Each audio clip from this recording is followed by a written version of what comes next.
Hi, welcome back guys. This is your sensei, back with another fanfiction. This is the first part of What If Naruto Prevented Every Tragedy? Now before starting, please give this video a like and subscribe to the channel if you want more videos like this. Now let's get into the fanfic. Naruto stares out the small window in his prison cell, looking at the few stars still shining in the early morning just before sunrise. In his heart, he wonders if his friends are looking down at him from the heavens, waiting for him to join them with open arms. All his friends were all killed in the many battles that enveloped Konoha since the last part of Tsunade's reign as Godame. The Hokage, along with her assistant Shizune, were the first to fall in the war against Odo, and all they have to show for their death was the fact they managed to take Yakushi Kabuto with them. Jiraiya was the next to go, falling in battle against the Akatsuki's Setsu while trying to gather information on the organization. Team 8 and Team 10 all fell in battle against IWA and Kyuubi along with Temari and most of the Suna reinforcement. Gaara, Kankuro, Lee, and Guy all died fighting against the Akatsuki, who tried to attack Naruto after Konoha barely survived the war, even if they were able to take most of the Akatsuki with them. The rest of the more able ninjas all perished when Kiri, taking advantage of the other villages' weakened state after the drawn-out war, decides to attack the 4 villages. The village survived, barely, but the only people close to him and managed to remain alive were Kakashi and Sakura.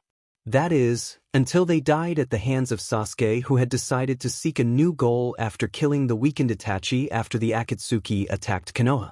Under his command, Oto had already taken over Kyuubi, Kiri, and IWA. Leaving the conquest of Suna to his underlings, he personally led the campaign against Konoha. Enraged at the death of his 2 surviving friends, Naruto killed Sasuke and his entire army with the power of the Kyuubi. Years of constant warfare took a heavy toll on every shinobi nation, devastating the countryside and flattening villages. The daimyos eventually decided to banish any surviving shinobi and imprison the only surviving Kage, Uzumaki Naruto, the Rokodame Hokage. Naruto had already spent 6 months in this small cell with nothing beside a few made-up charges. However, the daimyos decided that they will use Naruto as an example to warn any surviving shinobi by charging him with treason and sentencing him to death. During the hearings, Naruto never uttered a word to defend himself or admit to the offense, having long known that it wouldn't make a difference. Instead, he spends most of his time staring at the sky or communicating with the Kyuubi. The execution will take place at noon today, and the guards outside are running about, preparing to carry out the order of their superiors. Kit, Kyuubi says from the seal. What do you want now, Kyuubi? It's almost time. I know that. I assume you know what you do. Yes. You only told me 238 times. I'm only being repetitive because the timing has to be perfect or it won't work. If it doesn't work, then you get to have your fun terrorizing the world. I don't see any problem. I'm not doing this for my own good, you ungrateful Kit. Don't worry, Kyuubi, I'll be fine. There is something about the technique that I haven't mentioned to you. Well, then go ahead. It's not time for that yet. You'll find out in due time. Besides, we have visitors, Kit. What do you guys want? Naruto asks without turning around to face the guards. Be grateful that we're even bringing you your last meal, punk. I'm sure that adding a few counts of murder doesn't change much. Kyuubi interjects from the seal. Cut it out, Kyuubi. But if it doesn't make a difference to the fools handing down the sentence and it makes us feel better, why can't we do it? You're forgetting something in between, these fools' families. I'll be dead if I give them any reason to hate me when I die. Che, you're no fun. Like they don't feel that way about you already. If they don't hate you, you won't be sitting here. I thought you had enough fun when you wreak havoc on the Odo army a few months ago. I did, but more fun never hurts. If you ain't going to eat, then I'm going to take the plates with me, the guard yells after getting no response. Go ahead, I won't be needing it in a few hours. Besides, it's against my policy to take poison right before being executed. Why, you punk? Naruto releases a spike of chakra to push the guard out of his cell and closes the door behind him. Closing his eyes, Naruto goes through all the procedure in his head once again so Kyuubi will stop bothering him about it. Eventually, a larger group of guards enters the cell to escort him to the execution ground. As Naruto stands up, all the guards back up a couple of steps as the Rokudame easily towers over them by at least 6 inches. Scaring them even more are the blood-red eyes that stares back at them when Naruto turns around, the last reminder of what Naruto contains in his body. Gulping, the leader of the guards put the cuffs on Naruto's wrists and leads him out of the cell. On their way, not a single person came to see the last Hokage off on his final journey, being forbidden by the daimyos to so much as to weep for him.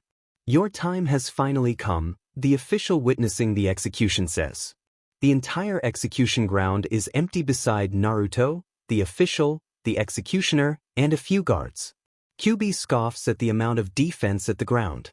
If Naruto has any desire to flee, he can do it easily with this pathetic amount of people watching him. If not for the fact that Naruto needs to die for the plan to work, he is certain that Naruto would have been miles away by now. Any last words, you monster? On second thought, I don't even want to hear it. Executioner, do you job? Nodding his head, the executioner approaches Naruto. No one notices that a small bit of red chakra is coming out of Naruto's hand or that he is going through a long series of hand seal. Raising his blade, the executioner swings his arms down just as Naruto completes the sequence. A large burst of chakra erupts the moment the blade goes through Naruto's neck and the executioner is killed immediately. The official and the guards barely have enough time to register what is happening before they are also engulfed by the chakra. If anyone looks toward the sky, they would be able to see a large column of red chakra shooting up to before slowly dissipating. When Naruto opens his eyes again, he finds himself being held by someone as they travel at a high speed.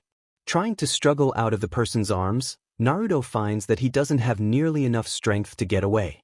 When the pair finally stops, Naruto sees the Kyuubi standing in front of him and the person holding him standing on top of Gamabunta.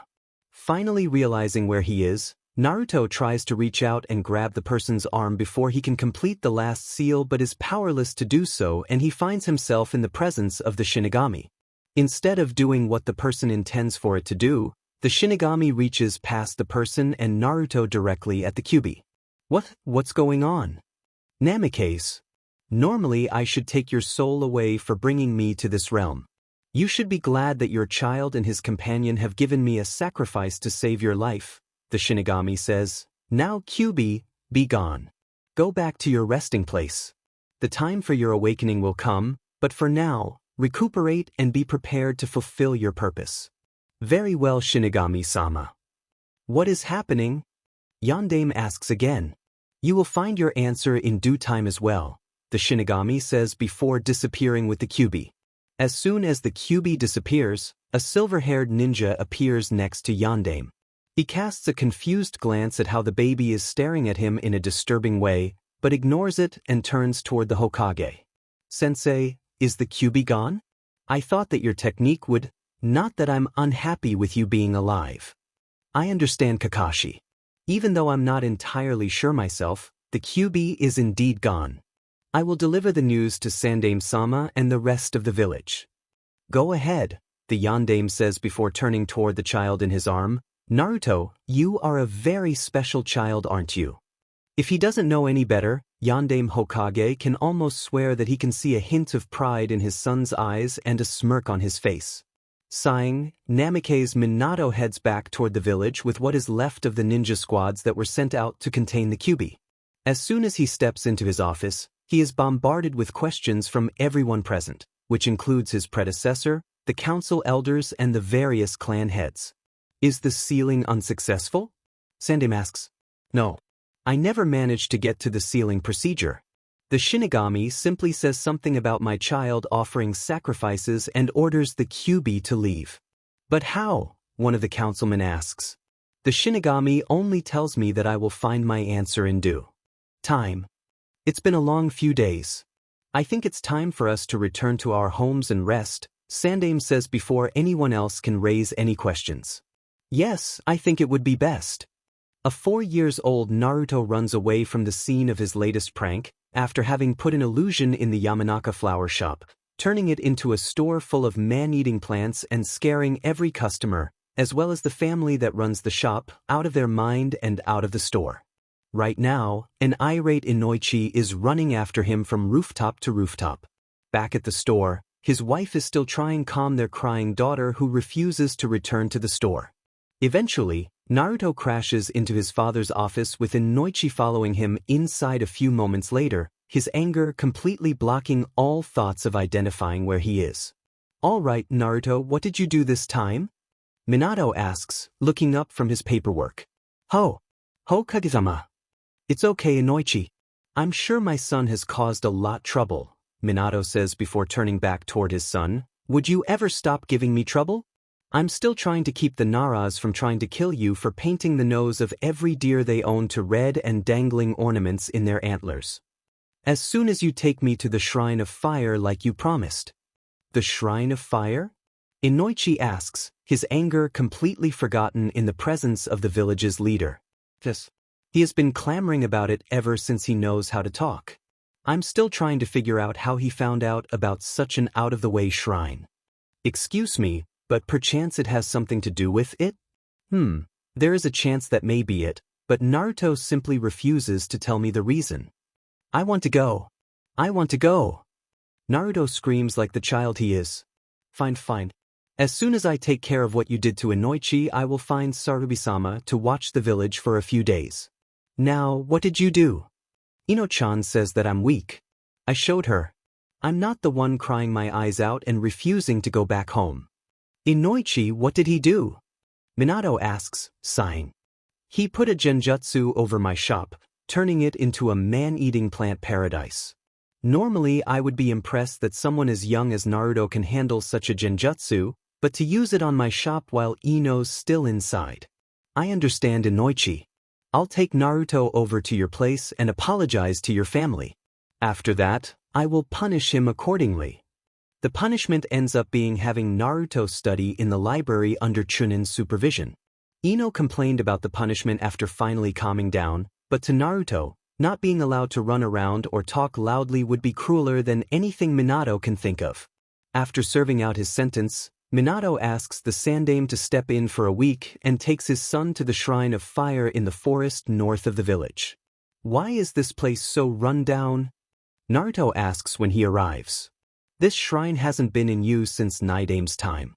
Naruto. "Great. Now I have to look all over to find this stupid fox. Why didn't he tell me this is what the place looks like? I didn't know this place turned out this way either, stupid brat," a voice booms. "It was still perfectly fine when I left." Who said that?" Minato says, looking every which way. "All right. Where are you, you stupid fox? If you clear a path amongst the rubble to the middle of the shrine, you'll see a stairway down." "Naruto, who are you talking to?" "Dad, come on. You heard him. Let's go." "But..." Minato's sweat drops as he looks at his son crossing his arms, pouting, and tapping his foot impatiently. Sighing, Minato gestures for his son to step back before creating several Kage Bunshin to move away the rubble. He could have used his Rasengan to clear the land, but he has a sneaking suspicion that he'll want to preserve the shrine as much as possible. When everything is out of the way, Naruto pulls his father toward the stairwell that is hidden where the altar should have been. Once underground, the pair follows the straightforward path until it reaches a door. Before his father can even stop him, Naruto opens the door. "So you finally decide to show up. Being trapped here was worse than being trapped in your stomach, and you know how much I hate being trapped in your stomach?" The booming voice comes out from a vase in the middle of the room. "How did you end up trapped in a vase?" "No thanks to the stupid Shinigami. He said I have to stay hidden here in case someone frees me before my time comes. If I had known this would happen, I would have kept attacking the village for the heck of it. The darn raccoon was trapped in something roomier than this." Fine. Shut up already, you stupid fox. How do I get you out?" "Only you can remove the seal on the mouth of the vase. Take it off and I'll be out." "Wait a minute. Why should my son release the demon that attacked the village just a couple of years ago?" "Because if you want your son to get stronger, you'll need me." "What is all this nonsense now?" "Dad, it's a long story. I'll tell you all about it after I let the stupid fox out so he'll stop his complaining." Ignoring his father's complaints, Naruto removes the seal on the vase and a large cloud of smoke soon engulfs the room. When the smoke clears, a miniature Kyuubi is stretching where the vase had been. Finally, I'm out again. Why do you look so small? Stupid brat. I can't have this place caving in while the three of us are still in here now, can I? Naruto. Oh, right, the explanation. Sit tight, Dad, I can't have you fainting on me. You try, Minato says, looking between his son and the small nine-tailed fox. It takes about half an hour for Naruto to give a brief summary of what happened in his previous life and how he ended up here and saving his father's life. It takes quite a bit of effort, but Minato manages to stay conscious from all the information. Seeing that his father needs some time to digest all the information, Naruto turns toward the miniature fox to his side as it takes out a small scroll hidden in one of the loose walls. What are you doing? This is the summoning scroll for the fox. Sign it while I bring someone out to keep an eye on you until you're ready to train with me. What do you mean keep an eye on me? Naruto asks as he signs the contract. We can't exactly have a nine-tailed fox walking around the village while I'm waiting for you to grow physically. I'm sending one of my guards to protect you and prepare you until you're ready for my training. Oh. Kyuubi-sama, did you call for me? A fox asks, coming through a portal created by the Kyuubi. Yes. I've picked this kid, so keep an eye on him until he's ready. Very well, Kyuubi-sama. Wait a minute, my village is still very weary of anything that has to do with foxes, Minato says, finally joining the conversation. Even if she's a silver fox? Fine, Kyuubi says as he turns toward the other fox, this will hurt a bit. Naruto and Minato stare dumbfounded as Kyuubi attacks the silver fox, leaving behind several deep wounds. Gesturing toward the injured fox with his head, Kyuubi asks the two to take the fox back for treatment and make up some excuse of finding her in the wild. Deeming it as a passable excuse to alleviate fears of people perceiving it as a demon, Minato picks up the injured fox and heads out of the shrine. So where are you going to go now? I will return to the demon realm with the scroll for a small bit just in case anyone tries to cause any troubles for me. I have no idea if the Akatsuki has taken form yet, but keep an eye on some of their members and targets. Got it? Naruto, come on. This silver fox may be a demon, but those are some pretty nasty wounds, Minato screams from the entrance. Okay, I'm coming. I will see you in a few years, Kit, Kyuubi says before disappearing in a swirl of red chakra. The village gets into a small uproar when the people see their leader bringing back an injured fox. They only stop their tirades when Minato explains that he found the fox as it was being attacked by a boar and that no demon would allow itself to be wounded this badly without fighting back. It took about a week, but the Inuzukas managed to nurse the fox back to its feet and Naruto takes it home that very day. When they get home that day, Naruto finds his father looking over a scroll with an annoyed look on his face. What's wrong, Dad? It's just some diplomatic message I got from a foreign village. It's nothing you have to worry about. Hey, come on. I was a Hokage too. Tell me what it says. It's a message from Kumo. It says that the Raikage wants to send over an ambassador to negotiate and sign a peace treaty. Now that you mention it, I remember something that Niji told me during my first Chunin exam. Niji? As in Hyuga Niji? Yeah, that's him. He told me that the Kumo ambassador was there to kidnap Hinata-chan. What? Going to refuse this request? Wait, I have an idea. Oh, you remember how I told you about an organization named Akatsuki, right? Yes? What does that have to do with this? Just let him come in. We'll catch him in the act, alive, then I'll tell you the rest of my plan. Oh, and we'll need to invite the Kazekage too, just as a witness. Just make up an excuse that since Suna is our ally, so they'll have to be part of the negotiations as well. I really need to be careful around you. Who know how many more devious plots you have in that brain of yours? Heh, I do have over 30 years of pranking experience, or did you forget about that? It still hasn't completely sunk in. It's too far-fetched to believe, but all the evidences make it hard not to believe it. I felt the same way when the stupid fox first told me about it. What did you bite me for? How dare you disrespect Kyuubi-sama? I've always called him that. I've been calling him that for over 20 years. If he doesn't care about that, then why should you? Kyuubi-sama is the master of the demon foxes. I will not allow you to disrespect him. Bah, whatever. Dang, this hurts. Even if I kept some of Kyuubi's regenerative powers, it's still not healing as fast. Move your hand away. Looking at the fox in confusion, Naruto simply ignores the fox and continues to nurse his wound. Annoyed, the fox moves Naruto's hand away with its snout and starts licking the wound. Naruto winces initially from the pain until he notices that the wound is closing up much more rapidly than before.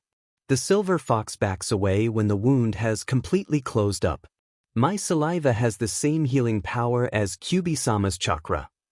So do all silver foxes? No. Just me. Oh. Okay, I'm finally done with my response message. You mean to tell me that you didn't even pay attention to me when I was attacked? I'm sure you can take care of yourself. All right, I'll just have Kakashi and Rin send this message back. Wait a minute, Rin? As in your student? Yes, what of it? Now that I think about it, you still haven't met either of them yet, have you? At least in this lifetime, Minato says, that time right after the Shinigami sent Kyuubi away didn't count. That doesn't matter right now. I don't think you should send her. Why not? Kakashi and her have been working together ever since Obito died. Kakashi-sensei never told me how either of his teammates died, but he was very aggressive when he was fighting against the Cumanines when they attacked. Even more so than the IWNines. But Obito died in IW. He absolutely hate their guts. That's why I think that Rinne-chan might have died in Kumo. But then why would the old man let the Cumanine enter Konoha if they killed Rin on this mission? Maybe Rinne-chan found out something and confronted the head ninja after he got to Konoha? That could be the case. I suppose I can send someone else, but who should I send? He doesn't work well with anyone else. How about Guy-sensei? I'm sure his power of youth will make Kakashi-sensei come to his senses. Did Kakashi torment you in your previous life? Why do you want to punish him like that? Spending that much time with Mato Guy will drive anyone crazy. Tenten-chan came out just fine if you ignore the weapon FH, though Niji and Lee were a bit off when I first met them. You don't think I want to ask who this Lee is? All right, I'll send Guy with Kakashi this time. I'll have Rin work on training you so they don't suspect anything. After all, Rin is the best at teaching the basics, and from what you told me, that's your worst area. It's not my fault that I haven't had a decent sensei that would teach me the basic from the academy through the time I became Hokage.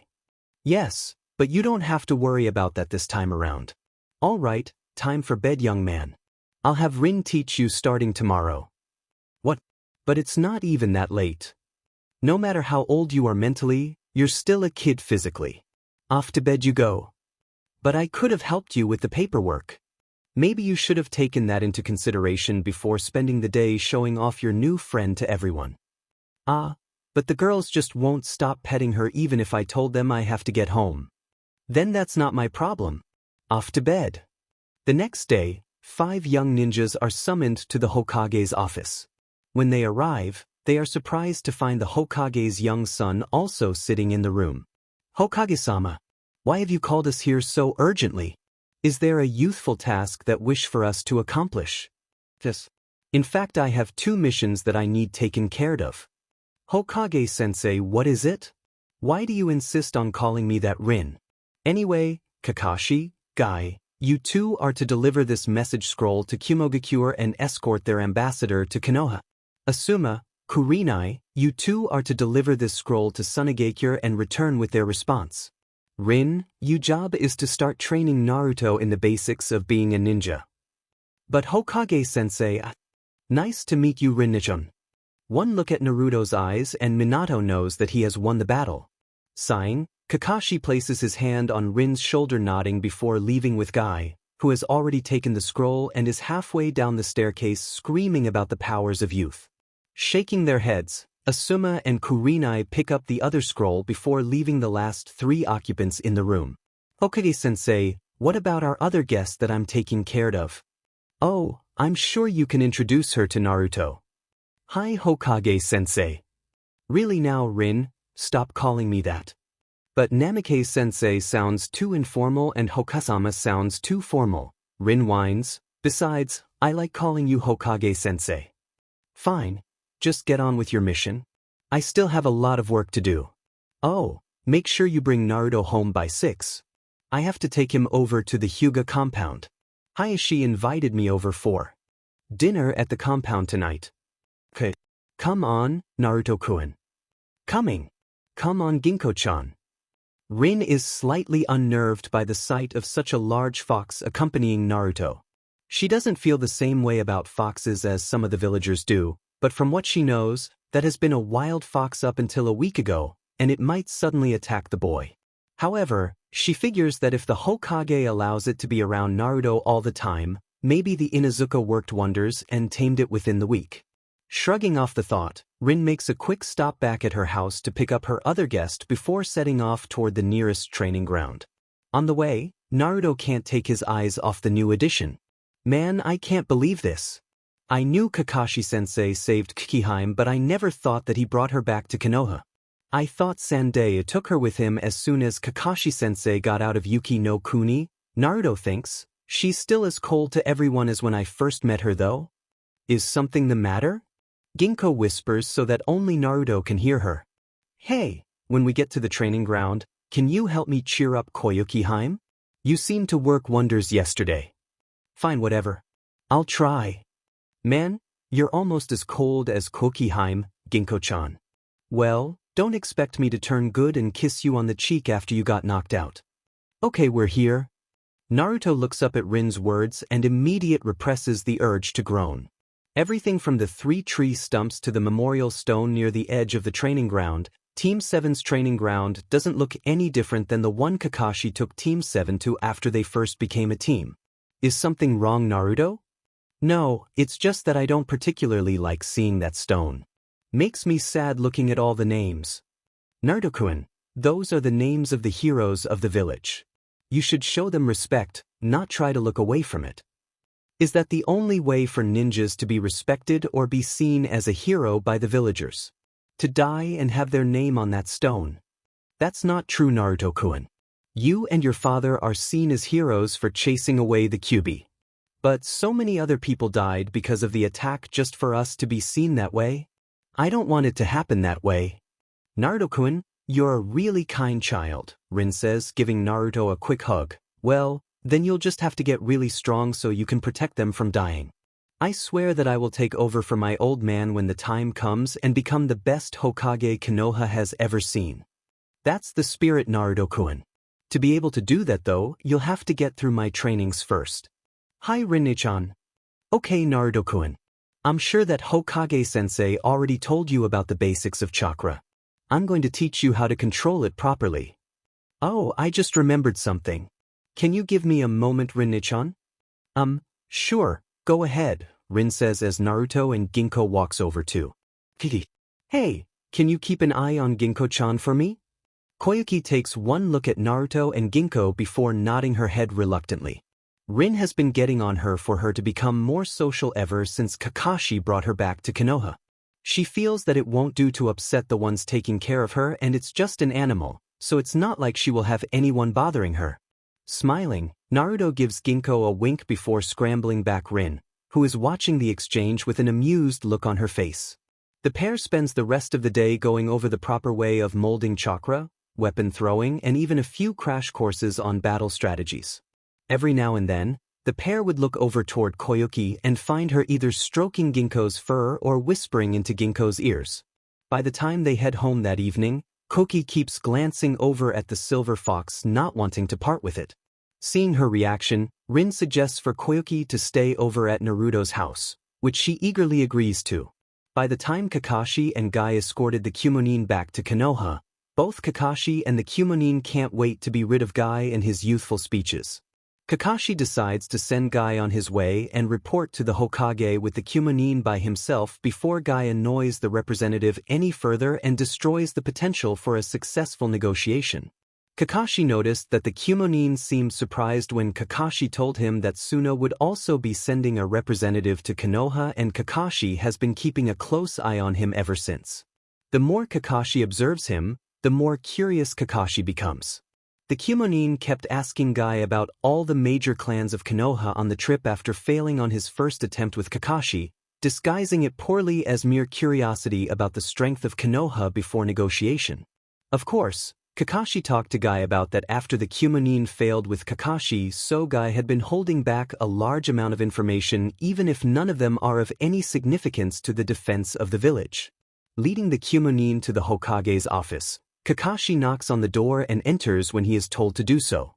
"Ah, Kakashi, you're back. Asuma, Kurenai, you two are back already?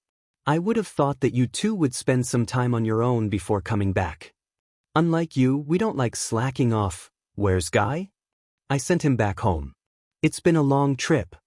Minato, Asuma, and Kurenai sigh at Kakashi's statement, knowing exactly what he means. Looking past Kakashi, Minato smiles at the Kyuubi standing on the side. Calling for his assistant, Minato asks the man to escort the Kyuubi to the hotel and says that they will begin the negotiation the next day. "Kakashi," Minato says after the Kyuubi left. "He was asking about the village's ninjas on the entire trip. I see. Maybe my suspicion is not entirely unfounded after all.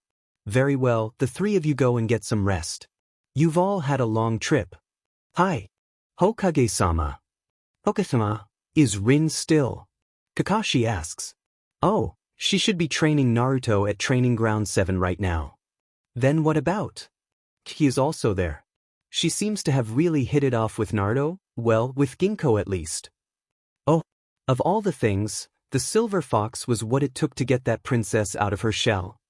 Asuma asks. "She's been keeping everything inside. I guess she thinks that Ginkgo is someone who would listen to her without letting anyone know what she's feeling. After all, it's best for her to get everything off her chest." "I suppose that is true, that poor girl," Kurenai says. "But that would mean that she's still not ready to socialize with others yet," Asuma says. "She has opened up to Rin and Naruto somewhat, at least they are getting more than one-word responses." "I'll go check on them then," Kakashi says. "I guess I'll go visit Koyuki-chan too." "Asuma, are you coming?" "Not like I have anything else to do. I guess I'll check on Naruto's progress and take him to lunch too." Hokage-sama? What? Is it such a crime that I want to get away from all the paperwork for a while?" "No sir," Kurenai blurts out quickly. The four ninjas arrive to the training ground and find Koyuki off to the side playing with Ginkgo and Rin staring at Naruto dumbfounded. "Rin, what's wrong?" "Hokage-sensei. When did you teach Naruto-kun your prize technique? You won't even teach me that. It's not fair." "What?" "The Rasengan. Naruto-kun already knows the first two stages, well as he can perform it given his lack of chakra." "Oh," Minato says, looking equally as shocked as everyone else before catching himself. "So he has gotten that far along, has he?" "Hokage-sensei, I want to learn that technique too." Rin whines. "Really now Rin, you're not a little kid anymore? I want to learn it." "But, Naruto, why don't you show Rin how to perform the first two stages of the Rasengan?" "Okay. I can't believe he can learn that technique at such a young age. It took me forever to even grasp the basics of the technique. He is my son after all, Kakashi. I know he'll make a great ninja." "Hokage-sama, you are quite difficult to find these days," a voice says behind the group. "Oh, Kazekage-sama.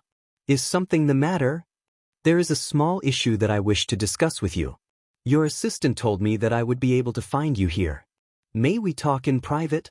"Of course. Temari, Kankuro, Gaara, the three of you may get some light training in. Don't cause any trouble." "Yes, father," Temari says. "Kakashi, Asuma, Kurenai, keep an eye on the children." "Hi, Hokage-sama." Naruto turns around as his father walks away with the Kazekage. Rin starts bugging Naruto again to teach her the Rasengan, but Naruto instead walks toward the Suna siblings. "Hey, my name's Namikaze Naruto," Naruto says, extending his hand toward Gaara. "I'm Sabak Temari, these are my brothers Kankuro and Gaara." Temari answers instead as Gaara stares at Naruto's outstretched hand in confusion. "Please excuse Gaara, he's somewhat shy." "It's okay. You are Hokage-sama's son, right?" Temari asks. Yep. Hey, do the three of you want to be my friend? Friend? Gaara whispers. Yeah. I suppose, Temari says, looking nervously at her brother. Right, Gaara? Yes. Gaara says before whispering, it's not like it will last long either way. Don't be so negative, Gaara, Naruto says, patting Gaara on the shoulder. Why didn't the sand? Kenkuru, be quiet, Temari hisses. I see the four of you have really hit it off, the Kazekage says. Hokage-sama. Father, you have returned, Temari says. Yes. Actually, it's good that you have become friends. The three of you will be staying at Konoha. Hokage-sama knows someone who would be able to treat Gaara's condition. But what about you, father? I don't think you would be able to stay here for that long. I'm going to be heading back to the village, of course. You're going to leave the three of us here by ourselves? I expect the three of you to behave while you're here. I will be staying in Konoha until the treaty is agreed to, and I'll come back when it's ready to be signed. After that I will be heading back to Suna. But what about the Ninja Academy? The three of you will be studying in the Konoha Ninja Academy until Gaara's condition is fully treated. Very well, father. Temari-chan, cheer up. Now we can all hang out together. Temari shows Naruto a forced smile before turning toward her two siblings and lecturing them, though mostly directed toward Kenkuru, on the proper behavior as they stay in a foreign village. Naruto shows a quick smile toward his father before Rin pulls him toward the middle of the training ground again and bothers the boy until he shows her how to perform the Rasengan. Rin, it's not like I don't want to teach you, but I can't just teach you the technique for free, you know. Fine, what do you want? A trip to the ramen stand? Actually, if you can talk Kakashi-sensei into teaching me the Raikiri. No way, Kakashi says, bonking Naruto on the head. But Kakashi and I. Let me do the talking, Naruto-kun. Oh, Kakashi-kun.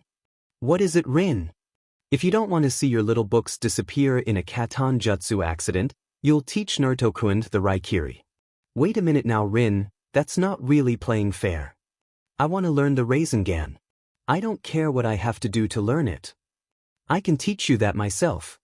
Right, by showing me once and telling me to figure it out myself? Well, I suppose I can show it to Naruto. Slowly.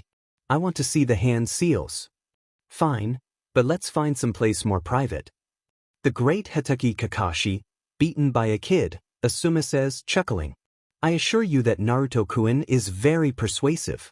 I have an empty wallet to prove it, Rin says. Speaking of which, Hokage-sensei, I want to be paid back for all the trips to the ramen stands Naruto-kun took when we trained. Fine. Just send me the bill and I'll submit it to the mission room. I swear this kid is going to empty Konoha's coffers through his stomach. It may be more economical to hire Tucci to be my family cook than to have Naruto visit his stand every day. You know, now that I think about it, that might not be such a bad idea. I'm going to talk to him after this. Do you mean it, old man? Naruto? How did you get back so quickly? All I need is to see the hand seals. I can figure out the rest by myself. And if I really need help, I'm sure Rin-chan would be more than willing to teach me. Sure, as long as you hold to your part of the deal. Of course. I never break my promises. The negotiations progressed quickly, and the Kyuubi returned to his village to report the final agreement. The Kyuubi promised that his village will send an actual ambassador to officially sign the agreement once Kyuubi cleared the treaty. A month later, Konoha receives a message that Kyuubi is sending a second delegation to officially sign the treaty, and Konoha sends a copy of that message to Suna to invite the Kazekage, who had returned to his village after the Kyuubi left Konoha. All right, Naruto, do you really think Kyuubi will try to kidnap Hinata? Minato asks while working on the mountains of paperwork in his office. Yep. Right on the day of Hinata-chan's birthday. So how should we deal with this? I was kinda hoping you could give me one of your three-prong kunais and help Ginko-chan and I get inside the Hyuga compound for Hinata-chan's birthday, Naruto says, patting Ginko on the head. Ginko-chan and I can get the Kyuubi, then you can use your Hiration to pick him up. Naruto, cut it out, I'm not your pet. You let the girls do it. Yes, but they don't try to break my neck with every strike. Fine. Back on topic. It might be difficult to get you in there. The Hyugas are rather reserved about those kinds of things. I don't care. You help me get in there. I want to stay there for the night. That's when the Kyumonin will strike. Fine. I'll have a word with Hayashi. I already told the guards at the compound to tell Hayashiji-san that you are looking for him. He should be here any moment now. Couldn't you have at least give me a little bit of time to plan how I should explain this to him? You're just going to delay it and nothing gets done in the end. How did you ever manage to become the Hokage with that attitude? Tsunade-chan wanted me to fulfill her brother and her boyfriend's dream for them. Hokage-sama, Hayashi-sama is here to speak with you, his assistant says through the door. Send him in please. Hokage-sama, I was told that you are looking for me? Hayashi says, taking a seat at the table while completely ignoring Naruto's presence in the room. Yes. Well, you see, my son knows that your daughter's birthday is coming up, so he wants to come over to your house to celebrate with her that day? But if I may be so bold, what is the real reason? As the Hokage, you almost never speak in the manner you did unless you are very nervous. He just wants me out of the way because I caused so much trouble to the last Kyumonin they sent here, Naruto says, kneeling next to Ginkgo. Yes, it was rather embarrassing really, Minato says, catching on to his son's plan. It's an excuse if the delegates they send over wants to see Naruto. That and the fact that Hinata is a good friend of Naruto. Very well. I will alert my clan that there will be a guest that day. I was hoping that, since I don't know how long the ceremonies will last, perhaps Naruto can stay there for the night? I can really do without his pranks while entertaining the delegates from Kumo and Suna. Yes, Naruto's pranks are somewhat legendary in Konoha these days. I understand. I will have my servants prepare a guest room for him. Arigato, Hayashiji-san. Oh, can I bring Ginkgo-chan with me?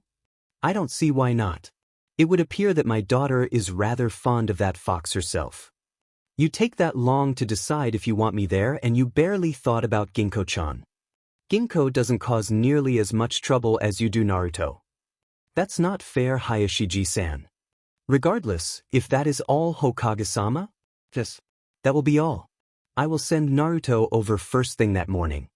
Very well, I shall take my leave now. A week later, before he heads to the gate to welcome the Kumo delegate along with most of Konoha's citizens, Minato drops Naruto off at the Hyuga compound and hands him a 3-pronged kunai and a signal flare. Naruto, be careful, all right? Don't worry. I have Ginkgo-chan with me. We should be more concerned about keeping the Kyumonin away from the Hyugas. We need him alive. Do what you need to. You have my permission to use that level 2 Rasengan you've been working on. That should be strong enough to knock him out and weak enough to keep him alive. Okay. I've been waiting for you to tell me that. The day progresses as normal, with everyone oblivious to what will happen. Later that night, Naruto manages to convince Hayashi to allow him to stay in Hinata's room with promises of a prank for the ages if he refuses. What Naruto doesn't know is that even if he didn't threaten Hayashi, Hayashi would have agreed anyway because he still feels that Minato and Naruto are still planning something and it involves his daughter. Hayashi decides that he will stay awake to see what Naruto is planning. What he comes across is the Kyumonin that is sent to sign the treaty attempting to kidnap Hinata, and before he can even move in, Naruto already knocked the Kyumonin out with the help of the Silver Fox. Staying on the sideline, he watches as Naruto plants the 3-pronged kunai in the ground and launches the signal flare. Within moments, Minato appears on the scene with the Kazekage along with several members of the Hyuga clan who are close to the scene. So, your info is correct after all, Hokage-sama. Kumo really is trying to kidnap Hyuga Hinata. Yes. I hope that it isn't so, Kaze-sama. After all, 3 villages just signed the treaty. What do you intend to do now, Hokage-sama? I would prefer if you execute him for his crimes, Hayashi says, walking out from his hiding spot. No. We need to make him admit his crimes first. I will have Marino and Mitarashi talk to him. Then I will send the confession to Kumo. Once you have obtained a confession, I shall vouch for its validity. Thank you, Kazekage-sama. Ordering several of his ANBU to take the prisoner to the interrogation department, Minato takes Naruto and Ginkgo home, making up an excuse that the Hyugas need time to sort everything out. However, instead of taking Naruto home, they head back to the Hokage office. All right, we got the kidnapper. Now can you tell me what you are planning? It's only right that we demand reparation from Kyuubi, right? I suppose that would be a fair request, yes. I want you to demand someone by the name of Ni Yujito. Ni Yujito? Why? Yujito-chan is the Nibi Jinchuriki. I highly doubt they will hand over something so valuable. With the threat of Konoha and Suna retaliating, I think they'll give it careful consideration. IWA is still too weak from the last war, and Kiri has too much internal troubles to care about the other villages. Oh, so he does have a brain after all. Ginko-chan, that wasn't very nice. Naruto says. Then mind telling me why did a 4-year-old decides charge a foreign jounin that can kill him with a flick of the finger? Hey, we got him in the end, didn't we? I got him. You're just lucky to still be alive. But my Rasengan knocked him out. Which you are only able to hit him with because I have his entire attention. Quit arguing. I'll write the message. You two get some rest. It's been a long day, Minato says. True to Naruto's word, as soon as the confession and the Hokage's message arrives in Kyuubi, the Raikage agreed to the stipulations, albeit begrudgingly. The Raikage attempted to send another girl and have her pose as Yujito, but the 4 ninjas the Hokage sent, Kakashi, Asuma, Kurenai, Guy, to deliver the message and guard the prisoner back to Konoha easily spotted the fake with some of the civilians of Kyuubi. In fact, having the squad go to the civilians first is part of Naruto's plan, to expose that the Raikage almost dragged Kyuubi into another war and turn the people against the Raikage and support Konoha's minor demand in exchange for peace. Yujito-chan, we should be arriving to Konoha in another hour, Kurenai says. Arigato, Yuhi-san. I understand that you miss your ville. I do not miss it. But I hate that village. I'm glad that I'm no longer living in Kyuubi. Don't worry. It'll all be better once you get to Konoha. I am here as a prisoner. The people of Konoha would only continue to look down on me. Ohio, Kurenai, a boy screams as he jumps into the carriage. You must be Yujito-chan, right? Yes. Yujito says, completely shocked by Naruto's entrance. Naruto-kun? What are you doing all the way out here? Well, since a very important guest is coming to the village, it's only right that the Hokage sends someone to welcome the guest. And I assume that means that you nagged Hokage-sama into letting you come all the way out here by yourself. Ginko-chan is with me too, Naruto answers as the silver fox also jumps into the carriage. Yujito stares at the fox for a few moments before spacing out completely. Kurenai looks on in confusion, trying to stay on the sideline as the scenes unfold by themselves. The other 3 ninjas are all leaning in, trying to pick up bits and pieces of the conversation as they escort the caravan back to Konoha. A few moments later, Yujito gingerly reaches out toward the fox with trembling hands. Instead of waiting for Yujito's hand to reach her, Ginko simply walks up next to Yujito. It almost looks like she's trying to pick up Ginko's scent. What is going on? Kurenai thinks to herself. Gently petting Ginko, Yujito turns her attention to Naruto and stares at the boy. Not finding what she's looking for, Yujito leans in to take a closer look. Kyuubi isn't sealed in me, Naruto says, shocking everyone within hearing range. Then how? It's a long story. I'll tell you when we get to Konoha, okay, Yujito-chan? Naruto says, smiling, oh, Kurenai, Dad says that Yujito-chan can live with me. But I thought Hokage-sama is already entertaining Kazekage-sama's children. Don't worry, Kurenai. The Namikaze mansion have plenty of space, Naruto says before muttering to himself, mainly because we don't have any servants and have to do everything by ourselves. Training for shinobi life my butt, he's just a cheapskate. You're just upset that Hokage-sama still haven't hired Tsuchi-san to be the family cook, Naruto. He said he would ask Tsuchi-jiji. It's not fair, Kurenai-chan. I can understand Hokage-sama's hesitancy. After all, it's not very healthy to just eat ramen every meal. This is Hokage-sama's son? He looks like an idiot, but this fox. Yujito thinks to herself as she watches the others. He said Kyuubi isn't sealed in him. Could it be that Nico made a mistake? What does this all mean? Naruto, Stop moving around, we're almost there, Kakashi says from the outside. Okay, Naruto says before turning his attention on Yujito. What's wrong, Yujito-chan? You're being awfully quiet. Nothing. I just don't want to talk, that's all. When the team arrives at the Hokage Tower to report, Naruto pulls Yujito out of the room saying that he wants to introduce her to Gaara. Running through the street, Yujito notices that the villagers are all staring oddly at them. However, they are not staring at her with any kind of malice. Instead, they are smiling at them in such a way that makes it difficult for her to stand next to Naruto. Without blushing, the pair eventually stops in front of a mansion with 3 children playing in the yard outside. Hey, I'm home. I brought along a new friend. Hey, Naruto. So that's where you've been the whole morning, huh? That's right, Temari-chan. My dad told me to receive our guest from Kyuubi. Naruto says, oh, that's right. Guys, this is Yujito-chan. Yujito-chan, these 3 are Temari, Kankuro and Gaara. They are Kazekage-sama's children.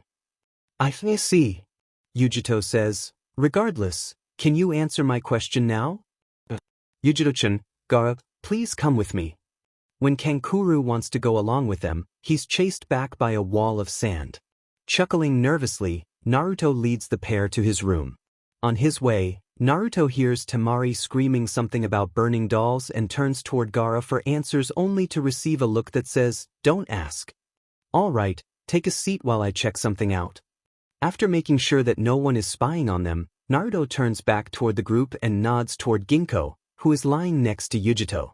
I guess we can begin, Ginkgo says as Gaara and Yujito stare at the fox in shock. I am sent by Kyuubi-sama to protect Naruto until he is strong enough to train with Kyuubi-sama. But why would a bijou be willing to train a human? I thought demons and humans want to have nothing to do with each other, Yujito asks. That is technically true, but who says that Naruto is human? What? All 3 children screams at the same time. Why is that so surprising to all of you? Ginkgo asks, looking at the 3 children. Since when did I become a demon? Technically, you're only a Hanyu. As for when, you'll have to ask Kyuubi-sama yourself. Then how are you so sure that I'm a demon? Kyuubi-sama told me he chose you, did he not? That means that he has chosen you to be his successor. In order for you to succeed him, you have to be a demon. When he says that you're not ready, it means that you are not a complete demon. There are signs, it's just that you never pay any attention to them. For example, since Kyuubi-sama isn't sealed in you, how can you have this much chakra and the rapid healing ability? Naruto-san, why do you seem so surprised? Yujito asks.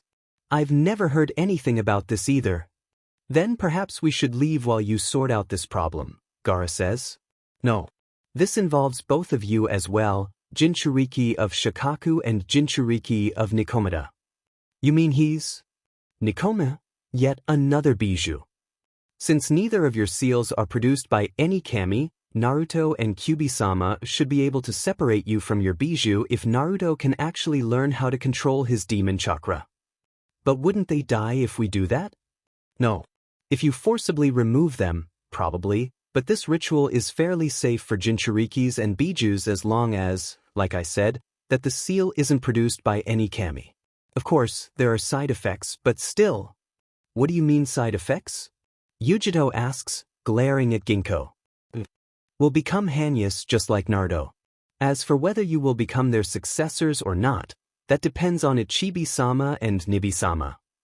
I don't care about that. It's not like I don't get treated like a demon already. Don't worry, Yujito-chan. You'll be fine here. No one will treat you that way. So what are we supposed to do to prepare? Gaara asks. Just what you would do as ninja training. All you need is a healthy enough body to survive the extraction. Standard ninja trainings should be good enough. Good, I intend to become the strongest ninja in the entire world when I grow up anyway, Yujito says. My father has already prepared me to become a ninja, Gaara say, though I might have a better chance to succeed here than in Suna. I can tell my dad to put the 3 of us on the same team when we grow up. We'll be the strongest team in history. Even stronger than the Sannin. That would require for all of you to become ninjas first, Ginkgo says, putting her head on Yujito's lap. I'm not worried about Yujito or Gaara. You, however, is different story. Ginko-chan, you're so mean. Naruto says. Are you three in there? A voice asks. What do you want, Dad? Naruto. It's nice that you three are becoming quick friends, but don't you think we should show Yujito her room first? Oh, that's right. Come on, Yujito-chan. It has been a couple of years since Yujito arrived in Konoha. During the 2 years, Gaara's seal has stabilized considerably with help from Naruto, Ginko, and Yondaime. When the news reaches Suna, the Kazekage sends a delegate to bring his children back to Suna, but only Kankuro agrees to go back. Temari is already in her first year of the Ninja Academy, and Gaara wants to remain in Konoha so he can be present when it's finally time for Shikaku to be removed from his body. In accordance with Ginko's suggestions, Naruto, Gaara, and Yujito's skills have improved by leaps and bounds with constant training. In a couple of years, the three will be entering the Ninja Academy, but their skills have easily reached Genin level even without using their tenant's powers. At the moment, Naruto is sitting in the Hokage's office with Ginko, Gaara, and Yujito. All right, Naruto, not that I don't appreciate you visiting me, but what is the real reason you four are sitting here? I've been meaning to ask Naruto the same thing. We should be training right now. Relax, Yujito-chan. I know there has been a lot of missions for the village lately, so I figure we should come here and see who we want as our Jounin instructor. Isn't that a bit early, Naruto? You three still haven't entered the academy. Besides, there is no guarantee that the three of you will be placed on the same team. Dad. Naruto says with a dark smirk that causes Minato to gulp, we will be placed on the same team, right? Of course, I don't see why you won't be. Hokage-sensei, why did you let Naruto-kun scare you into agreeing to something? Rin, Minato's newest assistant, asks, walking into the office with another pile of paperwork. Naruto can be very convincing when he wants to, Minato says, clearing his throat to hide his embarrassment. Anyway, has any teams returned yet? Yes, Kakashi-kun's squad is waiting outside. Oh, send them in. Nodding her head, Rin walks back outside and soon, Kakashi, Asuma, Kurenai, and Guy enter the office. Seeing the smile on Guy's face and the exasperated looks on the other three's faces, Naruto can't help but laugh, which causes Guy into another speech about youth and Kakashi, Asuma, and Kurenai to turn and glare at the blonde boy. That is very nice, Guy. However, I'm more interested in hearing about the mission. Hi. Hokage-sama, Asuma says, cutting in, we managed to track down an assistant to the former daimyo of Yuki no Kuni. However, when we lead him to Kukiheim upon our return, Kukiheim has refused to leave with the assistant. They are currently waiting outside the office. Oh, please send them in. Greetings, Hokage-sama, the 11-years-old Koyuki says as she walks in with a middle-aged man. My apologies for troubling you at this time, Hokage-sama. Excuse me, your name is? Oh, allow me to introduce myself. My name is Sandayu. Sandayu-san. I have heard of the predicament from my ninjas. How do you propose to resolve the problem? It is up to the princess to decide her future. It would seem that she has her mind set on remaining in Konoha, and it would be my duty to honor her wishes. However, I would like to ask Hokage-sama to arrange a dwelling more appropriate than the simple apartment that the princess is residing in. But I thought Kakashi and Rin lives in a house. Kukiheim asked Rin if she could move out last year due to certain noises. So we found her an apartment near our house, Kakashi answers. I see. It would be highly unnerving for me to see the princess living by herself, and since she refused to allow me to live with her, I am hoping that Hokage-sama can find another place for Koyukiheim.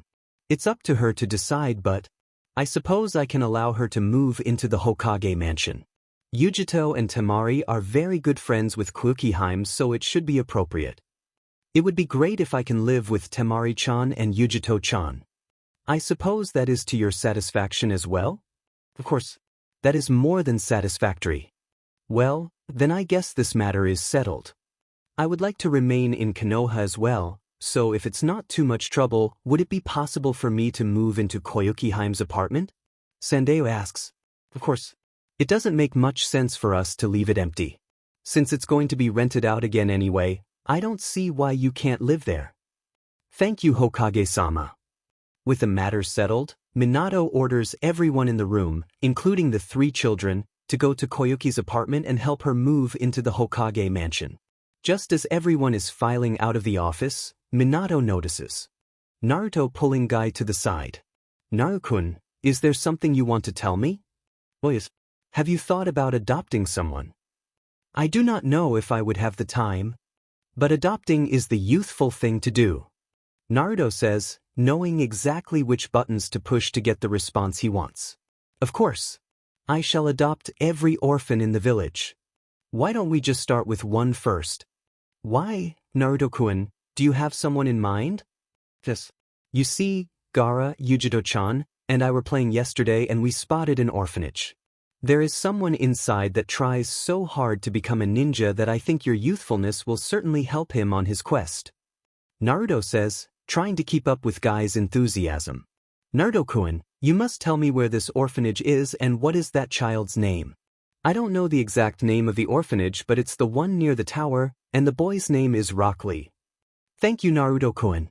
I shall go and adopt him now lest his enthusiasm of becoming a ninja dampens and he loses his youthfulness."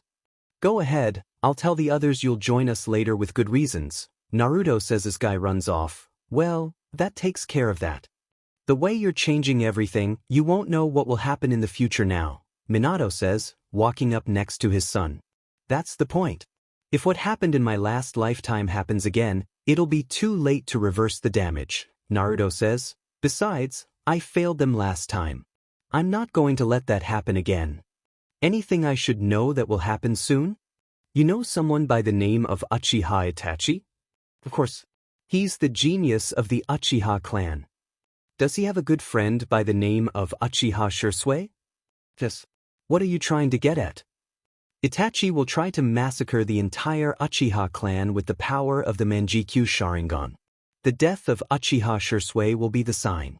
I think you should try to protect Shisui instead of letting Itachi kill him. The Manjikyu Sharingan will be very difficult to deal with." "I'll keep that in mind. You have something to do. Go ahead." "Oh, and when this is done, I want to take a trip out of town." "Any particular reason?" "You'll see. I'll send Asuma and Kurenai to go with you." "Okay. Well, I should get going. Kakashi and the others will wonder what's taking so long." After helping Koyuki and Sandave settle in, Minato assigns Asuma and Kurenai to accompany Naruto on a trip out of town. Naruto was hoping to leave without anyone else noticing. However, Gaara and Yujito caught wind of the trip and demanded that they tag along as well. Naruto begrudgingly agreed to let the pair tag along, thinking that it might be more beneficial if they are present. "So how far away is this place we're going again?" Yujito asks. "We should be almost there. The town should only be a couple of miles away." "Another couple of miles? We've been traveling for 2 days already." Yujito screams. "Hey, Kurenai, is that town the one?" "I think it is." Asuma whispers while the children are arguing. "I think so, but there must be a good reason why Hokage-sama wants us to go there."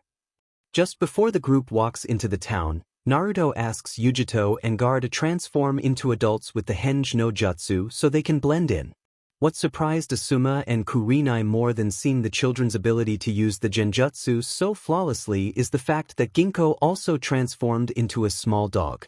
Shrugging it off as a genjutsu created by the children, Asuma and Kurenai simply follow the 3 children into the town with Naruto in the lead. Now where would she be? Naruto says to himself. Where would who be Naruto-kun? Kurenai-ne-chan. Do you know where is the most famous casino in the town? Don't you think you are a bit young to be gambling? This is important, Asuma-san. It should be over this way. Following Asuma's direction, the group stops in front the largest building in town. Before the 2 adults can ask any questions, Naruto walks inside confidently, followed closely by Yujito and Gaara. Looking around, Naruto calmly walks toward a table where a gray-haired elderly woman and a teenage girl is sitting at. The 2 women took a quick look at him before returning to their own business. A few rounds later, the old woman is trembling in rage while the teenager is doing her best to calm the old woman down. All right, brat. What is the big idea of betting against me every round?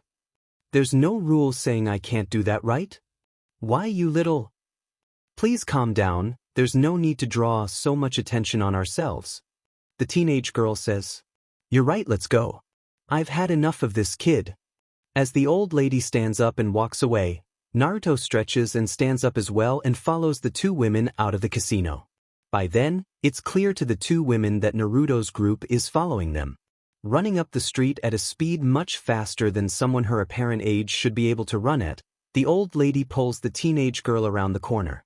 When the group finally catches up, they find themselves in an empty dead-end alley. Hey Ginko-chan, Naruto says, turning toward the fox-turned puppy, can you find them for me? Ginko bares her fangs and growls at Naruto in protest before submitting and tries to pick up the scent. Before Ginko can even get serious, the two women walk out from behind them at the entrance of the alleyway. So, who are you and why are the five of you following us? There you are, Tsunade-ba-chan. Did you just call her Tsunade-sama, Naruto? Kurenai asks. No, he just called me an old lady. Well, you are, Yujiro says. If you kids are any better with your craft, you'd see that this is just a henge, Tsunade says. Oh, I can see through the henge just fine, Yujito says smugly, but that doesn't change the fact that you're still old. Yujito, be quiet, Tsunade-sama is one of the strongest ninjas in history. Relax, Asuminai-san, says. Yujito-chan is right, it doesn't change the fact that she's still old. And since when do strong ninjas rely on henge no jutsu to avoid debt collectors? Debt collectors? You three kids should be grateful that the two older ones are wearing Konoha headbands or else I would have attacked a long time ago. Let's go Shizen, I don't have time for this. What? Too busy to even listen to how I can help you pay off some of your debt? Naruto says. Keep talking, Tsunade says, turning around to face Naruto again. Yujiro-chan, we made quite a killing at the table just now, didn't we? Good enough to quadruple what we walked in with. Get on with it, kid. You have some gambling tools on you, right? I have some dices. One roll, whoever has the highest total wins. If you win, you take the money. What if you win? You come back to Konoha with us. And I want to do that, why? Well, if that's the case. I made enough to pay 2 chunins for the B-ranked protection mission. It's a nice vacation, let's go home now. Wait.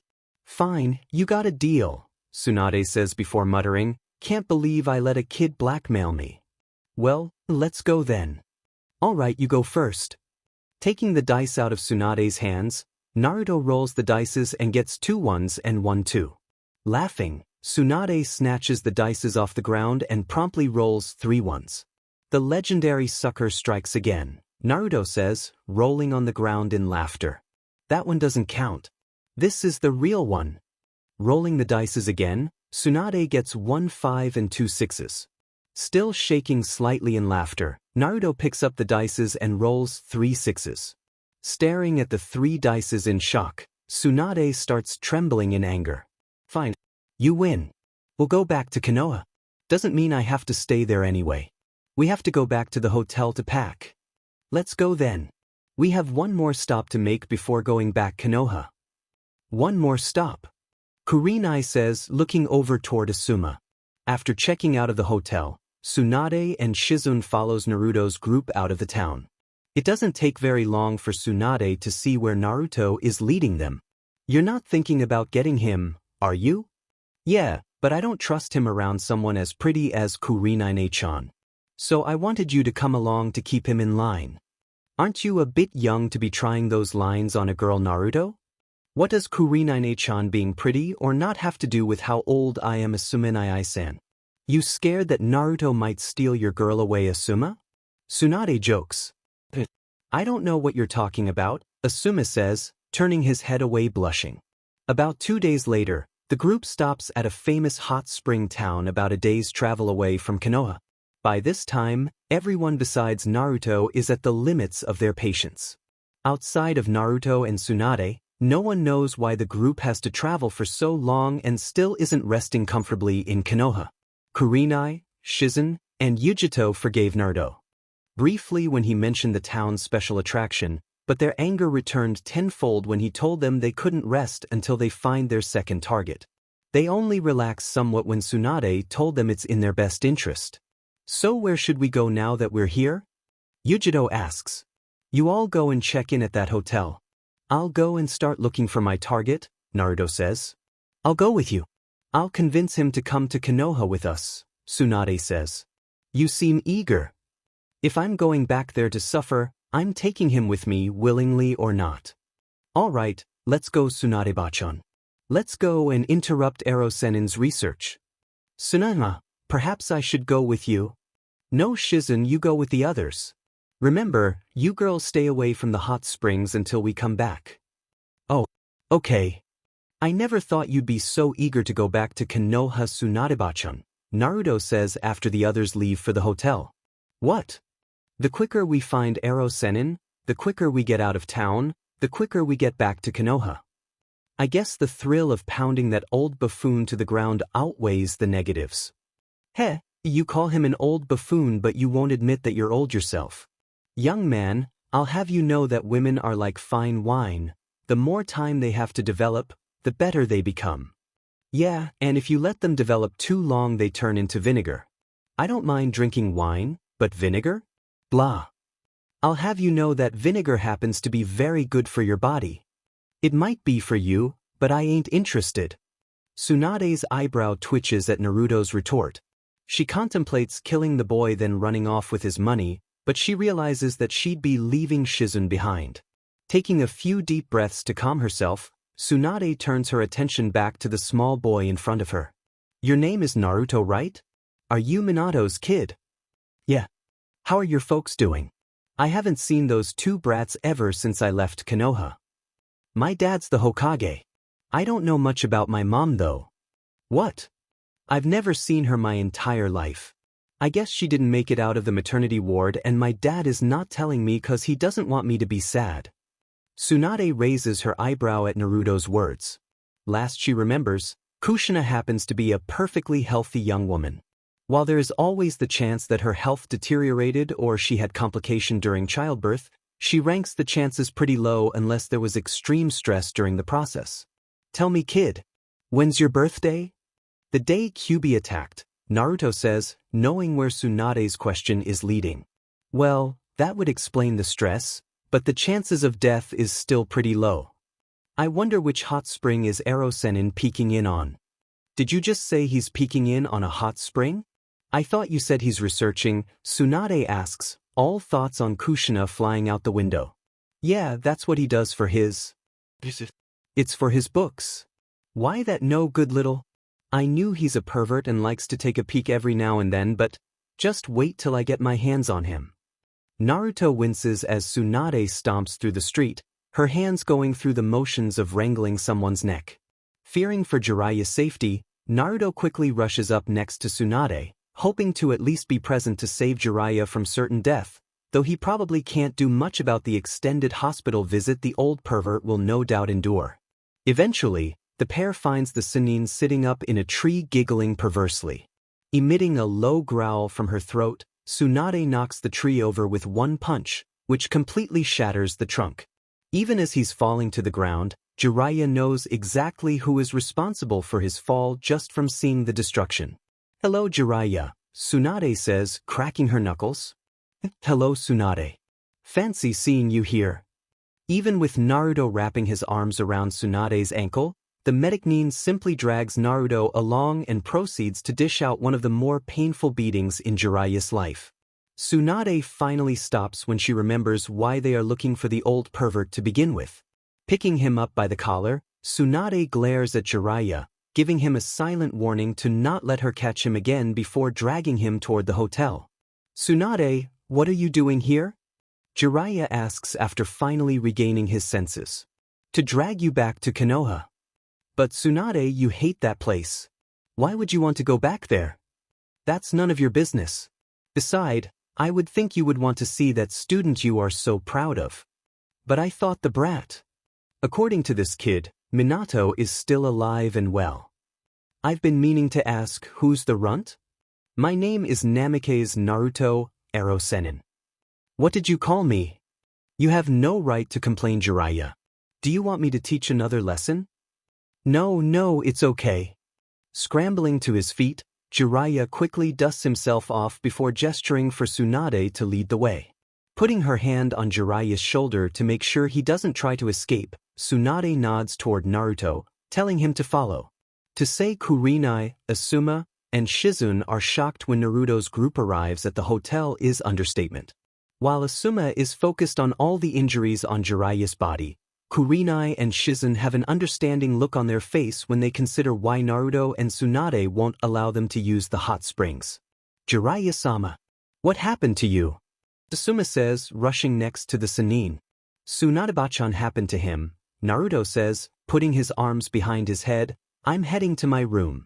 The next morning, the group gathers at the lobby of the hotel. After letting Jiraiya suffer through his injuries overnight, Tsunade tends to his wounds so they can head back to Konoha. Jiraiya and Shizune seem surprised by Tsunade's eagerness, but the others wave it off, saying that she just wants this whole ordeal over with. After another day of traveling, the group finally finds themselves in front of Konoha's gates. It appears that the people have already gotten wind of the two Sannins' return, and almost the entire village is crowded around the gates to see if the rumors are accurate. Look at all the people. I didn't know you two are still so popular, Naruto says, remembering distinctly that there weren't nearly this many people the last time around. They must be avid readers of my works.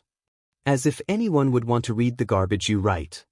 It might be difficult to get through the crowd, Asuma says before the two Sannin get into an argument. Shall we take to the roofs to avoid the crowd? No.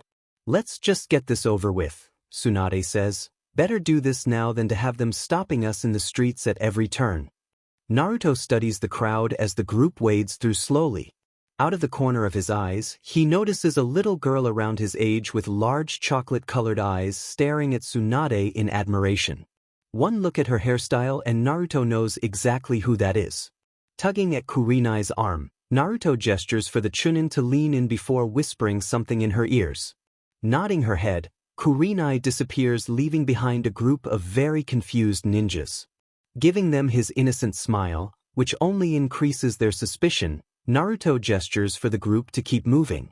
Eventually, the group arrives at the Hokage Tower while aboard Kurenai is waiting with the little girl Naruto spotted.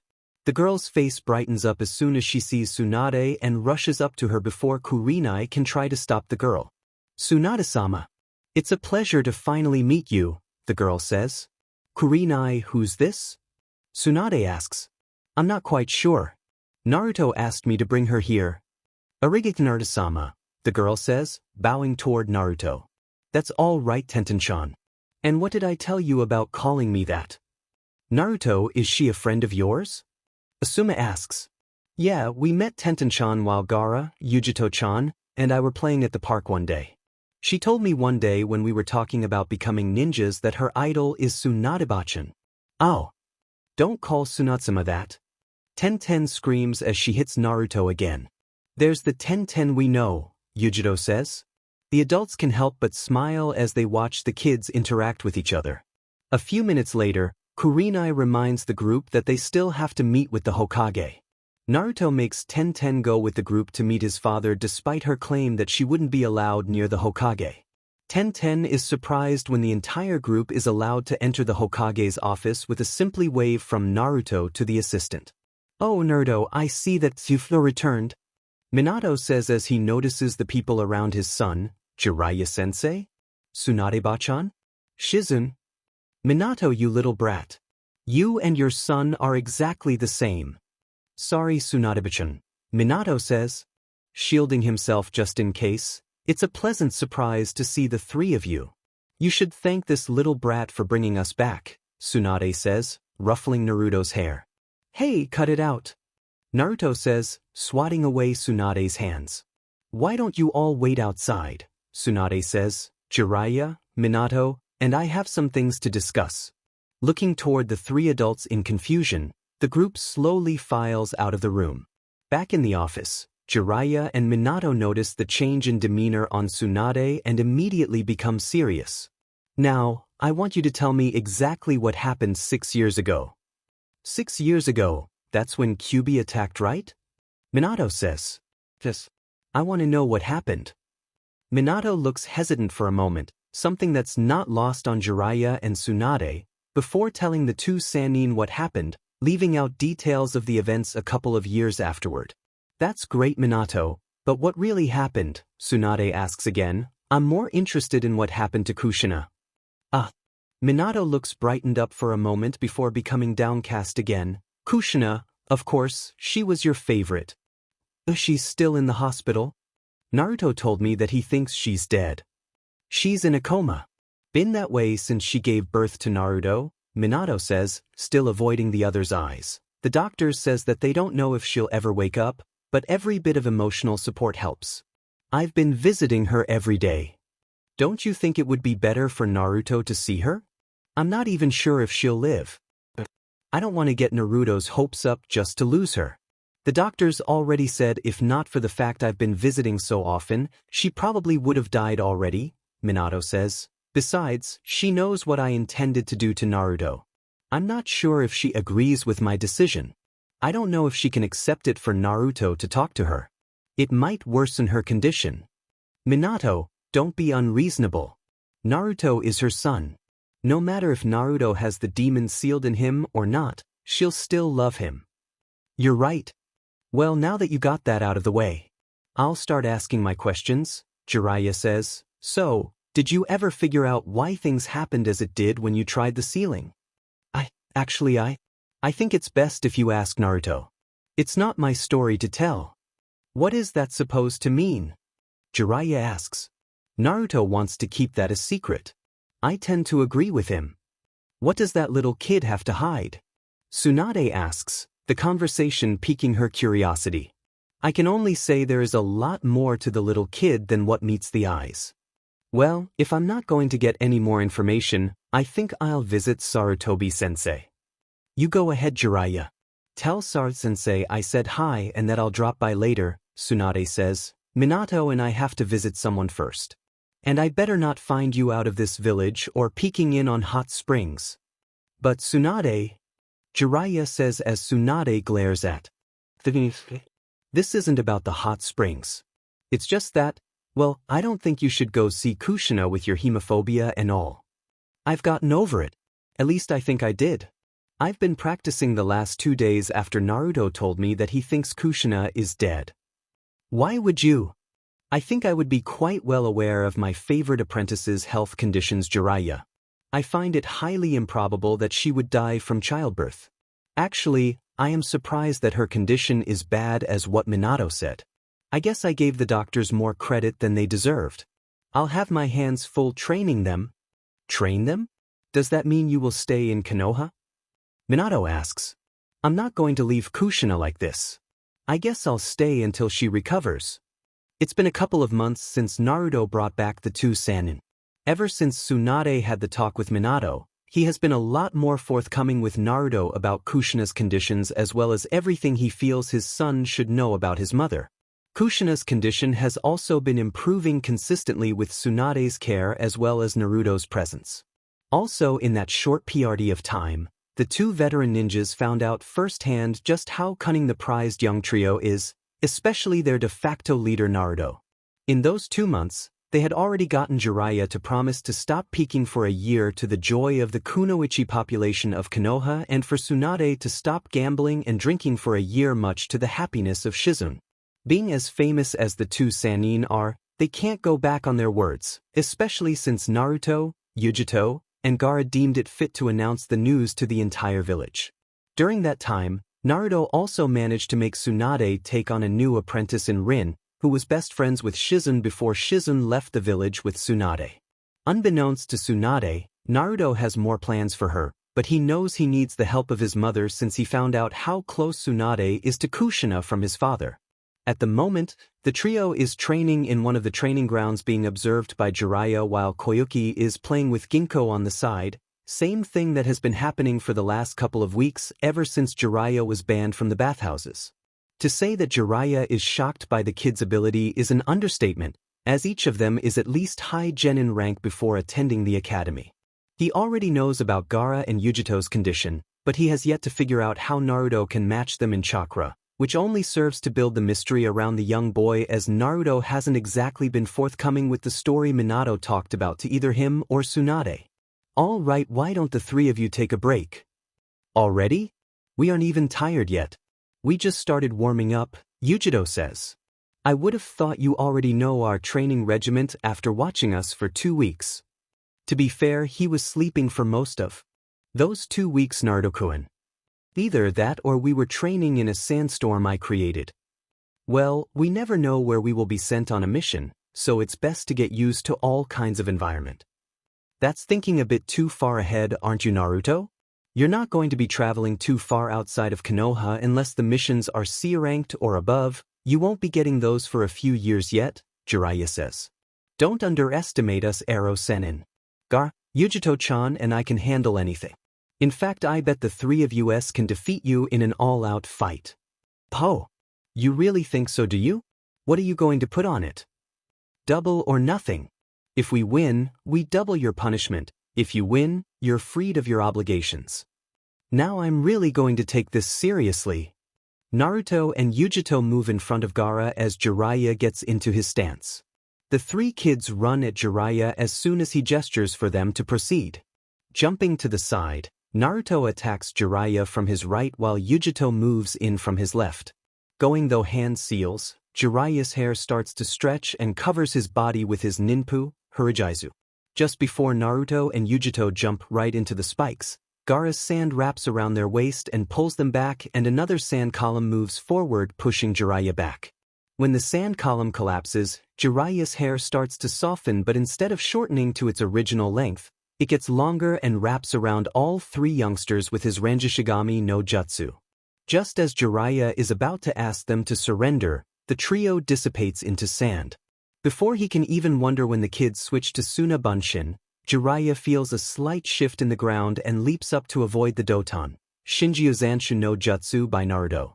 While in the air, Jiraiya can't help but feel a slight chill from Naruto's smirk. As soon as his feet land on the ground, Jiraiya starts sinking into a swamp from Naruto's Doton, Yamanuma. All around the swamps, sand pillars start rising from the muddy water pointing to sky. Following the needle, Jiraiya looks up just in time to see Yujito leaping over the swamp. A lightning jutsu later, Jiraiya is lying unconscious on the ground, the swamp and the pillars long since disappeared. Jiraiya should have listened to his own advice and take the spar seriously, a voice says from the entrance. Tsunade-bachan? What are you doing here? Minato is with Kushina, so I decided to give them some time alone. Shizune and Rin are at the hospital just in case something happens, Tsunade says. I'll just revive the old pervert and let you explain to him how he lost. Where am I? Jiraiya asks when Tsunade is done. You are still in the training ground, where you got your butt kicked. That's quite a genjutsu. I couldn't break out of it. It wasn't a genjutsu, Ero Sennin. The pillars that Gaara created are called Suration. It takes Yujito's Raiten, John, and pass the electricity to the ground like a lightning rod. However, in this case, since the pillars are in the middle of the swamp, it's passed into the swamp instead. Since water conducts electricity, it charged the entire swamp with you in it. How did you come up with tactics like that? It's all Naruto-kun's idea. He said we should come up with tactics that uses each of our strength since we got Hokage-sama to put us on the same team when we graduate. It was rather ingenious. I for one did not know my sand can be used as a lightning rod. I never thought you would have earth chakra affinity, Naruto. I don't, Tsunade-bachan. I have wind chakra affinity. Then how can you perform those Doton jutsu so well? I'm the one that came up with the tactic. It won't do if I fail my part. So I practice a lot. Then why don't you try using Futon jutsu instead? I can't. Futon, Daitapa and Futon, Renkuden would just blow you away instead of holding you down. I could use Kanashibari no jutsu and let the sand tower lead to your feet, but any skilled ninja can break out of that easily. Instead of suggesting for them to change, you should be grateful that the kids held back. If Yujito uses full power with her jutsu, you would have died from the electric shock. I still think Minato is overdoing it. Sure, the other clans teach their kids some simple techniques, But to teach kids that aren't in the academy yet techniques like Doton, Yamanuma, Raiten, Jan, Futon, Daitapa, Futon, Renkuden, and Kanashibari no Jutsu are a bit much. Let it go, Jiraiya. It's not like it's doing any harm to the kids, Tsunade says before thinking to herself. However, it does seems a bit odd that they perform all those high-level technique and doesn't look the least bit tired. Looks like I'm just in time to take you kids to lunch. Jiraiya-sensei, Tsunade-bachan, do you two want to join us? No, I'd better get back to the hospital. I still have a lot of work I need to do. I just wanted to catch some fresh air. I'll pass. I promised Sarutobi-sensei that I'll have a drink with him. It's your loss. Tsuchiji-san's cooking is the best, Naruto says while shooting a dirty glare at his father. If Minato notices the glare, he is doing a good job ignoring it. If he was hesitant before, he is downright scared of hiring Tsuchi to be the family chef now. He has no doubt that Kushina will recover, especially since she is now under the care of the famed slug Sannin. He used to like Tsuchi's cooking just as much as Naruto does, but Kushina beat it into him early on in their relationship that she will not allow her boyfriend to eat such unhealthy food for every meal of the day. In fact, she forbade him from eating ramen for a whole month once. If she ever finds out Naruto inherited that trait from his father and he is spoiling Naruto without her permission, Minato has no doubt that Kushina will have his head the moment she can get off that hospital bed, and that is a prospect he is not looking forward to. Suddenly, someone fires a red signal flare into the air from the village. One look at the flare and Tsunade starts running back to the village. Tsunade-bachan, what happened? Minato asks as everyone starts running alongside Tsunade. Rin and Shizune are calling me back. Something major is happening. What exactly is happening? I don't know. I told them to use the flare if something happens and they can't handle it themselves. Just as the group is talking, someone fires a green signal flare into the air. Tsunade's concerned look changes to a happier one, but she still doesn't slow down. Minato, Naruto, I need you two to come to the hospital with me. But is it about Kushina? I can't be sure yet since I'm not there, but I think you two should be there just in case. She has been showing signs for a few days now. I just haven't told you because I'm not sure if it's because she's starting to wake up or if it's just muscle spasms. When I gave Shizune and Rin the flares, I told them to use the red if it's an emergency, the green if it appears that Kushina is coming to.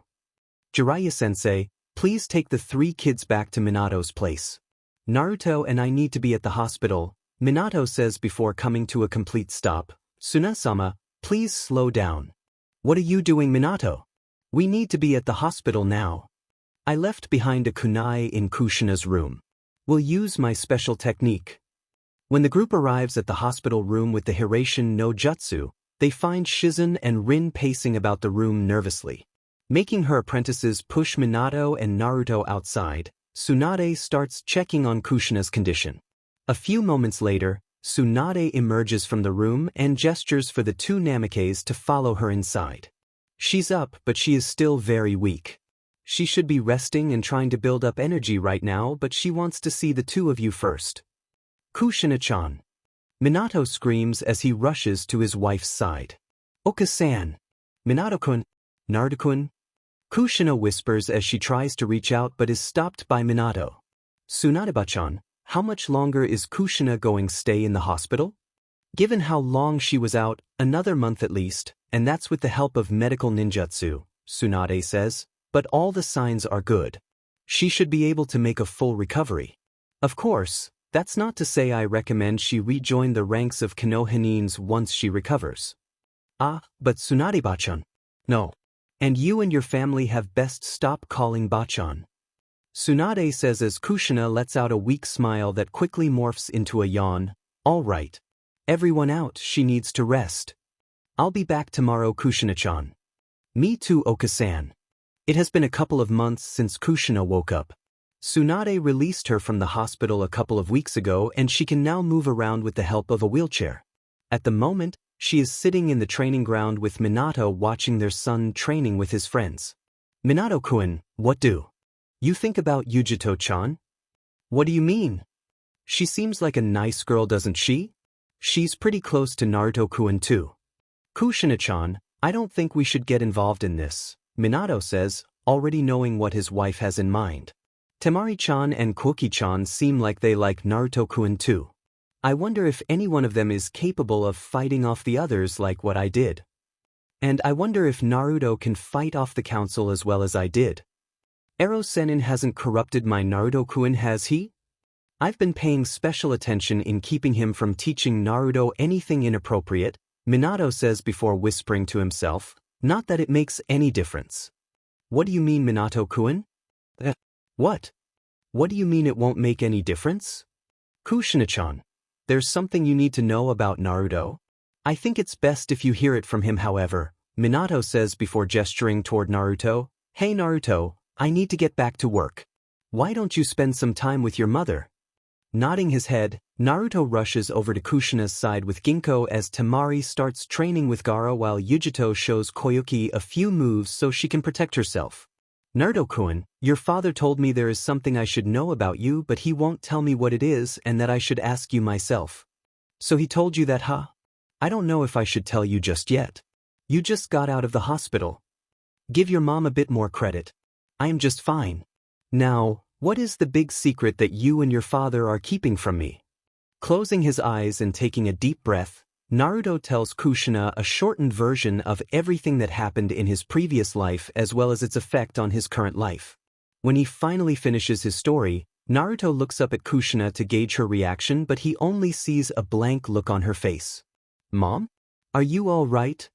That's a good one, Naruto-kun, Kushina says after a few moments. So how long did it take for you and your father to come up with that story? He didn't lie.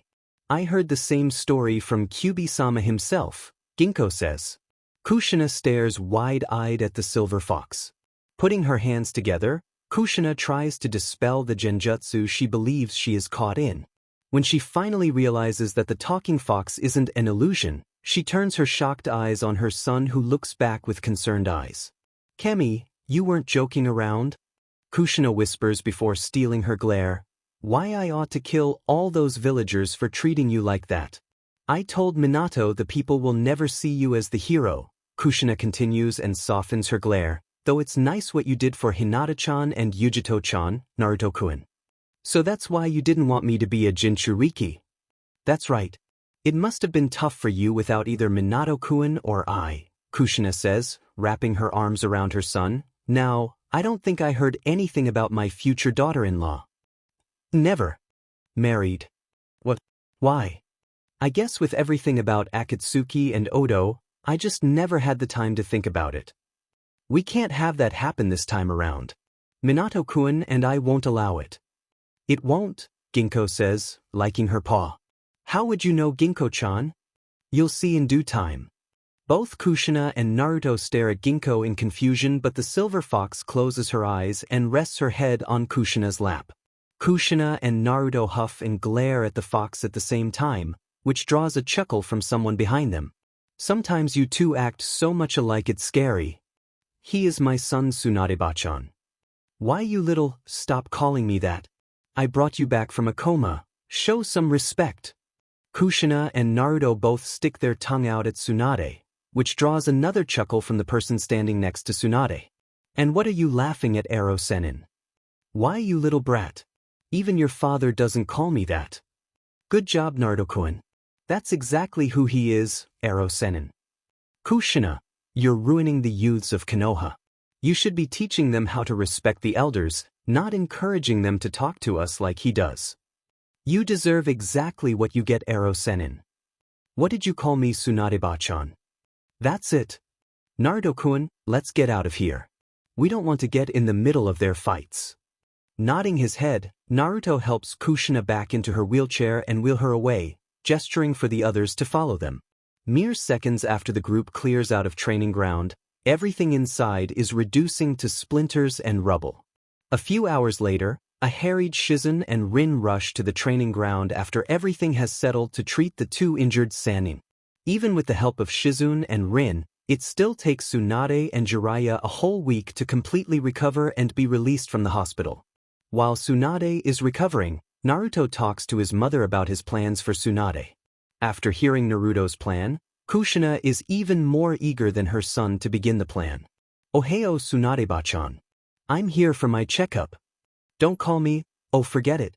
Just take a seat Kushina, Tsunade says. Where are Minato and Naruto?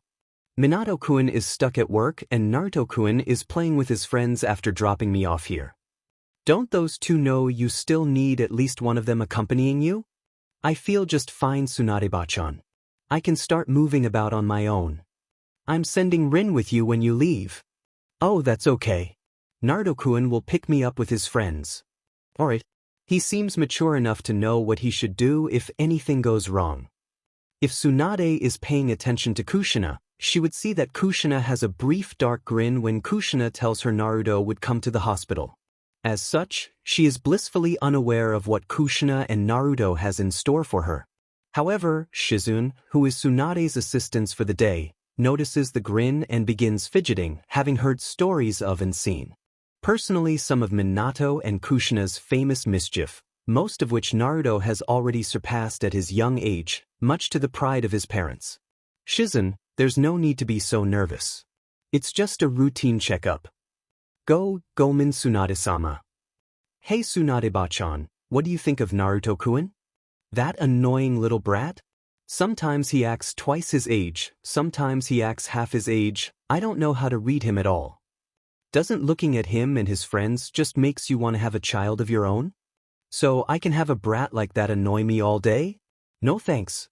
Besides, I'm much too old to have a child. You, however, shouldn't have any problem once your body fully recovers if that's what you want to ask. That's nice to know. So, you don't want to have a child at all? Kushina says, covering her disappointment with a weak chuckle. It's not a matter of wanting one or not. 1. I don't have anyone to have a child with. 2. Like I said, I am too old to have one. You can always adopt one. Taking care of Shizune and Rin are already taking too much out of my time. I don't have spare time to take care of a kid. You can get them to help you out with the kid too. Besides, if you adopt one, you can always find one that is old enough to do a decent job taking care of himself or herself. What is this Kushina? It's almost like you are trying to talk me into getting a kid. And if I am? I'd say you're crazy. Don't be so negative Tsunade-bachan. I bet Shizune-chan would love to have a little brother or sister, don't you Shizune-chan? Kushina says, remembering what Naruto told her about the plan. Shizune says, surprised at being dragged into the argument. Come on Shizune-chan, I see how you always look at Naruto-kun and his friends when they are playing.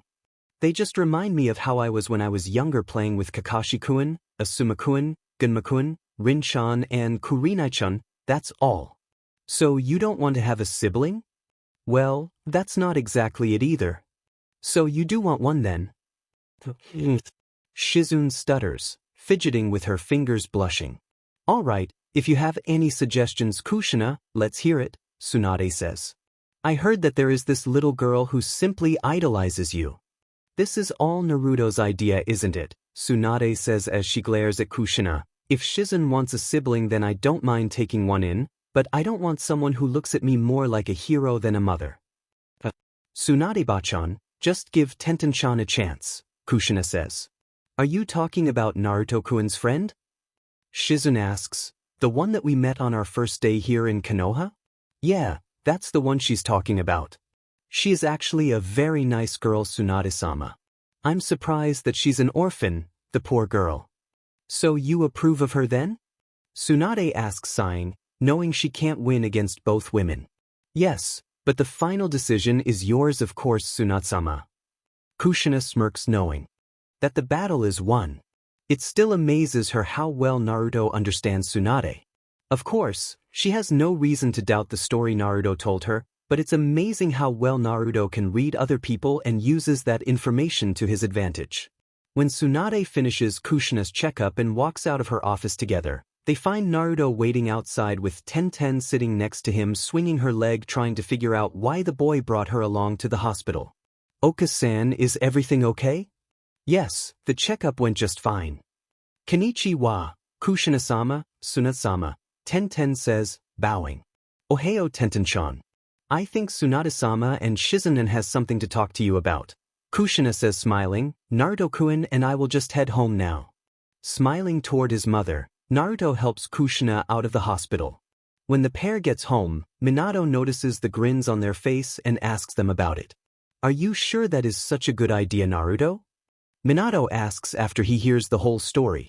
Of course, Tsunade-bachan kept telling me how much she misses the days when she was watching Shizune grow up whenever Kurenai-sensei brought her son to the Hokage's office. Also, in the time they spend together, Tsunade-bachan took a real liking toward Tenten-chan. Even so, I'm still slightly concerned. I bet Tenten-chan can convince Tsunade-bachan to stay in the village too, Naruto says, interrupting his father, and if Tsunade-bachan is staying, she'll make sure Ero Sennin won't be going anywhere either. Well, that settles it. We'll invite them over for dinner to celebrate tomorrow. Minato-kun, you sure changed your mind in a hurry, Kushina says, giggling. I can't help it. It would be really beneficial to have Tsunade-bachan and Jiraiya-sensei here in Konoha. As long as Ero Sennin doesn't go peeking in the hot springs. You mean that pervert still hasn't given up that habit? I'll have Tsunade-bachan to teach him a few lessons. But Kushina-chan, Kakashi-kun would be really disappointed if Jiraiya-sensei can't write his books. Give him the choice of having the books or having Rin-chan and let him decide. I don't think Rin really mind Kakashi reading them. Bet she doesn't feel the same about the possibility of Jiraiya peeking on her. Kurenai-sensei and Anko-sensei managed to get him to stop for a while, then he started up again. Once Tsunade-bachan died, then he completely stopped, not that he lasted too long afterward. Anko? You mean Orochimaru's student? Minato asks, trying to distract Naruto. Yeah. Nice to know the council eventually forgave her for doing absolutely nothing wrong. Not to mention she actually decided to teach. She never actually took a team. She just show up at Konoha 11's meetings every now and then and teach us a few moves. Konoha 11? Oh yeah, I didn't tell you about that nickname. That's the name the villagers came up with for the 4 teams that participated in the Chunin tournament for the first time in my year. Shouldn't 4 teams make 12 people? Oh, they left out Sasuke, didn't they? Yeah. That team ended up destroying everything. Who are the other 10 people, Naruto-kun? Sasuke team and I are on the same team with Haruno Sakura-chan under Kakashi-sensei. Nara Shikamaru, Yamanaka Ino-chan, Akimichi Chuji are on the same team under Asuma-sensei. Inazuka Kiba, Hyuga Hinata-chan, and Aburame Shino are on the same team under Kurenai-sensei. Hyuga Niji, Tenten-chan, and Rock Lee are on the same team under Gai-sensei. Why would Hayashi and Hizashi ever allow Niji to be placed under Gai? Kushina says, shuddering, why would anyone allow their child to train under Gai? They don't have any say in team selections, you know that, Kushina. Why did Sandaime-sama let Gai take on a team? Gai must have talked him into it. Once he starts, you do anything to get him to stop, Minato says before looking around. Hey, where's Naruto? He was here telling about the teams just a moment ago. Wait, do you smell that, Minato-kun? Ah, he must have been hungry and wandered off to the kitchen. I'm kind of hungry myself, Minato-kun.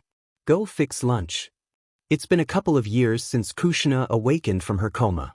Just like Naruto had predicted, with Tenten by her side, Tsunade decided to stay in Konoha and thus by extension, forcing Jiraiya to stay in Konoha as well. Now at the age of 8, Naruto is clamoring about attending the Ninja Academy the upcoming term.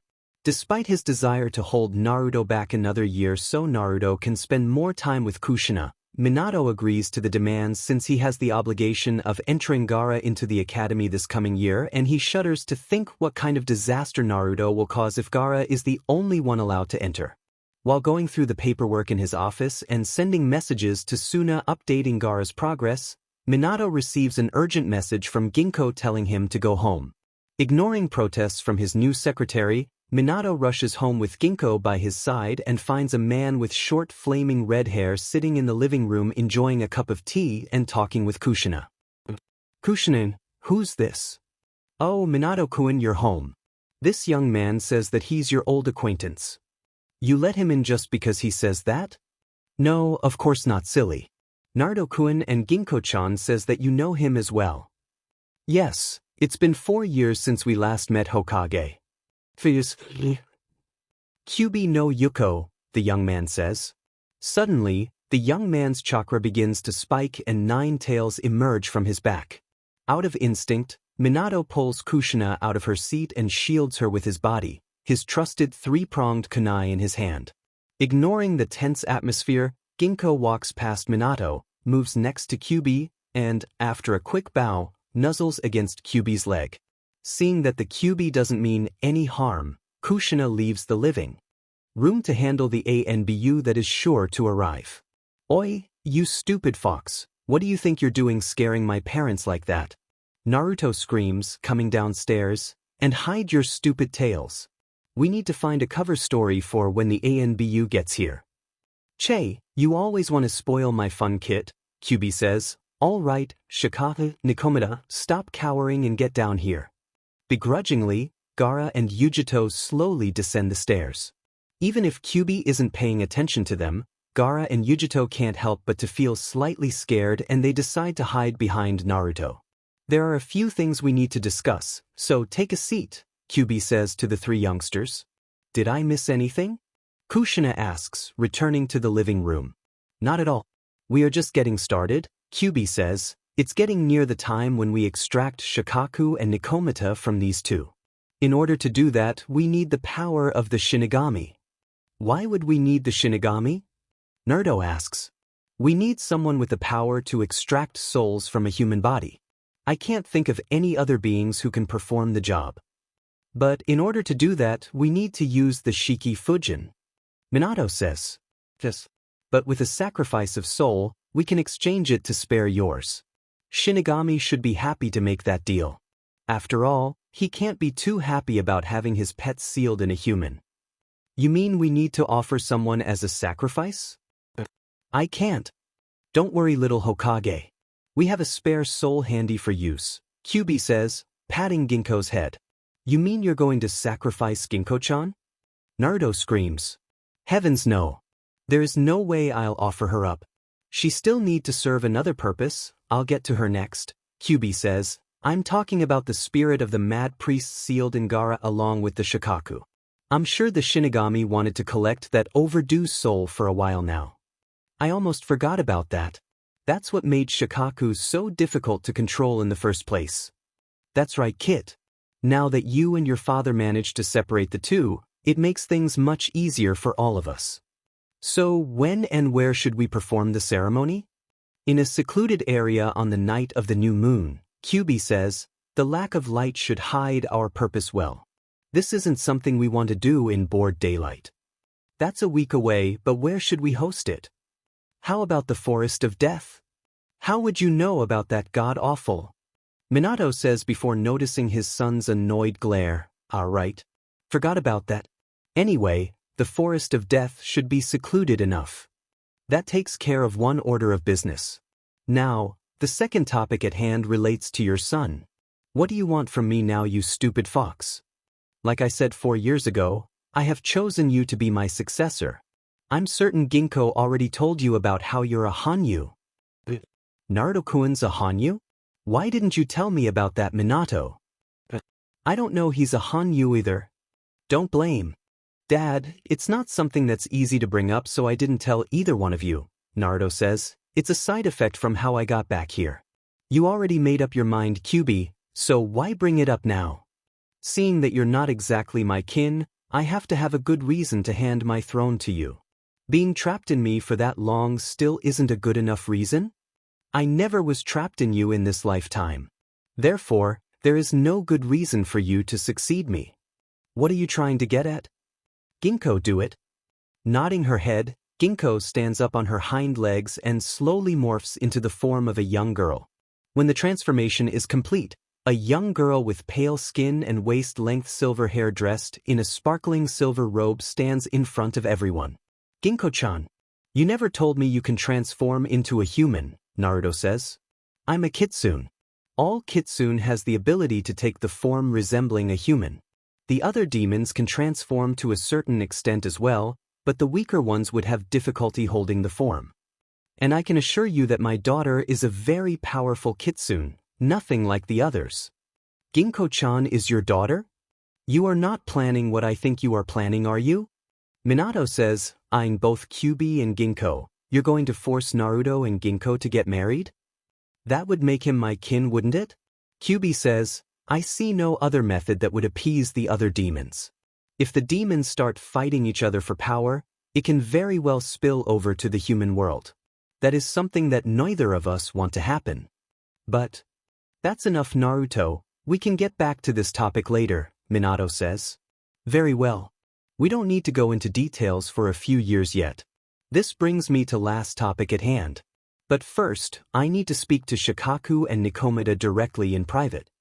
Naruto looks over to Gaara and Yujito to gauge their reaction. Seeing their hesitancy, Naruto tries to convince Kyuubi to let him join the conversation. At first, Kyuubi is adamant that the conversion be between the three Bijuu only, but eventually, Kyuubi makes the concession to let Ginkgo accompany the two Jinchuriki. While still concerned, Gaara and Yujito know that the Kyuubi won't be making any more concessions and follow Kyuubi to one of the side rooms. About 15 minutes later, the pair enters the living room again bordering on chakra exhaustion. Knowing how tiring it can be for the host to allow the Bijuu to take full control, Naruto already has some snacks prepared for the two.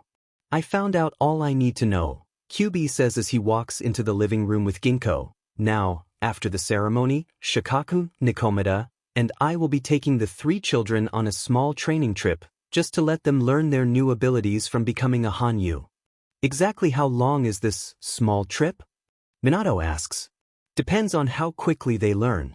Conservative guess would be about a year. There is one thing I need to do before I can go with you, Naruto says. Yes, the Uchiha. Wouldn't want that happening again, or else I'll have to personally make sure that his clan will die out before it's time just to save us the trouble this time around, Kyuubi says. Don't worry, kid, whatever you have planned you'll have three Bijuu backing you up. I doubt the Shinigami will be so forgiving toward us this time around if the same thing happens again. You three together should be able to defeat Itachi. We should still have a few months before he attacks Shisui. The extractions should be done by then, Naruto says. Prevent him from gaining the Manjikyu in the first place. It seems you did pick up some tactics from all the lessons I taught you after all. It's a nice idea, but did you consider what to do with him afterward? Attacking a fellow Konohinin is an act of treason. We can deal him however we want, Minato says. You speak as though he will be sitting around waiting patiently for you to pass your judgment. So you're suggesting? That's right, Hokage. If we do what your son suggests, we have to kill him on the spot. Of course, that would mean we have to take out Uchiha Shisui as well, least he feels responsible and he gains the Manjikyu. After that, since there will be no witness to what actually happened, those close to the two will want to take revenge by hitting out on people they think is responsible. If you're lucky, you might get away with a minor civil war and keep your position. Just preventing Shisui's death and letting Itachi get away is not an option either. Are you sure we can't just capture him alive? You do realize how difficult to capture someone alive as opposed to killing him in an all-out fight, right? Kyuubi asks. After all, Sasuke would never have been to get away from you at the Valley of the End if you didn't care about keeping him alive. What do you suggest then? Relax, Kit. I wonder how many IWA nin you have under your watch in your prison. We still have a few that tried to assassinate several of our more prominent ninjas. Minato starts then stops abruptly. I see. Now all we need is to set the whole thing up. I hate to lose two of my better ninjas like this, but it appears I have no choice. They aren't yours to have in the first place. If you allow things to progress as is, you're going to lose those two along with the rest of the Uchiha clan. Shikaku, Nikomata, and I will take out the trash along with them, so I only need you to hold the other ninjas back until we've finished the job. All I need to do is to send them out to take care of a few prisoners in secret, Minato says. That's rather standard procedure for taking care of the more dangerous prisoners the other villages try to negotiate a release for. It seems we have covered everything. I will be back in 6 days. A week later, a small group is gathered around a small fire in the Forest of Death. Minato set up a small camp as soon as they entered. While the others are waiting patiently, Naruto is pacing back and forth as Kyuubi has yet to arrive. Sit down, Naruto, you're making me dizzy, Ginkgo says once again in her human form. Where is your father? He should have returned yesterday. Chi-Chi will be here. Don't worry, Ginkgo says. In fact, I wouldn't be surprised if he's already here. I'm nervous. What if things don't work out the way we planned it? Don't worry, Yujito-chan. If there's one thing the darn fox is good at, it's figuring out how a bijou can escape from the host. He's been trying for a long time before. He knows what he's talking about. Is that supposed to flatter me? Kyuubi says in his human form, hanging upside down on a tree branch. You're right about him after all, Ginkgo-chan. He is my father, Naruto, Ginkgo says, standing up and brushing away imaginary dusts. Let's get started. I will stabilize Gaara's body with my chakra while you two do the same for Yujito. Your father will summon the Shinigami. To make things easier, Gaara, Yujito, you two should let Shikaku and Nikomata take over for now. Remember, once the Hokage summons the Shinigami, let me do all the talking. Nodding their head, Gaara and Yujito close their eyes and slowly let their demon chakra fill their body. When they open their eyes again, Naruto can spot the telltale sign that the bijou are in control and gestures for his father to perform the Shiki Fujin. So you have summoned me again. Perhaps you are desperate for me to capture your soul. Excuse me, Shinigami-sama, but we have a task that only you can complete. Kyuubi, it seems that you are already released from your prison. I suppose I can listen to your request, but don't expect me to let you off easy if I find your request a waste of my time. Thank you, Shinigami-sama. We wish to release Shikaku and Nikomata from these two youngsters' body. We know that only Shinigami-sama can ensure the safety of both the children and the bijou. Nikomata? Sealed inside a human child? Very well, but what do you offer in exchange for saving the children's life? The spirit of a crazed priest is sealed in this young boy's body along with Shikaku. Is his soul enough in exchange? Hardly. If you offer my summoner's life as well, then perhaps I can reconsider. No! Naruto screams, leave my father alone. If you want someone's life, then take mine instead. Naruto! Be quiet. I said let me do all the talking. Silence, Kyuubi. If you are offering yourself, then I suppose you would have to do. Are you sure you are willing to die in place of your father? It's not like I haven't died before. Besides, I already told my dad everything major that happened in my past life. Kyuubi can fill in the details when my dad needs the information. Very well, Shinigami says, reaching out with his arm. No! Ginkgo screams, moves in front of Naruto and faces him. Why can't we just offer this Itachi person instead? Chi-Chi and you are trying to get rid of him, right? Foolish girl. A sacrifice must offer his own life willingly. But your target isn't willing. What about them? Listen carefully, little girl. I said the sacrifice, not the target. Then take mine instead. Leave Naruto alone. Ginkgo screams, Naruto still has a lot of important things he needs to do. Ginkgo-chan. Gomen Naruto-san. I promised you and Kushina-san that you will have a wife in this lifetime, but it seems that I am unable to deliver on that promise myself. As Naruto and Ginkgo are talking, the Shinigami reaches out toward the pair before Kyuubi can voice his opinion on the matter. While keeping one eye on Ginkgo, Naruto waits until the last moment before pushing Ginkgo out of the way, intending to take the blow himself. However, instead of reaching through him, the Shinigami once again reaches past him and into Yujito's body instead. Staring wide-eyed at the god of death, Naruto moves closer to Gaara just in case the Shinigami decides to take the soul after extracting the two bijou. Pulling out Nikomata's soul, the Shinigami plants the soul through a portal in the ground before reaching out toward Gaara and repeating the action with Shikaku. Once he's finished, the Shinigami reaches out toward Gaara again and pulls out the screaming soul of the crazed priest before devouring him. Looking over toward Kyuubi, the Shinigami points toward him, then gestures toward Gaara and Yujito.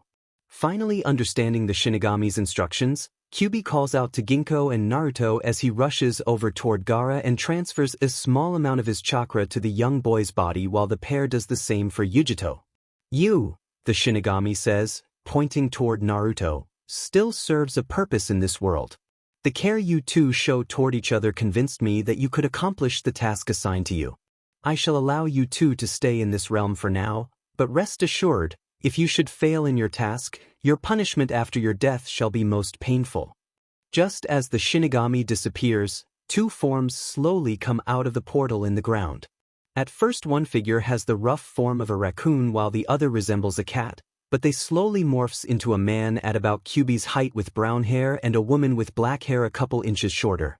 Finally, I'm out of that kid's body, the man says. Not that I'm complaining about being freed, but I am slightly concerned about the girl now that she no longer has my power to protect her. The woman adds, I don't want to see her appearing in my domain anytime soon. That's why you are going to teach her how to fend for herself, or did you forget my instructions already? Ah, Kyuubi-sama, it's nice to see you again, the woman says. Oi, you darn fox. About time you show your face again, the man says, smirking. Do you still want to challenge me, you stupid raccoon? Kyuubi answers, returning the smirk with one of his own. Excuse me.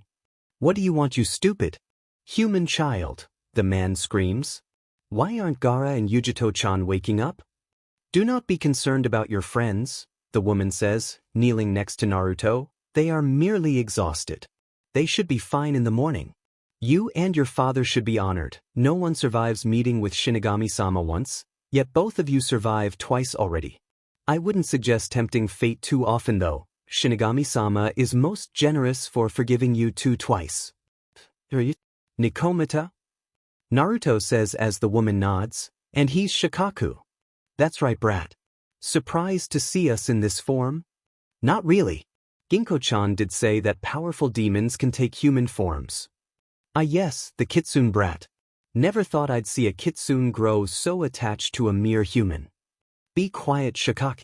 I for one think it's nice, the will those two showed in protecting each other. I never expected my daughter to grow a soft spot for him so quickly. They only spent 4 years with each other. Only 4? That is quite fast, Nikomata says. 4 years is fast? Naruto asks. Apparently you don't quite understand demons yet, young child, Nikomata says. We demons have much longer lifespan than mere humans, in terms of thousands or even tens of thousands compared to your mere decades. 4 years to us is a very short period of time. Of course, on a few rare cases, I do see human love continuing in my realm. Your realm? I believe your kind calls it the underworld.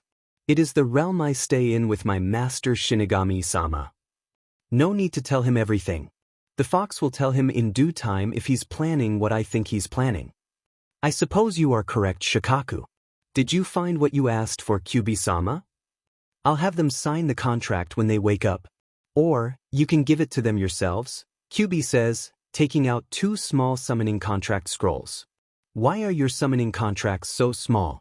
I've seen Ero Senin's frog summoning contract and Orochimaru's snake summoning contract. They're huge. We are not meant to be summoned, Ginko says. Bakuniko, Tanuki, and Kitsune are all known to be shapeshifters. People would normally deem us too dangerous to summon. Not to mention the fact that we don't like to be summoned either. Of course, being shapeshifters also allows us to be more in tune with human behaviors. One reason that we tend to be more willing to work with people that we deem worthy, Nikomata says. Perhaps we should continue this conversation back at the house, Minato says. The 2 kids look like they can use a nice, soft bed. He's right. We've accomplished what we need to do here. Let's head back, Kyuubi says. The next morning, Gaara and Yujito groggily walk out of their respective room, bodies still weakened from what happened last night. When they get downstairs, they find Naruto's family along with Kyuubi and 2 people they've never met before sitting in the dining room enjoying breakfast. The 2 kids are finally up. Kyuubi says without looking up, his back facing the pair. Good, then we can get them to sign the contract, take care of who we need to take care of, and leave for training. Relax, Tanuki, can't you ever let someone have their meal in peace? If you eat everything in one go instead of playing with your food, you would have finished a long time ago like everyone else, Bakuniko. Would you 2 be quiet? Gaara and Yujito-chan still haven't eaten anything yet. The boy has guts talking to us like that, I'll give him that much. Gomen Shikaku-sama, Ginko says before turning to Naruto, you need to show Shikaku-sama and Nikomata-sama some respect, Naruto-san. Meh, I'm going to be the lord of all demons. I'll show them respect when they deserve it. Upon hearing Naruto's words, Ginkgo immediately blushes and looks down to her lap, fidgeting her fingers, a sign that Naruto has seen many times in his previous life and still has no idea the meaning of. Did you forget the stipulation that would make you the demon lord? Kyuubi asks, or are you no longer fighting against it? What? Naruto asks, completely missing Kyuubi's amused tone. The thing between you and Ginkgo-chan, Kushina reminds her son, you're not planning on doing nothing after you've embarrassed the poor girl like this, are you? I never really given it much thought. I mean, I just found out she can morph into a human a few days ago. Do you prefer that I stay in this form, Naruto-san? Ginkgo asks, again in a tone that Naruto knows well. I don't know. I guess you should take whichever form you're comfortable with. Stay in this form, might as well get used to it. You'll be training in this form if you wish to help Naruto in whatever he needs to do. Hi Shishiu-e. When are you going to organize the assassination mission? The quicker we get that done, the quicker we can start the training, the quicker they can finish, and the quicker we can get back to our world. Impatient as always, Shikaku, but I agree, I'm sure both Shikaku and I would like to go back to our realm to check on our underlings after being away for so long. I was waiting until you have recovered from the extraction. I can assure you we most certainly have recovered, Shikaku says, flexing his muscle. Very well. I will arrange for it to happen tonight. Secret execution grounds, 5 miles north of the village gate. It's hidden under a strong genjutsu, only ANBU would know its exact location. I'm sure the three of us can see through the illusions, Kyuubi says. There may be some chakra spikes. I'm sure you can convince the others that it's only from Itachi and Shirsue's fight against the IWA Nins? There shouldn't be any problems there. Good, I guess Shikaku, Nikomata, and I will start getting ready. Later that night, the two Uchiha are leading the two semi-conscious IWA Nins to the execution ground. They have placed a strong genjutsu on the two IWA Nins to keep them from struggling. Finally arrives, Itachi and Shirsue remove the katana strapped on their back, looking to finish the job quickly. However, as soon as they enter the clearing, Kyuubi, hidden in the shadow with Shikaku and Nikomata, cancels the genjutsu on the two IWA Nins just in time for the two prisoners to roll out of the way of the sword strike. The fight lasted for several minutes, each side landing multiple strikes. Soon enough, the two IWA Nins lay dead in the clearing with Itachi and Shirsue sporting several wounds. During the entire fight, Shikaku has been slowly turning the ground around the clearing into sand, and as soon as the fight is over, Itachi turns his attention on Shirsue, trying to use the fight against the IWA Nins as a cover for Shirsue's death, but two walls of sand shoot up from the ground and engulfs the two Uchiha, and within seconds both are completely crushed. As soon as the sand retreats and reveals the two bodies, Nikomata, using her power, reanimated the two IWA Nins to create a swamp to hide the sand, then create boulders to place on Itachi and Shirsue's body to set a scene of them being crushed by the boulders before releasing her control, allowing the two carcasses to tumble to the ground. Leaping out of the tree, the three Bijou check to make sure that all their targets are indeed dead. Satisfied with the job they've done, the three Bijou leave the clearing to report back to the Hokage. Is it over? Minato asks, sitting in his office with a bottle of sake sitting on the desk in front of him. Yeah. We made sure of it, Kyuubi says. I'll send someone to pick up the bodies, Minato says, writing a mission slip and handing it to one of the messenger birds in the room. When are you going to take the children on the training trip? As soon as possible. It's probably too late at night to let the kids know. We'll head out the day after tomorrow. Very well. Don't worry about the kids, they'll be just fine, Kyuubi says, and don't feel guilty about the Uchiha. It's not an easy decision, but it's the right decision. I sure hope so. About 10 months after the three youngsters left the village, Kushina and Minato are becoming more and more concerned. They have not heard any news about the children, and Suna has been increasing its pressure on Konoha regarding the location of Gaara. Minato has been delaying the inevitable by stating that the children are on a secret training mission, but he just received a message from the Kazekage demanding that he recall the children and that the Kazekage will visit the village in a week. At the moment, Minato is pacing about in his office, trying to figure out a way to avoid this political disaster. Just as he is about to give up, the entire village is enshrouded by massive waves of chakra, but the chakra waves disappear just as quickly as it appeared. Alarmed, many ninjas gather at the village gate, in the general direction where the chakra originated.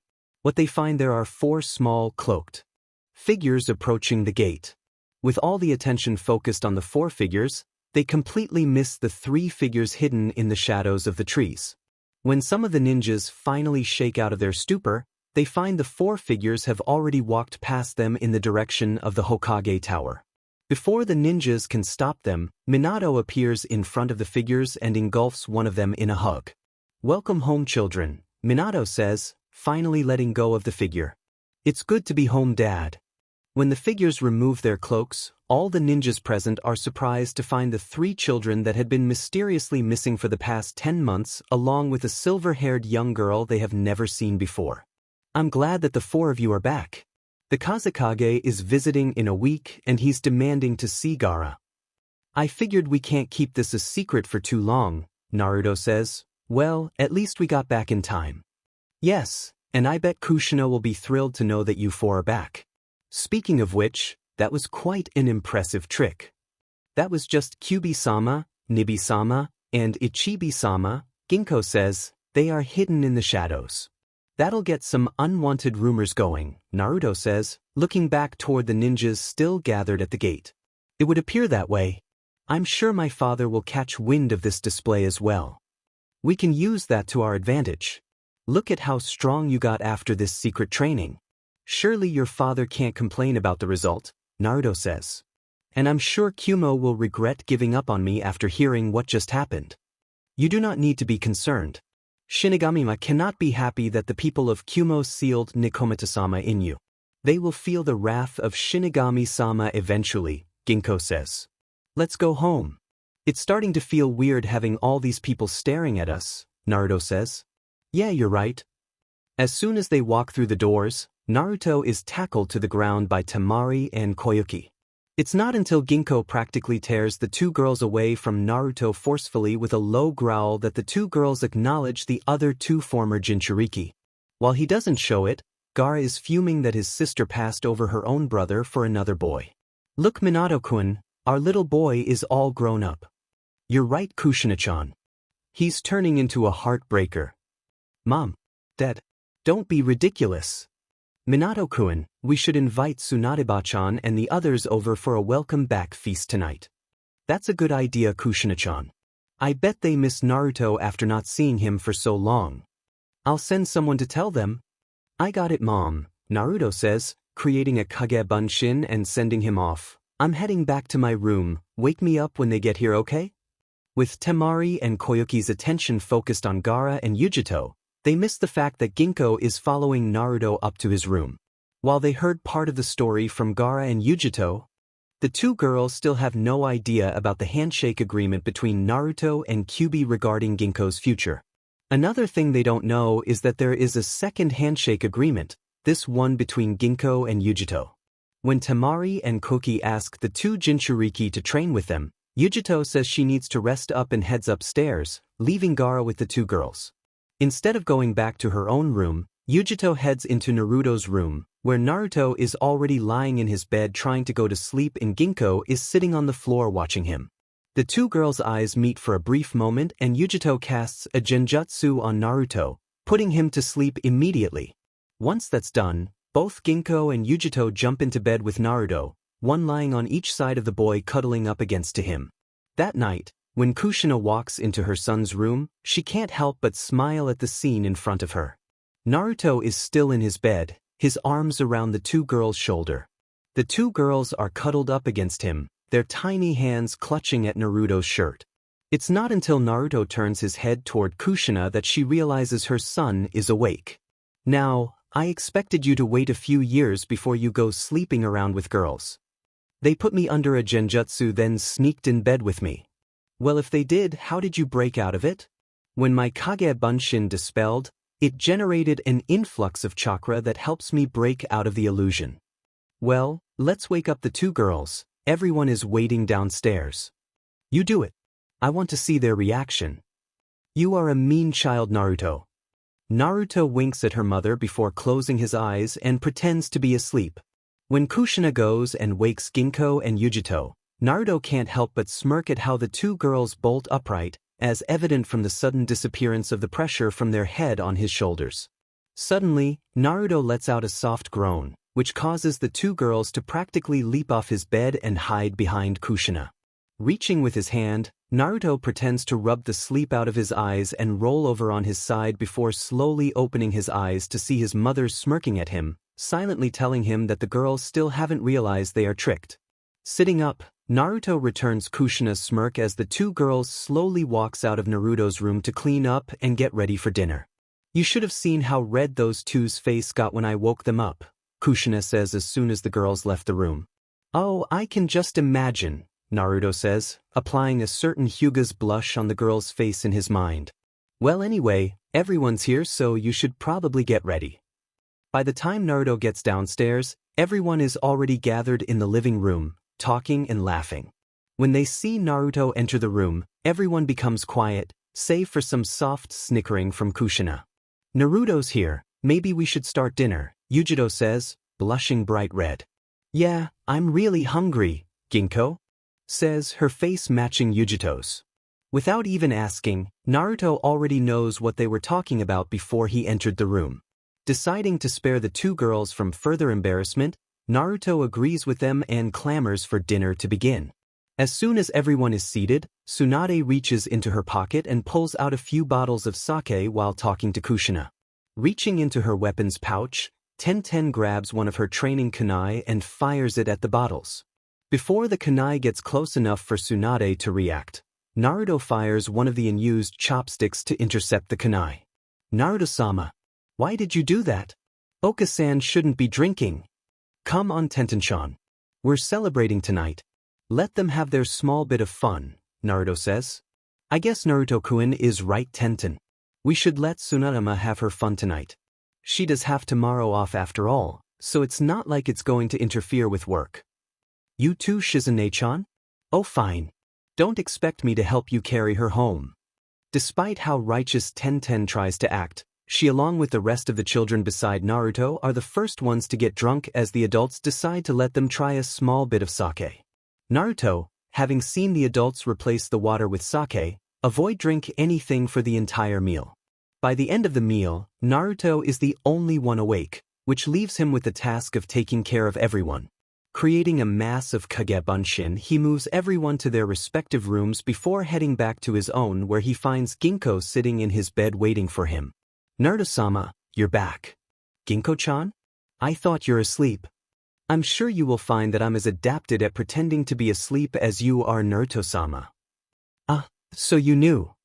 Nasama, there is something I want to talk to you about, Ginko suddenly says. What is it, Ginko-chan? You are going to be attending the academy in a few months. Do you believe I should go with you in my fox form or my human form? I'm not sure. I prefer the fox form. That way, I can be on the same team with you even if Yujito and Gaara are on the same squad. No matter which form you take, everyone will think something is wrong when the other form is missing. I can create a bunshin of myself, but I need to stay away from the Inuzuka. They will be able to trace my scent. Yeah, you're right. Their nose is a big problem. If you stay in the fox form, your bunshin can stay near Kikiheim and use her scent to cover yours, right? In a minor ways, I would also need your wallet. Why? Perfumes can cover my scent as well. Even weak perfumes can daze the Inuzuka if they try to enhance their sense of smell. But perfumes are pretty expensive. Chichi will not be too happy that you are refusing to buy me things. Go ask my parents. I don't have any money, Naruto grumbles. But Nansama, then it wouldn't be a gift from you? Don't give me that look, Ginko, Naruto says as he. Here's a few sniffle, I'll talk to my parents tomorrow. Arigato, Naruto-sama. Well, now that you've finally gotten that off your chest. Naruto says, why did you let Yujito-chan sleep with us? You don't like it? Ginko says, tilting her head to the side. Shishiu said that all boys like to have more than one girlfriend and the more the better. Arg, he's as bad as Ero Senin, Naruto screams. Not that I'm upset with the arrangements, I'm more concerned if you are all right with it. Why wouldn't I be? It's not all that uncommon for demons to have multiple mates. What if you're sure? So, you're not upset? No, not really. Naruto-sama no eki. You call Shishui a pervert but you're just as bad, Ginko says giggling. Do you wish for me to arrange for Temari-san and Koki-san to stay with us as well? What? You can't just go about asking people to join like that. But they seemed like they want to join when Kushina-sama told everyone what happened when she woke Yujiro-san and I up. You're kidding, right, Ginko-chan? No. I think they were really interested. That can't be right. They didn't show any interest in me before. But you changed a lot of things in this life already, right, Naruto-sama? But I didn't mean for it to change like that. Yawning, Ginko climbs under the cover and cuddles against her pillow. Seeing that Naruto is still standing next to the bed, Ginko reaches out and pulls Naruto into bed with her. It doesn't really matter whether you intend for it to happen or not, Ginko says. This is the way things are happening, you'll just have to deal with it. The question is how to deal with it. I'm sure you can figure something out, Ginko says. Now stop moving around and go to sleep. By the end of the week, news of Gaara's display of power has reached the ears of the Kazekage. When the Kazekage arrives in Konoha, he immediately demands that Gaara return with him to Suna. However, Gaara only needs to bring up the name Yashimaru to gain the support of both Kankuro and Temari. When the Kazekage tries to force Gaara to return, Naruto and Yujiro have to step in to prevent Gaara from using his sand to kill his own father. Seeing that he is outnumbered in Konoha, the Kazekage begrudgingly agrees to allow Gaara to enter the academy in Konoha, but he quietly vows to himself that he will take every opportunity to force Gaara back to Suna. Gaara's father won't let things go this easily. Naruto says when he and his father are the only ones left in the Hokage's office, we should keep an eye out on Suna. Suna is our ally. And Suna is also very angry with us right now, Naruto says, cutting off his father. Just because Gaara is living in Konoha now doesn't mean that Orochimaru won't contact Suna for a joint attack when the time comes. Sometimes I don't know whether to call you a genius or an idiot. Minato says, sighing. I'm not known as the #1 unpredictable ninja for nothing. Well, we can't do anything about it now. I'll just ask Jiraiya-sensei to use his spy network to keep an eye out on Suna, Minato says, gathering several documents on his desk. Well, these are the papers admitting you kids to the Ninja Academy. I just have to figure out how to enter Ginko. She and I talked about this before. She says she'll stay in her fox form through the academy. She wants to be on the same team as Gaara, Yujito-chan, and I. That would make things a lot easier. I don't need to come up with an excuse to cover her identity, although I should probably come up with one just in case people start asking about her human form. You can just say that she's the daughter of an old acquaintance of yours that he's leaving in your hands. I suppose that would have to do, Minato says. Shouldn't you be playing with your friends right now? I just want to think some things through, that's all. What's the problem? Remember that day when Gaara, Yujito-chan, and I came back? Mom probably told everyone what she found in my bedroom. Later that night Ginko-chan told me that Temari-chan and Koki-hime might feel that way as well. I told Kushina-chan you'll turn into a heartbreaker. Dad, focus on the task at hand. Sure, son. What's the problem with having a few girlfriends? What's the problem? I feel bad enough that I'm making Ginko-chan and Yujito-chan share me. I can't possibly ask more girls to do the same thing. Well, there is something you should know, Naruto. When I became the Hokage, the council wanted me to take multiple wives to ensure that the Namikaze line continues. Of course I was able to fight them off long enough for Kushina-chan to be P-Arjun, so they can't keep pushing that idea on me. But Kushina-chan and I aren't getting any younger, and I don't know if Kushina-chan can handle another P-Arjun despite what Tsunade-ba-chan says. The council might try to push the same idea on you, especially since they consider you the hero that chased away the Kyuubi. Why not take advantage of it and take all 4 of them as your wives? But that doesn't solve the problem of me feeling guilty about having them share me. Did you consider that maybe they won't care? Minato says, I can tell you that many of the women offering themselves to me back then didn't mind the idea of sharing one bit. But those 4 girls aren't gold diggers like those women who offered themselves to you. You can always sit them down and talk to them to see how they feel, Naruto. Do you think it's easy to approach that subject? I can't just go up and ask them if they love me and do they want to share. Alright, let me just get through these paperwork and we'll head home and talk to Kushina-chan. We can have her talk to the girls. It should be easier for her to broach the subject. I guess that'll have to do. Now that that problem is solved, I'll just have to get through these couple of piles. Why don't you ever use Kage Bunshin to help you do the paperwork? Kage Bunshin? Minato says, stopping suddenly. Why didn't any of the Hokage think of that idea before? Arg, you'd think someone with the title, the professor, would be able to come up with that idea. Maybe he wants you to figure it out on your own and suffer on the way there like he did. Muttering about selfish old men, Minato creates 5 Kage Bunshin and orders them to start working on the paperwork while he heads home with Naruto. After going through the situation with Kushina, she adds another name to the mix. What do you mean Tenten-chan likes me too? She's supposed to like Niji. Well, she hasn't met Niji yet now, has she? Kushina says. But, too late to change that now. I'd bet she's already heads over heels in love with you, Kushina says. There has got to be some way to change that, right? All I wanted to do was to make Tsunade-chan adopt Tenten-chan. I didn't think she would fall in love with me because of it. Like I said, too late to change that now. I'll have a sit down with all of them when I get the chance. But I don't even know how I feel about them. It's not a bad thing to have that many people love you, Naruto. But it's not fair to them that Naruto, don't worry about it. Just let things come as they will, Minato says. Don't change how you are because you're worried how things would turn out. Remember what I told you in the office, Naruto. I think that might be the best course of action. But don't worry, Naruto, Kushina says. You wouldn't believe how many love letters your father got back in the days. Hey, it's not that long ago, Minato complains. Be quiet. I'm talking to Naruto, Kushina says. Like I was saying, your father received plenty of love letters, and I wasn't angry at him at all. I'll talk to the girls and make them understand the situation. If they can't handle it, then I'll suggest for them to back off. If they can, why don't you give it a try? Fine. Naruto says before whispering to himself, I gotta be more careful in the future.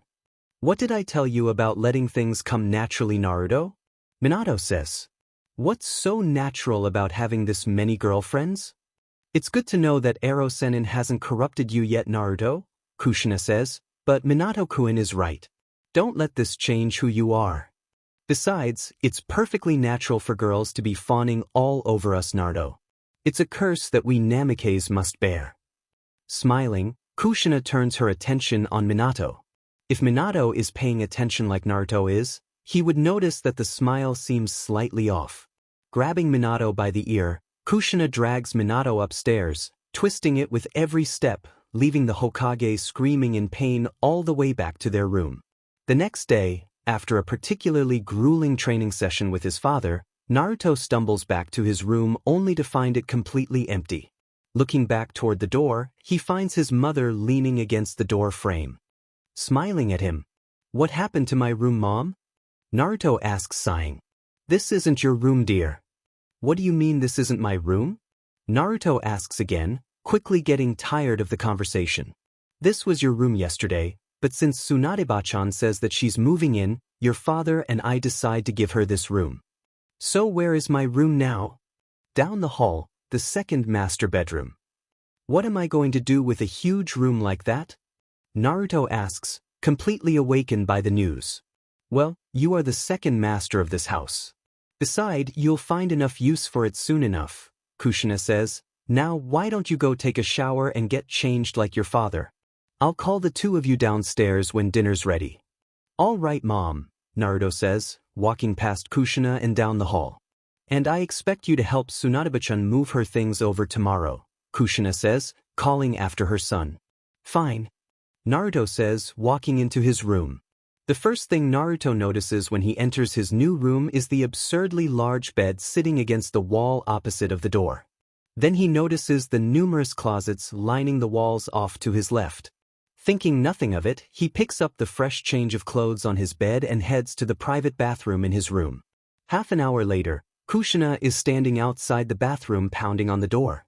"What are you doing in there?" "Hurry up, dinner's ready." All right, Naruto says, opening the door. "I've never seen a private bath as large as that. I bet I can swim in it." "For now you can. It's really only designed to fit 2 adults comfortably." Kushina says, "Remind me to get a bigger one for you later." Looking at his mother in confusion, Naruto quietly follows his mother downstairs, where all the other occupants of the house is sitting around the dinner table waiting patiently for the last member to arrive. As punishment for making everyone wait, Kushina makes Naruto stay behind after dinner to wash the dishes. Even after feeling refreshed from the bath, Naruto is completely drained by the time he drags himself upstairs. After stumbling in and out of his old room, he opens the door to his new room, takes a look inside, before going back to the hallway to check if he's in the right room. "What's wrong, Naruto-sama?" Ginko asks from inside the room. "What are you girls doing here?" "This is our room. At least, Kushina-sama says so," Yujito says. "And after our talk with Kushina-sama, I think she's right," Temari says. "Why don't you come in and join us?" Koyuki says, walking up behind Naruto and wrapping her arms around his waist. "I think there is going to be another person moving into this room tomorrow." Pushing Naruto into the room, Koyuki kicks the door closed before shoving him into bed. With a squeal, the girls all jump into bed with Naruto and fight for the spots next to Naruto so they can cuddle against him. Sighing, Naruto waits until the girls finally calm down before trying to go to sleep. By the time the 3 former Jinchuriki are finally ready to enter the academy, Minato allows them to enter as second-year students to cover the missed year due to their training with the 3 Bijou. Of course, if Minato had requested for the children to be promoted to genin, few can complain after seeing their supposed powers in action when they returned from their training. But Naruto himself requested that they be placed with that particular group in order to observe them. Even though the instructors were alerted that Naruto, Gaara, and Yujito would be attending a month before the school year starts, the instructors still cannot believe the 3 that had shown so much power are standing outside their classroom waiting to be introduced to the other students. "Please come in," Irika says, opening the door. The entire class becomes completely silent when the 3 enter the room. Every pair of eyes, including those of Irika, Suzume, and Mizuki, are focused on Naruto, Gaara, and Yujito. After a quick introduction, they take their seat across an empty row, where Ginko is already waiting, having entered unnoticed as everyone's attention was on the 3 newcomers.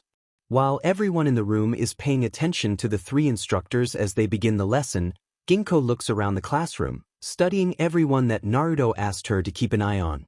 Throughout the entire class, Ginko notices that Hinata keeps stealing glances over at Naruto whenever the instructors aren't paying attention. Thinking that Naruto probably don't want to hear about things like that, Ginko keeps this piece of information to herself when she reports to Naruto after the classes are over. "Naruto, please wait." "Hinata-chan? What's wrong?" Naruto asks. My father told me to accompany you back to the Namikaze compound since Hoka-sama invited us over for dinner," Hinata says, blushing. "Okay, come on. Let's go, Hinata-chan." "Wait, Naruto-kun. Shouldn't we wait for Tenten-chan too?" Yujito says. "You're right. I'm completely forgot."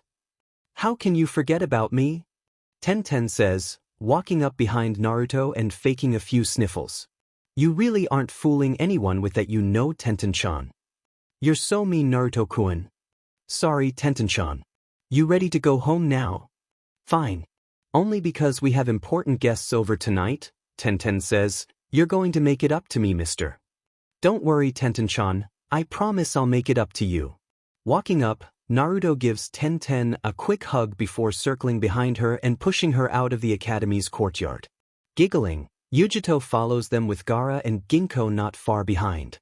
A few moments later, Hinata shakes out of her stunned state and hurries after the group, who is right at the exit looking back toward the frozen girl.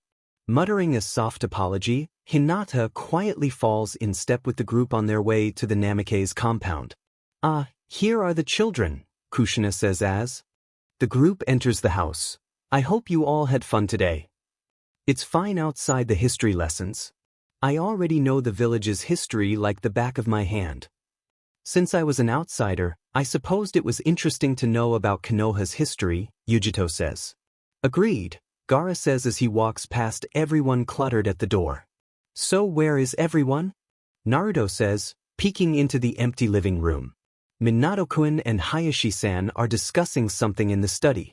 The ladies should be in the yard enjoying the evening breeze.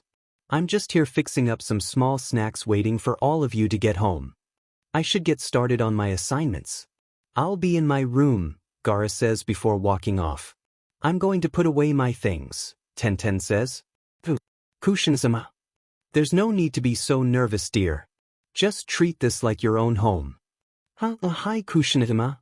Hinata says, is my mother and sister? They are in the yard, dear. Thank you, Kushina-sama, Hinata says. Would you like to meet my little sister Naruto-sama? That'd be great, Hinata-chan. But Naruto-kun, what about our assignments? Yujito asks. We still have the whole night, Yujito-chan. Let's relax a bit first. Besides, we don't have all that much assignments anyway. Well, if you promise you'd help me, I guess a bit of fun can't hurt. Grabbing Hinata and Yujito's wrist, Naruto pulls them out toward the backyard. Blushing at the contact, Hinata allows Naruto to lead her despite the slight pain from the sudden pull. In the short distance from the foyer to the backyard, Hinata's blush manages to spread to her entire body and she looks like she has just come out of a hot spring when she gets to her destination. Hinata-ne-sama, who's this? A little girl asks, staring intently at Hinata's wrist, the one that Naruto is still holding. Hanabi-chan. This is Naruto-sama. Naruto-sama? Who is that? Hanabi asks, her eyes still on Hinata's wrist. Naruto-sama is the one that saved me from the mean kidnapper. Who is he? Hanabi asks, pointing at Hinata's wrist. How come he can hold your hand? Sorry about that, Hinata-chan. Naruto says, letting go immediately. It's all right, Naruto-sama. No, it's not. Chi-Chi never let anyone hold our hand like that, Hanabi says. I'm telling Shishu. Hanabi-chan, it's all right, a tall woman says. Your father only said that because he doesn't trust the others. You can trust Naruto-kun though. Are you sure, Hayui? Of course. I would never lie to you, Hanabi-chan. Naruto takes a quick look at Hinata and Hanabi's mother. She has the traditional pale eyes and pale skin of the Hyuga. If he has to estimate, she would be right about Hayashi's height, about an inch shorter at most. She has long hair and a slim figure, like a splitting image of Hinata's adult form when it's not covered by her jacket, but the muscle tone and the calloused hands show she is a very accomplished kunoichi in her own right. He had never seen Hinata's mother in his previous life at all, and neither Hinata nor Hanabi, from what little he's seen of the girl, mentioned anything about her. His questions are answered when Tsunade enters the yard with Kushina holding a bowl of foul-smelling medicine and giving it to Hinata's mother. You're lucky I had the experience from treating Kushina, Shirori, Tsunade says. You of all people should know that you should stay calm when you're PR'ing tea. Look at the mess you left yourself with. I couldn't help it, Tsunade-sama. I was so worried when I heard that Hinata-chan was almost kidnapped, Shirori says. Speaking of which, allow me to thank you for saving Hinata-chan, Naruto-sama. That's all right, Shiori-san, Naruto says, picking up her name from Tsunade's words. I can't just stand by and watch my friends get hurt. There was one other problem, one thing, other than the actual kidnapping, that made me a bit nervous. Nervous? Tsunade says, chuckling, from what the guards told me you were ballistic. Please, Tsunatsuma, I need to get this off my chest, Shirori says. What are your intentions with my daughter Naruto-sama? Oka-san. What are you talking about? Hinata screams. I don't quite understand what you mean, Shiori-san. The Hyuga is a very traditional family, a voice says behind the group. Despite your intentions, the fact remains that you spent the night in my daughter's room, Naruto. But Hayashi-san, you said it was all right, Naruto says, turning around and facing the man. Besides, I didn't really stay there overnight. I left with my dad after the kidnapper was caught. While those statements are indeed accurate, Hayashi says, the entire Hyuga clan knows that you stayed in Hinata's room that night. While I understand that nothing could have possibly happened, The elders are quite adamant that you bear responsibility. I just told him about your situation, Minato says, glancing over at the other girls gathered in the yard. Hayashi-san told me that he and Shiori-san would need to re-examine the situation before making a decision on how to proceed. This kid works fast, doesn't he? Tsunade whispers to Kushina. If Jiraiya hears about this, he's going to have a field day with it. I never did quite realize how popular Naruto is. Is this what I faced when Minato-kun picked me? I'd say it's not even close, considering how Minato has a few more years to attract other girls. Yeah, you're probably right, Tsunade-bachan. Tsunade's body stiffens for a brief moment before she grumbles and heads back inside, saying how the sun is bad for her skin. Just as Tsunade is heading back inside, Shizen comes out and announces that dinner is ready. That night, after the Hyugas have gone home and everyone else are back in their room, Naruto and Minato are sitting in the study talking about everything that happened that day. So, what do you think, Naruto? Minato asks. Like it matters? Guess not. But I still want to know how you feel about everything so far. It's completely different than my last life, but Ginko-chan is right. I did want things to be different. She does have a point. You did say the same thing when you got Guy to adopt Lee, Minato says. Besides, you can't complain about all those girls. If Mom hears that, she'll beat you to a pulp. Yeah, but that's why I didn't say that in front of her. I'm reserving the rights to tell her what you said, Naruto says. Anyways, what do you think Hayashi is up to? He's not the one up to something. The Hyuga elders are the one pushing him to talk to us. He said it to me in private himself. If you aren't my son, he doubts the elders would say anything about it. And I agree with his assessments. So why did you agree? We still need the Hyuga clan on our side. Only they are large enough to balance out the Uchiha clan, Minato says. I know you already took care of Itachi, but we always need to be weary of large clans like the Uchiha and the Hyuga that their power don't get to their heads. I guess you're right. How would you deal with them if you're in my position? Me? Keep the younger ones away from the adults and get the younger ones on my side. Two classic strategies, a voice says from the door, but I like Naruto-sama's plan better. Ginko-chan, you're still up? Naruto asks. All the other girls are still up and talking to each other. It was too noisy to fall asleep. You were talking about the two strategies, Ginko? Minato asks. Hokage-sama's strategy is to use one powerful group to counteract another. Naruto-sama's strategy is to break down the powerful groups from within, Ginko says. Hokage-sama's plan must allow for both powerful groups to be out of line, but Naruto-sama's plan can allow him to exert control on the situation. The best plan, however, is to apply both at the same time, to use the first plan as a means to buy time for the second plan to proceed. Where did you learn all of this? Naruto asks. Chichiyu has to deal with similar things all the time. I guess that's going to be a problem no matter where you are, Minato says. Suddenly, Ginko lies down on the sofa in the room and uses Naruto's lap as a pillow. Smiling, Naruto gently strokes Ginko's hair to help the girl fall asleep. Shouldn't you get her back to bed? You heard what she said, the others are still up. She's here because she couldn't fall asleep there. Well, I should be getting to bed myself. Okay. I want to stay up a bit longer. Don't stay up for too long though. Remember, you still have to go to school tomorrow. Don't worry about it. Chuckling, Minato waves casually over his shoulder with his back toward Naruto before leaving the room and closing the doors behind him. As soon as the doors closes, Ginko rolls on her back and stares up at Naruto's face while Naruto continues to slide Ginko's hair. Naruto-sama? What is it, Ginko-chan? There is something I want to ask you about the people at the academy. Is it about Hinata? I noticed that you were looking back at her quite a few times. How did you? No, it's not about Hyuga-san. It's about Yamanaka-san. Ino-chan? What's the problem? I noticed that she seems rather scared of you. Whenever you look over at her general direction, she seems to tremble involuntarily. Really? That's odd. Maybe I'll talk to her about it tomorrow. Don't you think it will be better if someone else talks to her? She is rather fearful of you. Yeah, you're right. I'll have someone talk to her to see what's going on. Naruto-sama? What is it, Ginko-chan? Can we stay here tonight? This is comfy. The other girls will be very upset if they find out. I see. But I guess some rewards are in order for doing such a fine job observing the class today. Naruto chuckles at how Ginko's eyes almost sparkle as soon as the words leave his mouth. Patting her shoulders to gesture for her to sit up, Naruto gets up and locks the doors to the study before returning to his seat and letting Ginko lie down on his lap again. Turning on her side facing away from Naruto, Ginko giggles as he sinks his hands into her silver locks again. Naruto keeps stroking Ginko's hair for another half an hour until she finally falls asleep before closing his eyes and falling asleep himself.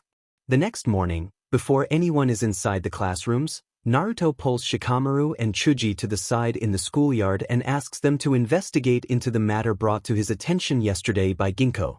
After stating in no uncertain terms how troublesome a task it would be, Shikamaru begrudgingly agrees to check in on Ino for Naruto. Oi, Ino. What is it, Shikamaru? Ino says from within a crowd of Sasuke fangirls. I need to ask you something. This has better be good, Ino grumbles as she walks away from the group.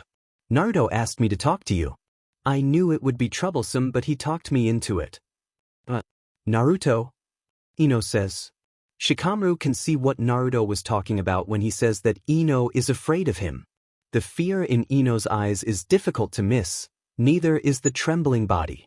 What does he want? He wants me to ask you why you're so scared of him, Shikamaru says. After seeing your reaction, I'm kinda curious myself. I have no idea what you're talking about. And I'm sure your body is shaking because it's cold outside. That's right. Ino, you, Chuji, and I grew up together. Do you really think I can't read you well enough by now? Fine. It's something stupid anyway. Well, I'm listening. When I was younger, Naruto turned my home into a wild jungle with all kinds of man-eating plants. And how would he be able to do that? It was a genjutsu. I've been scared of Naruto and anything that looks remotely like any of those plants ever since. I seem to remember my old man saying something about that. It's right before Naruto brought that fox back with him. Right. That's right.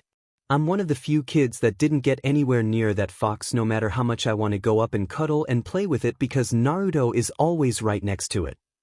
I also remember my old man saying you were laughing at him right before he pulled that prank. So you're saying it's my fault? Ino screams, attracting the attention of everyone around them. I don't think the people in Kyuubi and IWA heard you, woman, Shikamaru says, trying to shake the ringing out of his ears, and yes, it's partly your fault. He is Hokage-sama's son. You'd think he's not as inept at ninja skills as you tried to make him out to be. But did you remember how Chuji and I were like back then? How we can never find anyone to play with us? Yeah, 'cause Chuji was always so terrible at those games. Let's take the reverse situation. Do you think Naruto would have any friends if he tried to act like a know-it-all? Well, perhaps it's about time you deal with your fears. I suggest you go and talk to Naruto and tell him the reason you're so afraid of him yourself, Shikamaru says, walking a few steps away before stopping again. At least, do that if you are serious about being a ninja. There is always the chance you'll have to work with Naruto. Better to take care of it now than to have to deal with it during a mission. Ino, what was that all about? Sakura asks as she walks up to the girl. It's nothing, Ino says. Do you know where Naruto is? Naruto? But I know. Shikamaru's right, it's time I deal with it. He should be inside. Do you want me to come with you? No. You can go back to your Sasuke watching. I will deal with this myself. Right, and I'm sure your knees are trembling because your legs are tired, Sakura says. Come on. We may be rivals, but I don't want to see you fainting, at least not when Sasuke-kun isn't around to see you make a fool out of yourself, that is. You know, Sakura, no matter how we were the best of friends way back when, I absolutely hate you. Good, the feeling's mutual, Sakura says. I would take back my offer to go with you, but you seriously look like you need someone by your side right now, so I'll let that last comment slide. Taking a deep breath, Ino walks inside the academy with Sakura by her side. They find Naruto in his seat with Gaara and Yujito right next to him and the silver fox resting her head on Naruto's lap. Sitting a few rows behind the trio, Chuji elbows the sleeping Shikamaru and gestures with his head toward the two girls standing by the door while reaching into his opened bag of chips at the same time. Naruto, Ino says. Ino-chan? Sakura-chan? Is something the matter? You told Shikamaru to ask me something. Ah, that's right. Shikamaru hasn't told me your answer yet, so I don't know if he asked you yet or not. It's about the trick you pulled on Ino back when we were children, Sakura yells. What? I don't get it. The genjutsu you put on my home. Why I'm scared of you, Ino says with her head down to let her bangs cover her face. Picking her head up, Ginko looks over toward Ino before walking over and nuzzling Ino's leg with her snout. Kneeling down, Ino wraps her arm around Ginko and scratches the fox behind her ears. Sorry about that, Ino-chan, Naruto says. I didn't think you'd still be scared after all these years. Well, you should have thought about it more than shouldn't you? Sakura says. The way Ino-chan was talking, she wasn't just bragging about how she learned a new jutsu, she was talking down on other parents. I needed to defend my parents and show that Ino's parents aren't the only ones who cared enough to teach the kids new techniques. I didn't mean to. I know you are proud of your skills and your parents, Ino-chan, but you have to realize that there are always better ninjas out there no matter how strong you've gotten. You need to curb your arrogance or else you'll never survive your missions. I guess you're right, Ino says, sighing. Hey, wait a minute. This is about the mean trick you pulled on me. When did it become my grilling session? Heh, I was hoping you wouldn't notice. Naruto says, scratching the back of his head. Well, at least you did agree that I was right. Besides, it looks like your little problem is already dealt with, Yujito says. You haven't shown an ounce of fear since you've started talking to Naruto-kun. What? Now that you mention it. Ino says, Heh, I guess Shikamaru is right after all, like always. It would appear that the rest of the class is coming in soon. Perhaps you two should head to your seats, Gaara says. You're probably right, Ino says. Well, Sakura, though it pains me to say this, thank you for accompanying me. You helped me deal with my confidence before, so let's just say I'm returning the favor, Sakura says. Now we're even. Don't expect more favors from now on. You know what, Sakura? I take back what I said. I'm not grateful that you accompanied me. Yeah. And I'm sorry I ever thought about helping you, Ino. There they go again. Naruto says. You're the reason this happened, Naruto. You're the reason that I ever even need to think of helping Ino. Yeah. You're the reason that I even need to come and talk to you. Hey, that's a bit unfair. Don't worry about it, Yujidan. I'm used to it. But Naruto-kun? Really, it's all right, Naruto says. We only need to deal with them for a few more minutes at most. By then, either Sasuke or Iruka-sensei will get here. They have an image to uphold. We can hear everything you said, you know, Ino says, huffing and crossing her arms. There's Sasuke, Ino-chan, Naruto says, guiding Ino and Sakura's attention away from himself. With a loud squeal, Ino and Sakura rush over to the door to rejoin the large group of fangirls around Sasuke. Sighing and complaining quietly that the circus has arrived, everyone tries to get back to what they were doing before. All the noise started. I wish that would get over Sasuke, Naruto says to himself. They were much happier once they managed to forget all about him. Did you say something, Naruto-kun? No, nothing at all, Yujitan, Naruto says before thinking to himself. I need to be more careful, only my parents know about my history. After the group finally heads to their seats, Hinata finally emerges from behind the door, the last one to arrive before the instructors. At that precise moment, Naruto looks back toward the door to see if the three instructors are arriving anytime soon. With a loud eep, Hinata scrambles away from the door and takes the seat farthest from Naruto that's still available with her face turning scarlet. She still hasn't gotten over yesterday's embarrassment, Yujito says. Not that I blame the poor girl. I still don't know what Hayashi was thinking, Naruto says. You'd think they would take her preference into consideration. I think they did, Ginko whispers so no one but Naruto, Yujito, and Gaara can hear. She was staring at you and blushing whenever the instructors weren't looking yesterday. Well, maybe Hayashi told Hinata-chan what he was going to do yesterday, Naruto says. Naruto-kun certainly is a very dense person sometimes, isn't he, Ginko-chan? Yujito says as she pats Ginko's head. What is that supposed to mean? Oh, nothing, Yujiro says, an innocent smile plastered on her face. A week later, Hayashi and Shiori head to the Namikaze compound again, having discussed the situation with each other. When they approach the gate, they see 3 people just turning the corner on the next street and walking toward them. Given that they have never seen those 3 people in the village before and the group has nothing that identifies their origin, Hayashi and Shiori instantly become on edge, getting ready for a sudden assault. Just at that moment, Minato is taking the trash outside. Oh, Hayashi-san, Shiori-san, what brings you two here?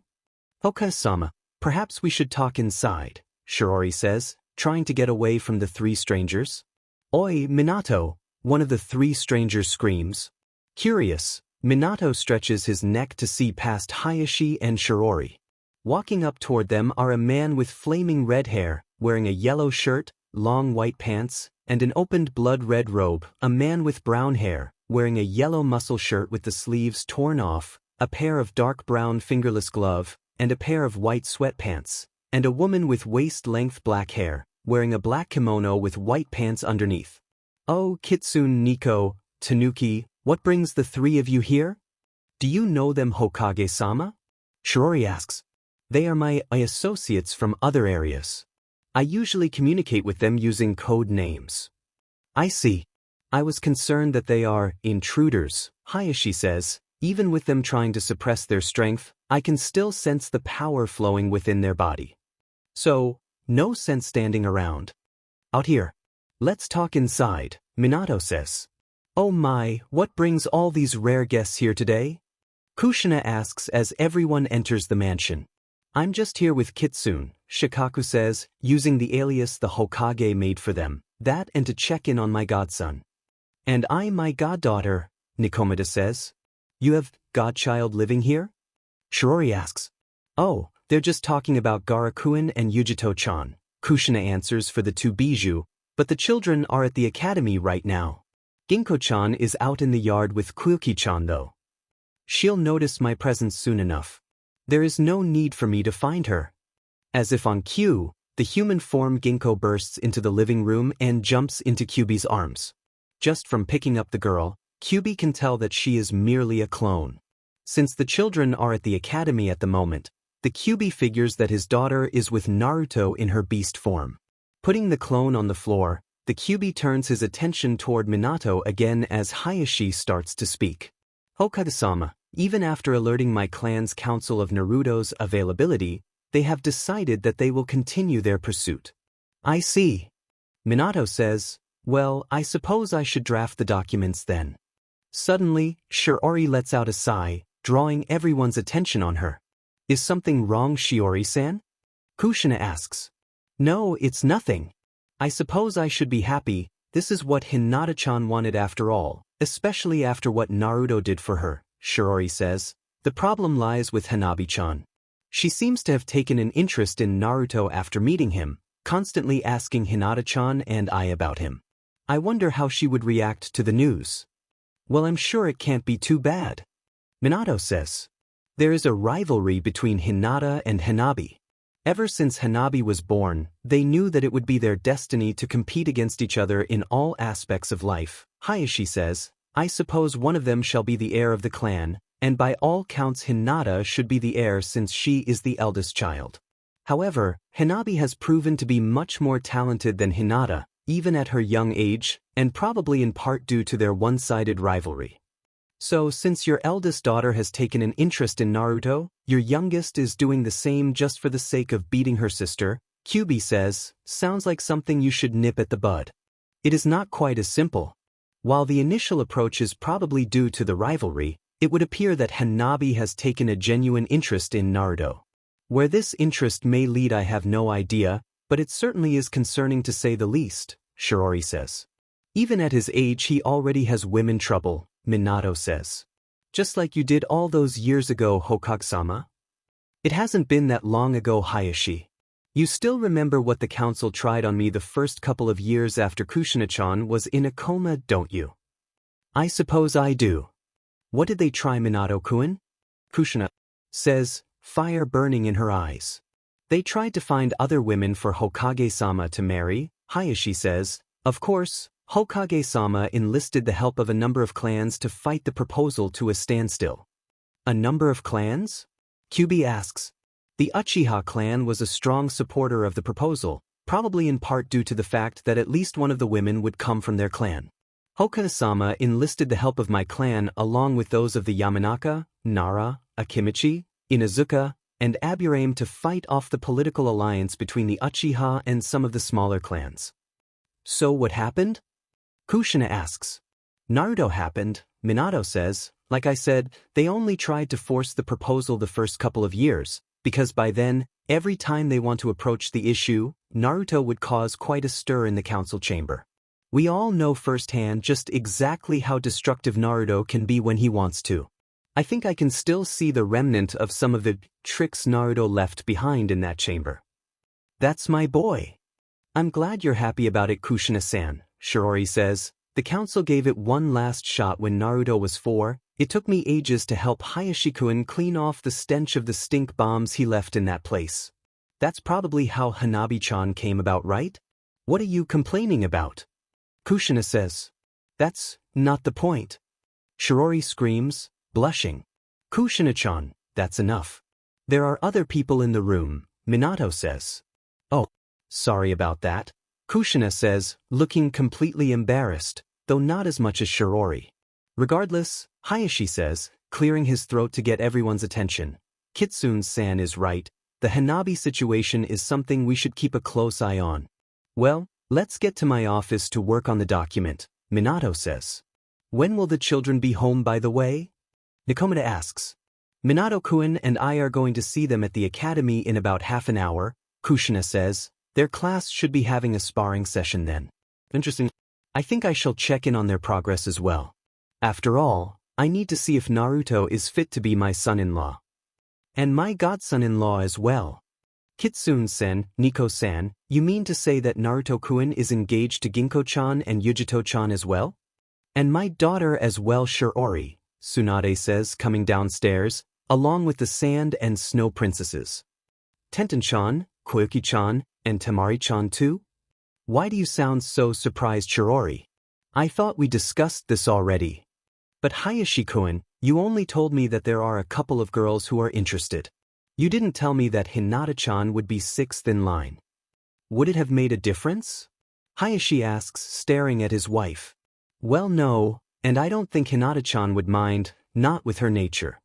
Then why does it matter if it's 2, 6, or even 10 or 20? If you put it that way? Come on, Shiori-san, Nico-san, Tsunade-san, let's have some small talk. Over a cup of tea in the yard while the men handle whatever business they have, Kushina says. All right, I'll have Shizun brew the tea, Tsunade says. You're making poor Shizun-chan do all the chores for you, Tsunade.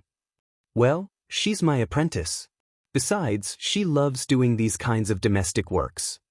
Are you sure she isn't complaining because you are practically ordering her to do the chores? She really doesn't mind at all. She'll be a good housewife someday, Tsunade says as Shizun comes downstairs. Tsunade-sama, you're not trying to get rid of me, are you?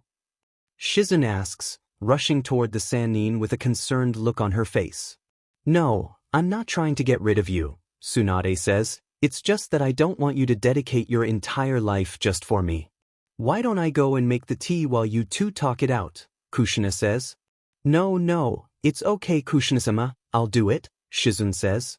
When the adults arrive at the academy, the students have already been paired up to spar. Looking around, they see that all the parents are gathered around the schoolyard, trying to find a good spot to watch their children. Amongst the chaos, Gaara, with his arms crossed like always, walks up to the large empty space in the middle as Kiba rushes up after him, his trusted companion Akamaru by his side. Come on, Kiba. Show him what you got. A woman screams out from the group's right. That's right. Don't embarrass us, Kiba, a young woman screams next to her. Hey, Mom, sis, don't worry about it. I'll take care of him in no time, Kiba says. He's always hiding behind Naruto and Yujito in a fight. I bet he can't fight at all. If this is the way Kiba's going to act, he's going to get his clock cleaned. A voice says right in front of Minato, Hey Dad. Glad you can make it. There you are, Naruto. I've been looking all over for you, Minato says. So, who are you fighting? Uchiha Sasuke. Do try to take it easy on him, all right Naruto? Take it easy on him? Hayashi says, aren't you a bit too overconfident about Naruto's ability, Hokage-sama? Uchiha Sasuke is one of the more talented students in this class. Oh, I wouldn't worry too much about it, Minato says as Iruka moves to the middle of the yard. Looks like the match is starting. As soon as Iruka begins the match, Kiba leaps back with Akamaru by his side, trying to find an opening to strike. Gaara simply remains in his spot, arms still folded, and stares at Kiba with a bored expression. Well, aren't you going to attack? Gaara taunts. That's it. Now you're going to get it. Charging forward, Kiba PPS his right arm back, trying to use the momentum to increase the strength of his punch. However, a spike wall of sand rises from the ground and stops him 2 feet in front of Gaara. Stopping himself just in time, Kiba jumps back to find another opening, but as soon as his feet touches the ground, the wall collapses and Gaara charges through the sand to punch the surprised Kiba, sending him into the trees around the yard. Kiba never stood a chance against Gaara, Naruto comments as 2 new contestants enter the yard. Oh, Yujito-chan and Hinata-chan are next. So Kaneko-chan is fighting against Hayashi-san's daughter? Interesting, Nikomata says. Hinata takes the Juken stance the moment she steps into the yard, while Yujito can hardly contain her excitement, shifting her weight from side to side eager to begin the match. When the match begins, Yujito charges forward right into Hinata's defense but changes direction in the last second to circle around Hinata and strikes the Hyuga from behind. Hinata staggers a few steps before quickly spinning around, but Yujito is already right in front of her. When Hinata tries to put up her arms to defend, Yujito circles around Hinata again.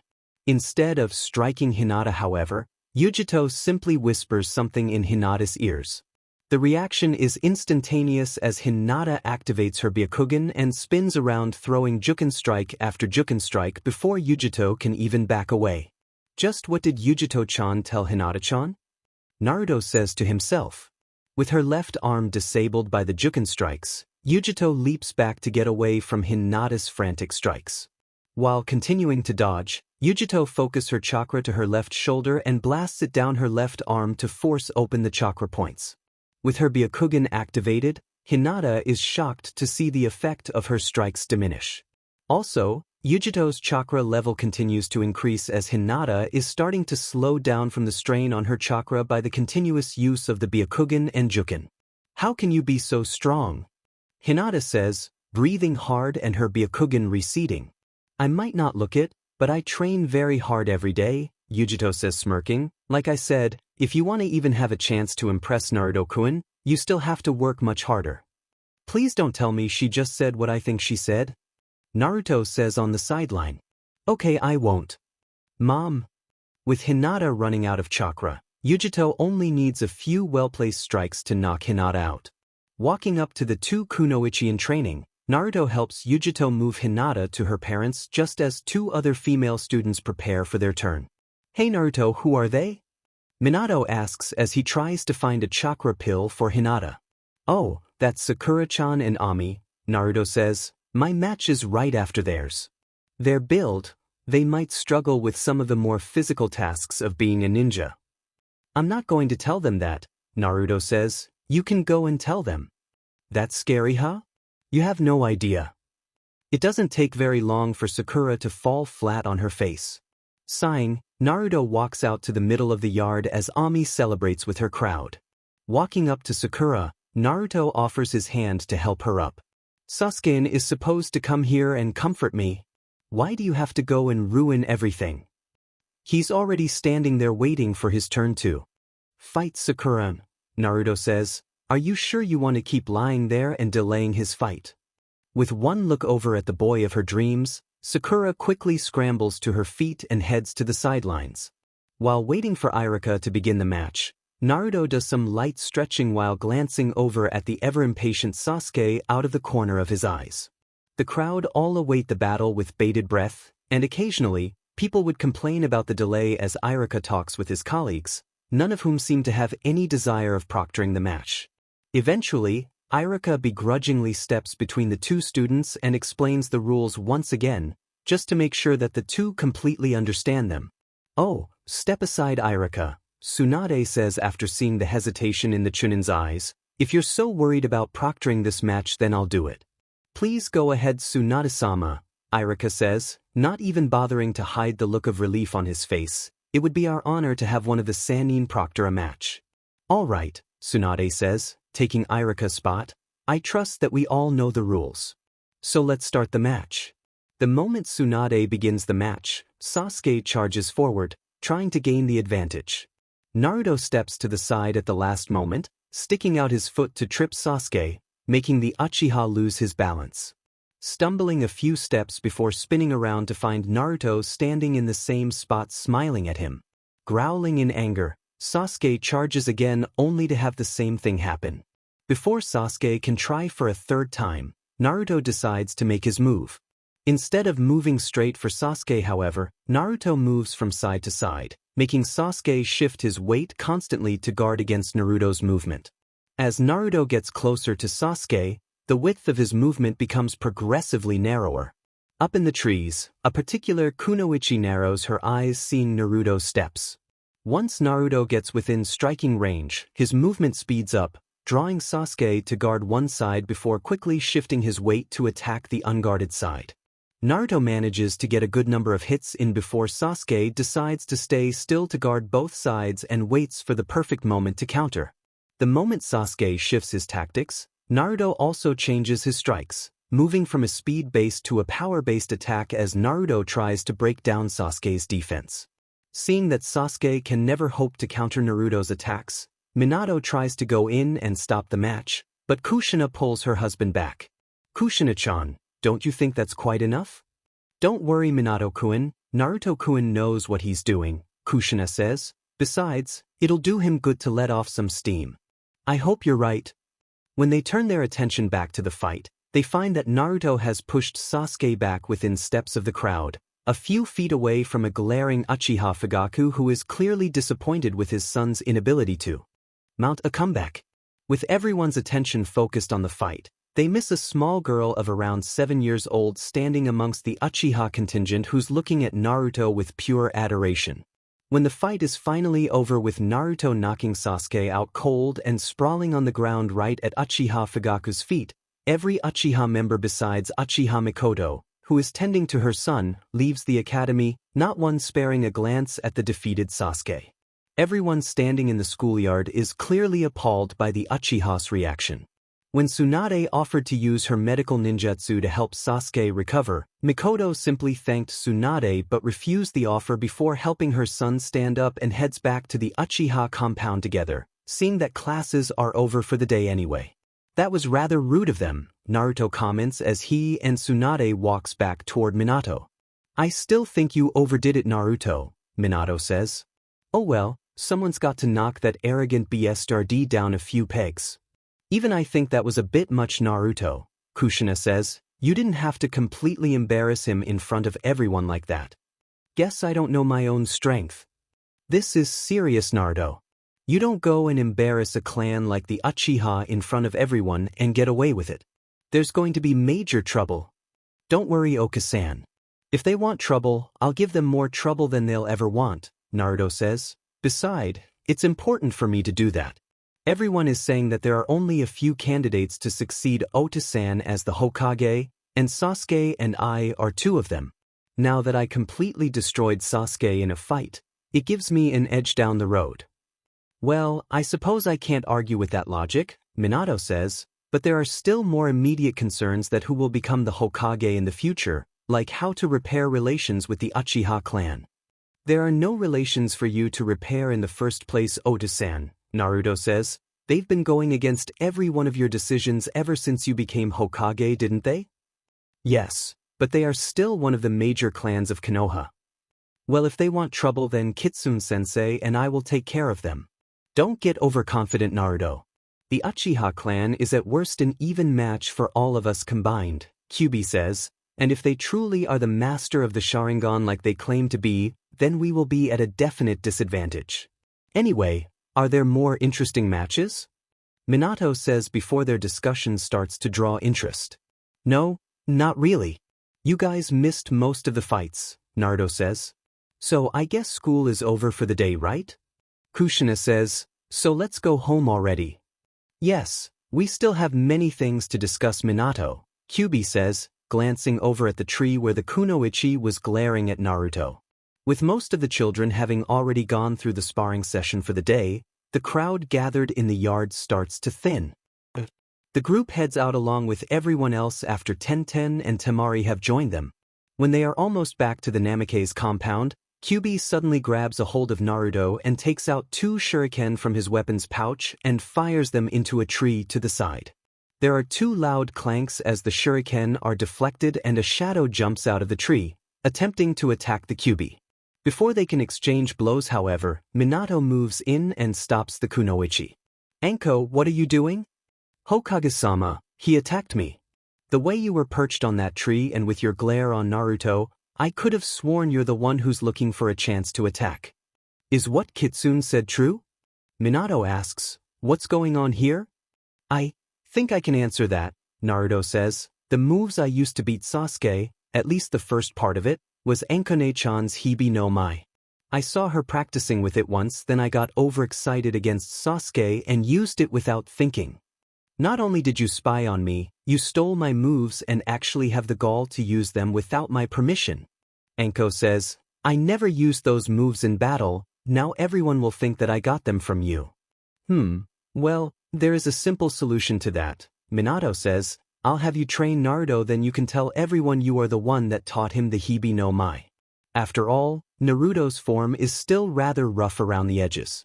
Since you created it and he learned the basics of it already, it shouldn't be too difficult for him to improve. You're allowing me to teach someone, Hokage-sama? I don't see why not. After all, you are a perfectly loyal shinobi and I know you can be a perfectly capable instructor if given the chance. But the council? Well, I guess you'll just have to do such a good job that they can't complain about it, Minato says. You don't have any problem with that arrangement, right, Hayashi? No, I have no complaints at all. In fact, I would like for her to teach Hinata the same style. With her flexibility, the style would complement her Juken style very well. Actually, I was hoping to ask if she would teach Kaneko-chan as well. You don't have any problems with that, do you, Anko? No, of course not. Anko says, I won't let you down, Hokage-sama. Thank you so much. Through their training with Anko, Naruto, Yujito, and Hinata's taijutsu ability improved greatly. Though unconventional and oftentimes almost impossibly harsh, Anko's training did produce the desired result. During the first part of training, Anko would have the 3 children go through stretching exercises in order to increase their flexibility. On the first few days, the 3 children would return home needing medical help from Shizune and Tsunade to treat all the different strains and sometimes torn muscles until they adjusted to the trainings. The second part of the training involved Anko going through the concepts behind the style and, occasionally, she would bring actual snakes to training in order for the children to observe the snake's movement. Also during this stage, Naruto and Yujito would sometime teach Gaara about the style and help him incorporate the concepts into the use of his sand. It's after the 3 children have mastered the first 2 steps that Anko decided to teach them the actual stance and movements of the Hibi no Mai. On the side, the brash Tokubetsu Jounin would try to work on building Hinata's confidence. On one occasion, Hinabi, after finding out that Hinata has a new instructor, demanded that she be trained by Anko as well, only to completely give up a month later due to the harshness of the training.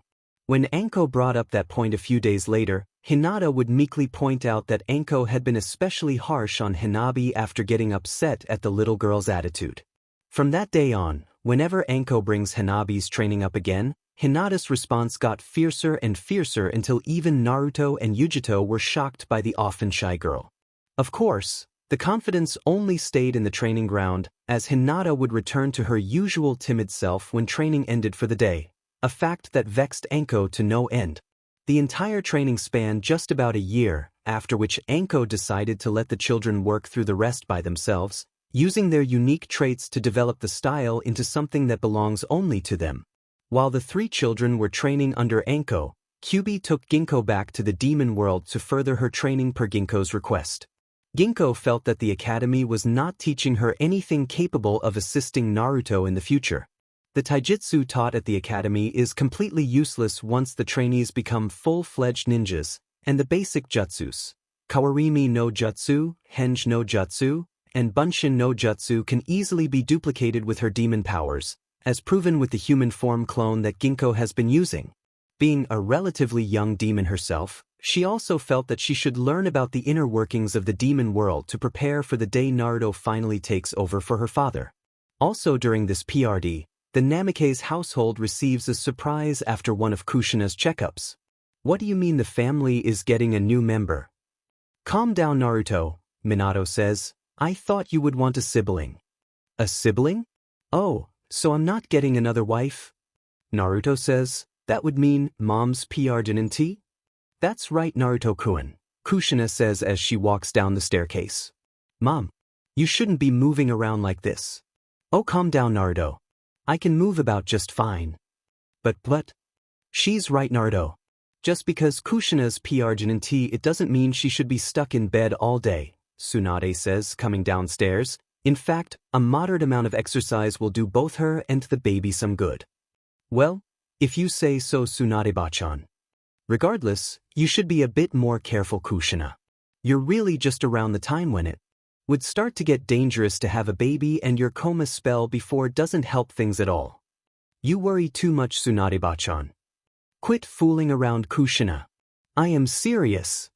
Don't worry, Tsunade-bachan. Dad and I will keep a close eye on Mom, Naruto says. I won't let anything happen to Mom. On the academic side, the three children have no problem breezing through the classes. During the spars, they would be amongst those who are the most impressive. Coincidentally, with the students divided into two groups, one with only male students and the other with only female students, Sasuke is never paired up with either Gaara or Naruto, but all the opponents he did face would invariably require medical attention after the match. Sasuke is getting more and more violent, Naruto says. You do know that the two of you are his real targets, right? Yujito says, he's only doing this because he thinks the teachers would have to put him against either one of you eventually just to minimize damage. Still, he is starting to become out of control, Naruto says. The only reason I don't want to put him in his place is to avoid letting him know just how much stronger I am. I suppose he is not someone who take defeats well. Not someone who is likely to give up on what they want either by the looks of it, Yujito says. Well, we can't worry about him now. Let's go. Naruto, I challenge you to a spar. Sorry, Sasuke, I'm not interested. Are you scared? Think what you want. Gaara, Yugtito-chan, let's go home. The moment the group turns their back to Sasuke, the Uchiha goes through several hand seals and performs the Katon, Gakakyu no Jutsu. Before the fireball finds its mark, a wall of sand suddenly appears between the attack and its target. Everyone in the schoolyard has to shield their eyes from the swirling flames so no one saw how Naruto bursts through the fire and punches Sasuke in the stomach, sending him into the trees. Only the loud cracks as a tree falls to the ground, giving everyone a clue what had happened. Before Yujito can move in to stop Naruto, he is already running after Sasuke, the blade of his kunai glistening in the sun. Eyes widening in fear, Sasuke can only crawl backward, desperately trying to get away from Naruto. An arm reaches out and grabs hold of Naruto's wrist just before he can drive the kunai into Sasuke's chest. I know Sasuke attacked you and your friends when your backs were turned, but it doesn't warrant killing him, Naruto, Iruka says. Sasuke, this is your last warning. Naruto growls. If you ever try to hurt any one of my friends again, not a person in this world can stop me from killing you. Come on, Naruto-kun, let's just go home, Yujito says, tugging Naruto's sleeves. Giving Sasuke one last glare, Naruto puts the kunai away and leaves the schoolyard with Gaara and Yujito flanking his side, trying to prevent him from going after Sasuke again. At the entrance, the group spots Mikoto, who saw everything that transpired and has an apologetic look on her face. Ignoring her, Naruto simply stomps off toward the Namikaze compound while Yujito and Gaara stop briefly to show the wife of the Uchiha clan head the proper respect. When the pair finally catches up to Naruto, They find the boy standing outside the door to the mansion. Naruto-kun? Don't worry, Yujito-chan. I'm just trying to calm myself, Naruto says. Mom is PR'd. It won't do to scare her by slamming the door. Naruto-kun, I know Sasuke is a JRK and all, but I have a feeling that you seem to get angry for every little thing he does. Attacking us for no reason isn't a little thing, Yujito-chan, Naruto says. However, you know very well that the attack will do us no harm, Gaara says as he walks past them and enter the building. If I don't stop him now, what's to stop him when he does have the power? I guess you do have a point there. We are not going to pass judgment on you, Naruto. I'm sure you know what's best. I decided to stay here instead of returning to Suna because you are someone I can trust my life with. Thanks, Yujito-chan. Thank you, Gaara.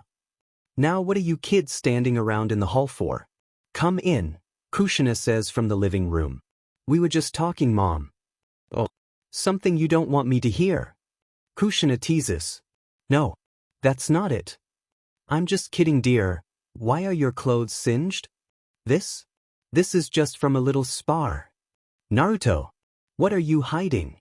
Sasuke attacked us with a Gokakyu no Jutsu in the schoolyard, Kushina-sama. Yujito-chan, Naruto hisses. He did what? Don't worry about it, Mom. I took care of him. But Naruto, he still attacked you. He still has a long ways to go before he can hurt us, Mom, Naruto says. He might be an Uchiha and might get the Sharingan eventually, but the three of us also have a trump card. For all our sake, I hope that you guys don't ever have to use your trump card, Kushina says. Well, I'm just about to start fixing dinner. Do you want to help me, Yujito? Of course, Kushina-sama, Yujito says, handing her bag to Naruto. Please take this back to our room for me, Naruto-kun. Ever since his latest defeat to Naruto, Sasuke has dedicated himself to even more rigorous training, determined to defeat the Hokage's son. However, no matter how many times Sasuke attempts to challenge Naruto afterward, either one of the instructors or a nearby ninja would no doubt step in before Naruto can even respond, making up some excuse to separate the two. This must be Dad's work, Naruto says after being called upon for another errand. There is no way there can be this many distractions. But this means that you won't have to fight Sasuke, Yujito says, walking up next to Naruto. Blatantly obvious, but effective nonetheless. I'm going to have a word with Dad after I get home. The excuses are sounding more and more ridiculous every day. Suddenly, a person walks out of a side street and stops right in front of Naruto. Shocked by the sudden entrance, the three young ninja in training leap backward and reach for their weapon pouch. Naruto-san, may I have a word with you? Mikoto-san? Is something the matter? It's about Sasuke as well as the Uchiha clan. Why talk to me about your clan, Mikoto-san? It's not something I should talk to Hokage-sama about, at least not at this moment. Should Gaara and I go on ahead? Yujito asks, tugging on Naruto's sleeve. Well, no, it's all right. They can stay. What do you want to tell me, Mikoto-san? I want to ask you to pretend to lose a match against Sasuke. What? Naruto screams before quickly regaining his composure. My apologies, Mikoto-san. I understand that you want to see Sasuke succeed, but I can't do it. This is beyond just a rivalry between you and my son Naruto-san. Fugaka has been behaving strangely recently. I think he is plotting something, and ever since Itachi's death he has been dedicating more time to his plan, Mikoto says. I don't know what he's planning, but from his behavior since he saw Sasuke's defeat at your hands, I'm worried that his plans means harm to Konoha. So you think by me losing to Sasuke, it would stop whatever it is that he's planning? I'm hoping that it would be the case. With all due respect, I highly doubt that, Mikoto-san. If your husband does intend to do Konoha harm, then things are already beyond repair, Naruto says. I understand your hesitancy to report any of this to my dad, and I can promise you that I won't tell him unless it is absolutely necessary. But I should advise you, Mikoto-san, you should decide where your allegiance lie if your husband does intend to revolt. The fact that you came to me shows that you know the gravity of the situation. I hope that you give it some thought. I can't speak to you too much without attracting suspicion. Even coming to you here in the first place is a huge risk, Mikoto says. This is a picture of my niece Kyoko. She is a big fan of yours, So the clan wouldn't get too suspicious if she hangs out around you all the time. If I have any new messages, I'll communicate them to you through her. Thank you, Mikoto-san. At this point, I can only ask this of you, Naruto-san. Mikoto says, not everyone in the Uchiha clan follows my husband blindly. I hope if something does happen, that Hokage-sama doesn't view everyone in my clan in the same light. I understand, Mikoto-san, I won't let that happen. As soon as Mikoto leaves, Naruto's entire demeanor changes. Even Yujito and Gaara take a couple of steps back from the pure killer intent. Naruto-kun? If they even try anything, I'll destroy them.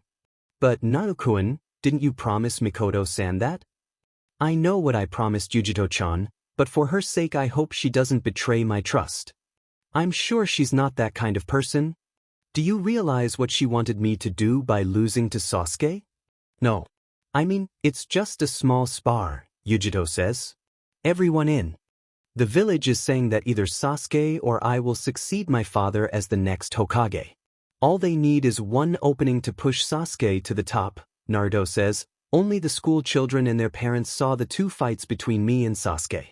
I bet the Uchiha are planning to host a public spar to showcase Sasuke and I to the villagers in the match they want me to lose. I don't think Mikoto-san is the type to do something like that. I still don't know. It could be her own idea, or her husband might have forced it on her. I suppose every village suffers from internal struggles, Gaara says. It would appear your hatred of Sasuke and the Uchiha clan is justified after all. So what should we do? Should we tell Hokage-sama? No, not yet. I need more concrete information. Dad already has an eye on the Uchiha clan. I'm sure this won't be any news to him. If the three of you want to take on the Uchiha clan, then you'll need a lot more training, a voice suddenly says. Kyuubi-sama. What do you want, Bakakitsune? Your mate is a lot more respectful than you are, Kit, Kyuubi says. The three of us won't be of much use against the Uchiha clan if they master their power. While I doubt any of them in this village has that ability, we still need to be careful. So what do you want us to do, Bakakitsune? This ninja academy, does it have a vacation? Yes, what of it? Naruto asks, quickly getting annoyed.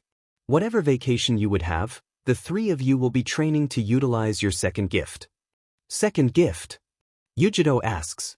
Even though Ichibi, Nibi, and I are demon lords, our minds can easily be manipulated by foreign influences. However, even though the three of you have demon chakra flowing inside you, your mind and body are still that of a human. In other words, you're saying we have the best of both worlds, Naruto says, the pure power of a demon and the complexity of a human mind. In a way, however, you neither have the full power of a demon nor the full complexity of a human mind. That is what you need to develop. So it boils down to you wanting us to train our mental capacity. That's right, Kit. Even without its full power, the Sharingan can still produce powerful genjutsu. You need to be able to deal with this threat or else you won't stand a chance against the Uchiha clan. Genjutsu, huh? I think I have the perfect instructor in mind, Naruto says, smirking. You're talking about Kurenai-san, right, Naruto-kun? Of course. She is the genjutsu mistress of Konoha for a reason, Yujito-chan, Naruto says. Now all I need to do is to pull a few strings. If you have your trainer, then I will send Ginkgo back to you to train alongside the three of you. But didn't you say that demons can't? I mean, even you were controlled, right? Naruto asks. Yes, but who says Ginkgo is a pure-blood demon? What? You mean? Ginkgo doesn't even know about that herself, so I'd appreciate it if you don't let her know, Kyuubi says. It's been a few hundred years ago anyway. That's not to say I don't visit her every now and then. How would you be able to visit Ginkgo's mom if she was a human that lived a few hundred years ago? I am a demon lord. I can pull a few strings with Nibi and through her the Shinigami. So that means she is now somewhere between the living and the dead, Kyuubi says. In other words, a demon in training. I plan on telling Ginkgo about her mother once she completes her training and can join Ginkgo and I. That's almost exactly like how Hokage-sama hid the truth about Kushina-sama from Naruto-kun. That's your choice, Kyuubi, Naruto says. Just make sure Ginkgo-chan can spend a lot of time with her mother afterward. You don't have to worry about that, Kyuubi says. I believe your school year will end in a month. I'll have Ginkgo come back by then. Fine, then I'll wait for her before starting the training. A month after meeting Kyuubi, the Demon Lord sends his daughter back to Naruto like he promised. Thinking he should approach his father about studying under Kurenai, Naruto bursts into the Hokage's office followed by a much more subdued group of Gaara, Yujito, and Ginkgo. My apologies, Hokage-sama, Yujito says. I tried to make Naruto-kun wait outside quietly. Don't worry about it, Yujito. I'm pretty much used to it. Kurenai-ne-chan. Naruto screams, spotting the kunoichi giving her mission report in the office. Perfect, I was looking all over for you. Why would you be looking for me? Well, about that. Glancing around the room, Naruto quietly walks up next to the Hokage and starts whispering into his ear. When Naruto finishes, Minato leans back into his chair and stares at the four children in contemplation. For a good 5 minutes, not a single person in the room dares to interrupt the Hokage, that is, until Naruto gets impatient. Oh come on, just give me an answer. Well, if you're willing to train along with someone else, then I can arrange for her to train you. Someone else? Naruto asks, looking at his father. Actually, I just received a request from one of the clans asking for a personal genjutsu trainer for their heiress, and I was just talking to Kurenai about having her train a student. Minato says, if you can convince her to train all of you, then I guess it's okay. I'm having enough trouble just to get her to train the heiress. A clan heiress? Naruto whispers as he thinks back. Is it Kurama Yakumo-chan? How do you know about her? Kurenai asks. I've heard of her clan before, Naruto says, glancing over at the Hokage. I need to know about all the clans if I want to be the next Hokage, right, Kurenai-ne-chan? It's getting a bit late, Minato says, catching Naruto's meaning. Why don't you all come back tomorrow and we'll discuss it further then? Very well, Hokage-sama, Kurenai says, bowing before leaving the office. Can you tell the clerk not to send anyone in? Minato says, I'll be heading home with the children. Of course, Hokage-sama. Instead of leaving through the door, the group decides to leave the room through the window, taking pleasure in enjoying the evening breeze as they travel through the rooftops. When they arrive back at the Namikaze compound, Minato sends Gaara, Yujito, and Ginkgo back to their rooms and work on the vacation assignments as he leads Naruto to the study. All right, what do you know about Yakumo? Minato asks after making sure no one is listening in. Yakumo-chan has the Aidu monster in her subconscious.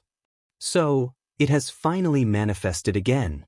Gigi ordered Kurenai-ne-chan to seal away Yakumo-chan's power so the Aidu monster can't harm Konoha, Naruto says, but it ends up breaking out anyway. Any seals of that sort would depend heavily on the will of the person, Minato says. I really don't see Yakumo having the determination to sustain the seal. Yakumo-chan didn't even know about the existence of the Aidu monster at the time. Well, she knows about it, but she just suppresses that memory so much so that she can't remember about it. What happened? The Aidu monster killed Yakumo-chan's parents right in front of her. That's exactly why the village is so concerned about the Kurama clan, Minato says. They can become a threat to the entire village if they can't control their power. We really need to convince Kurenai-ne-chan to train Yakumo-chan and see if she can defeat the Aidu monster while it's still in Yakumo-chan's subconscious. Someone with Kurenai's chakra control and knowledge of the mind would be able to access someone's subconscious, but I'm not sure if she can defeat the Aidu monster on her own. Inoichi could help, but I'm not sure if he stands much of a chance since he's not exactly a fighter type. If only someone outside the Yamanaka clan can learn something like that. Minato looks up and stares at Naruto for a brief moment. Even though it's brief, it's enough to unsettle Naruto. When it's clear Minato won't explain what the look was about, Naruto asks him about it. Don't worry about it, Naruto. You won't like the answer. Just by saying that you're making me press you for an answer. I suppose that is true, Minato says. There was one instance where the Yamanaka clan taught their techniques to someone outside their clan. What happened? They have an ultimatum afterward. Either marry someone from the Yamanaka clan or commit suicide after the mission is done. So if you were to learn it, that would mean. No way, Dad, that won't work. Ino is a very nice girl. A bit bossy at times, but still a nice girl, Minato says. Besides, it solves two problems you want to deal with. Help Yakumo and get Ino's attention away from Sasuke. I want Ino-chan to forget about Sasuke, but that doesn't mean I want to be the distraction that caused it, Naruto says. Besides, the Aidu monster is a master at genjutsu. I don't stand a chance against that. If that is still the case after you trained with Kurenai, I would be very disappointed in both of you. But training takes time. We'll just deal with things as they come, Minato says. There's always the possibility that Yakumo can learn how to control the Aidu monster's power with the proper training and encouragement. Even if we have to destroy the Aidu monster, it might still be weak enough for Kurenai and Inoichi to deal with. I guess we have no choice. The priority is to make sure the Aidu monster doesn't awaken and attack the Kurama clan members, since they would be the first in line with their proximity to Yakumo. We can always move her out of the clan house. That's not a bad idea, Minato says. I'll have a word with Yakumo's parents. Your job is to convince Kurenai to accept the training assignment. It didn't take much time to convince Kurenai to accept Yakumo as a student when Naruto sent Yujito and Ginko to do the work. At first, Yakumo was thrilled that she was finally receiving a tutor to help her quest of becoming a ninja, but she became hesitant when she found out that she would have to move out of her home and that others would be studying alongside her. When Yakumo didn't show up for the first lesson, Naruto dragged the entire group over to the Kurama clan house to study with Yakumo. After that first lesson, Yakumo became a lot more comfortable with Naruto, Yujito, Ginko, and Gaara. With a small bit of encouragement from everyone present, Yakumo finally agreed to move to one of the clan's mansions on the edge of the village away from the clan compound. 2 weeks after the start of training, Kurenai walks in on a conversation between Naruto, Yujito, Ginko, and Gaara as they wait for Yakumo and Kurenai to show up. So, when are we supposed to deal with the Aidu monster? Gaara asks. I don't know. There really isn't any good opportunity to tell Yakumo-chan about it. Naruto says. It's not exactly something that is ever going to present a good opportunity to discuss. Yujito-san is right, Naruto-sama. The longer we wait, the stronger the Aidu monster will become. Do you or your father know anything about the Aidu monster, Ginko-chan? Not beyond what you already know, Naruto-sama. At this rate, we are going to need Inoichi's help, Naruto mutters. We have to do this in one shot. If the Aidu monster knows that we know of its existence and we can't destroy it, it's going to completely take over Yakumo-chan's mind. How do they know about the monster? Kurenai thinks to herself, if they know about it, why did they want me to teach Yakumo? Suddenly, Ginko picks up her head and glances around the training ground. Alerted, Kurenai slips behind the trees to hide herself, thinking that the children are not good enough at tracking to notice her presence. Sniffing the air, Ginko turns her attention toward the tree Kurenai is hiding behind. Kurenai-sensei, you're here, Ginko says. How did you figure out where I am? I can smell you. What? Your perfume is very unique. Not to mention that you are standing upwind. You're out of luck, Kurenai-chan. Ginko-chan's nose is as good as the Inuzuka's when it comes to picking up scents. I'll keep that in mind next time, Kurenai says. Well, I just came from Yakumo's house. It appears that she has come down with the flu, so she will not be training with us today. Therefore, hey, I know. Let's go visit Yakumo-chan. Are you sure we should bother her when she should be resting, Naruto-sama? Ginko is right, Naruto. Besides, you still need to. Kurenai-sensei. I bet Yakumo-chan can use some company, Naruto whines. It would help her heal quicker if someone is there to take care of her. Fine. I give up. I'm not even going to bother trying to convince you otherwise. Let's go. Let's go, Naruto says, pulling Ginko and Yujito off the ground. When the group arrives at Yakumo's small mansion, they find the girl resting in her bed. Sensing someone approaching, Yakumo turns her head to the side. Ohio, Yakumo-chan. Naruto-sama? We're here too, Yakumo-chan.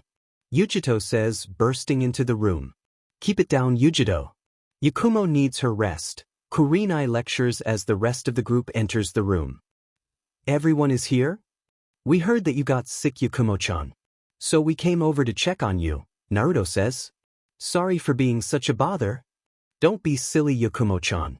Everyone gets sick sometimes, Naruto says. If any one of us gets sick, I bet you wouldn't think of us as a bother either. Of course not. Yakumo says, bolting up only to feel dizzy and slams her head back on the pillow.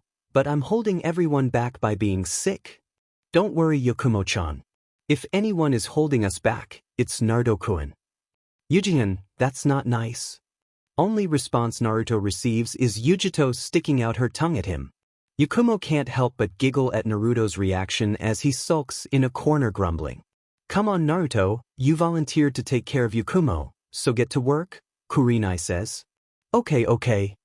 Smiling and crossing her arms, Kurenai leans against the wall intending to watch Naruto struggle for a short while before stepping in. Gaara, like Kurenai, is just standing at the corner of the room watching the scenes unfold. Yujito and Ginkgo are just standing at the center of the room waiting for Naruto to screw up. Walking over, Naruto puts his hand on Yakumo's forehead to check for a fever. As Naruto's hand approaches, Yakumo pulls her blanket to cover the bottom half of her face to hide her blush, with Yujito and Ginkgo snorting at Naruto's confused look. Yakumo-chan. Maybe you shouldn't cover yourself up completely like this, your face is kind of warm. I think you might have a fever. I'm pretty sure that a fever is not the reason that Yakumo-chan's face is warm, Naruto-sama, Ginkgo says giggling. Well, what else would it be then? Like I told you, Ginkgo, Naruto is the thickest person I know. Yujito-chan, that's not very nice. I'm sure there are people who are denser than Naruto-sama. So you're not denying that he's dense. It is impossible to deny what is true, Ginkgo says. You two do realize I can hear everything, right? Grumbling, Naruto turns his attention back on Yakumo, who by now is completely covered by the blanket with only the tip of her fingers showing clutching onto the edge of the blanket. Yakumo-chan, your condition is going to get even worse if you keep doing that. Naruto gives the blanket a strong tug and pulls it out of Yakumo's hands before properly tucking her in. How exactly are you feeling, Yakumo-chan? Naruto asks, pulling up a chair. I think I caught a cold, Yakumo says before coughing a few times, and I have a sore throat too. Creating 3 Kage Bunshin, Naruto sends them out of the room as everyone else looks on in confusion. Soon, one of the clone returns with a bucket of water and a towel before running off again. Reaching in, Naruto picks up the towel and douses it in the bucket. Wringing out the soaked towel so only a small bit of moisture remains, Naruto folds it neatly and places the towel on Yakumo's forehead. About 15 minutes later, 2 of the clones return to the room, one carrying a small pot and the other carrying a large bowl. Putting the items down on the bedside table next to Naruto, the 2 clones dispel as Naruto gets up and heads over. Pouring the content of the pot into the bowl, Naruto slowly walks over as he waves his free hand over the bowl in an attempt to cool down the liquid. Helping Yakumo sit up, Naruto hands the bowl over to Yakumo. I can't find any ingredients in the refrigerator, Naruto says, so I used the canned broth in the cabinet. Arigato, Naruto-sama. About an hour later, the last clone finally returns with a few of lunch boxes. Everyone looks over toward Naruto as he dispels the clone, waiting for an answer from the unpredictable ninja in training. Like I said, the refrigerator was empty, so I sent the clone to get some groceries. What about the lunch boxes? Kurenai asks. I was looking for Tsunade-chan, but Shizune-chan was the only one home. I told her about Yakumo-chan's condition and she fixed up those lunch boxes for her, Naruto says. Shizune-chan said that these would help Yakumo-chan recover quicker. I see. Kurenai says, just remember to reheat them before you eat them, Yakumo. Hi, Kurenai-sensei, Yakumo says before yawning. All right, Yakumo needs her rest, so we should probably leave now. Okay, get better soon, Yakumo-chan, Ginkgo and Yujito say as they head out the door with Gaara and Kurenai right behind them. I'll just put these in the refrigerator. You can take them out and reheat them when you wake up. Arigato, Naruto-sama. When the group finally leaves the mansion, Kurenai turns toward the group with a smile on her face complimenting them on their ability to care for Yakumo. But her expression soon changes once Kurenai is sure that the group is far enough away from the mansion. How did the 4 of you find out about Yakumo's condition? Kurenai-chan, you were the one that told us Yakumo-chan is sick.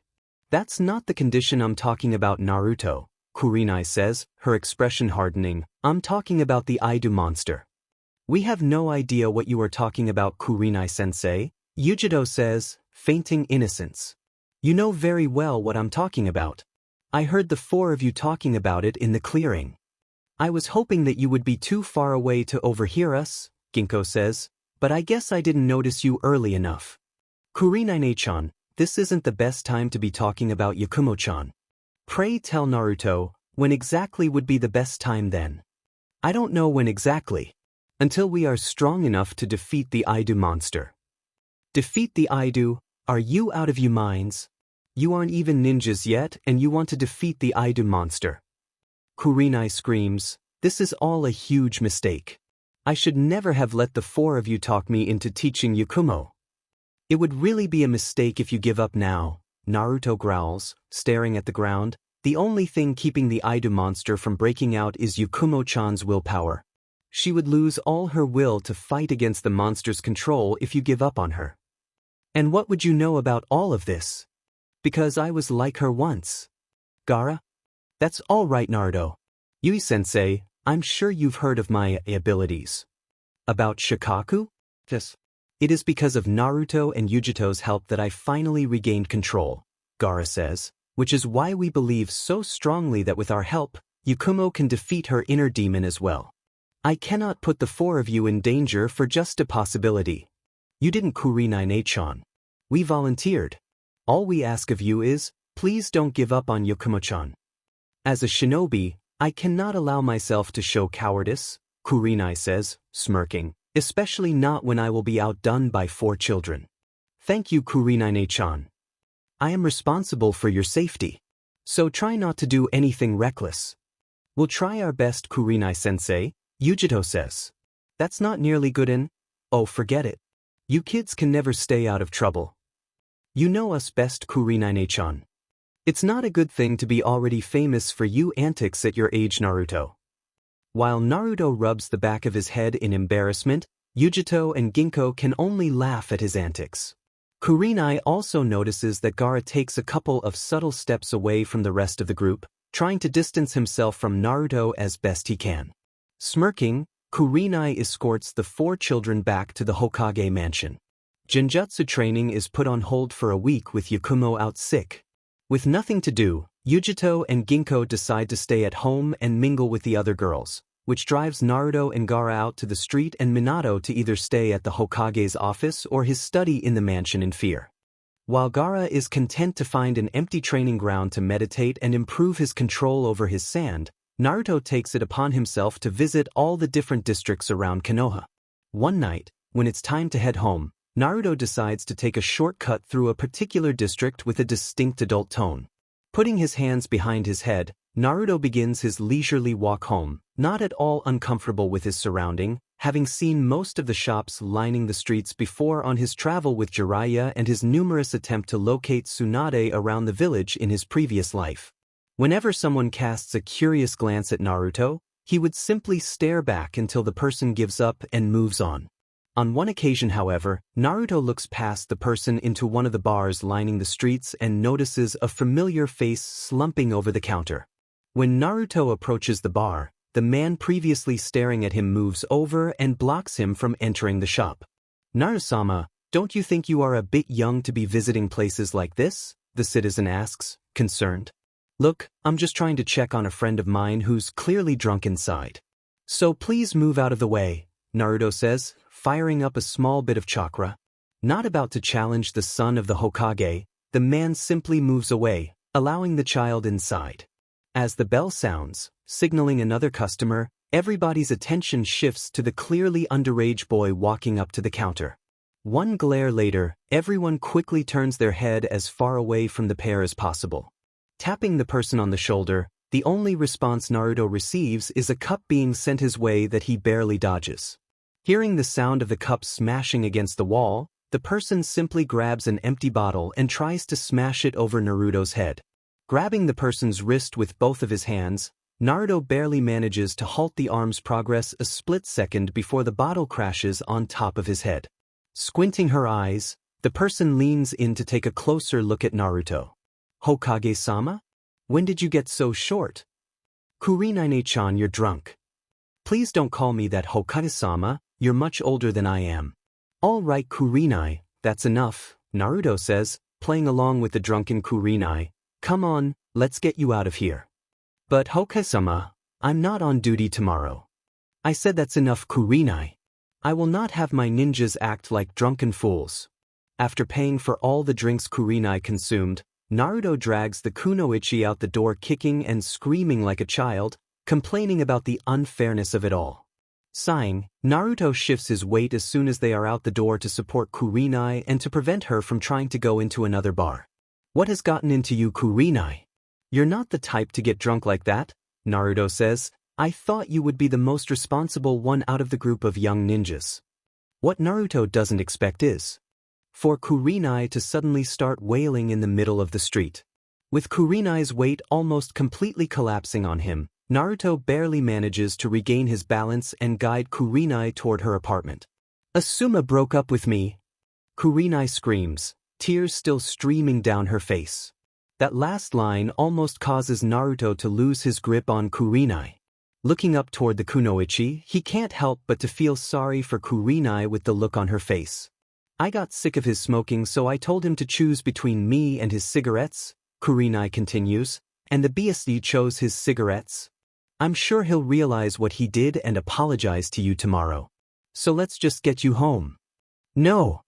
Kurinai screams, grabbing onto Naruto and holding on for dear life. Asuma and I share an apartment.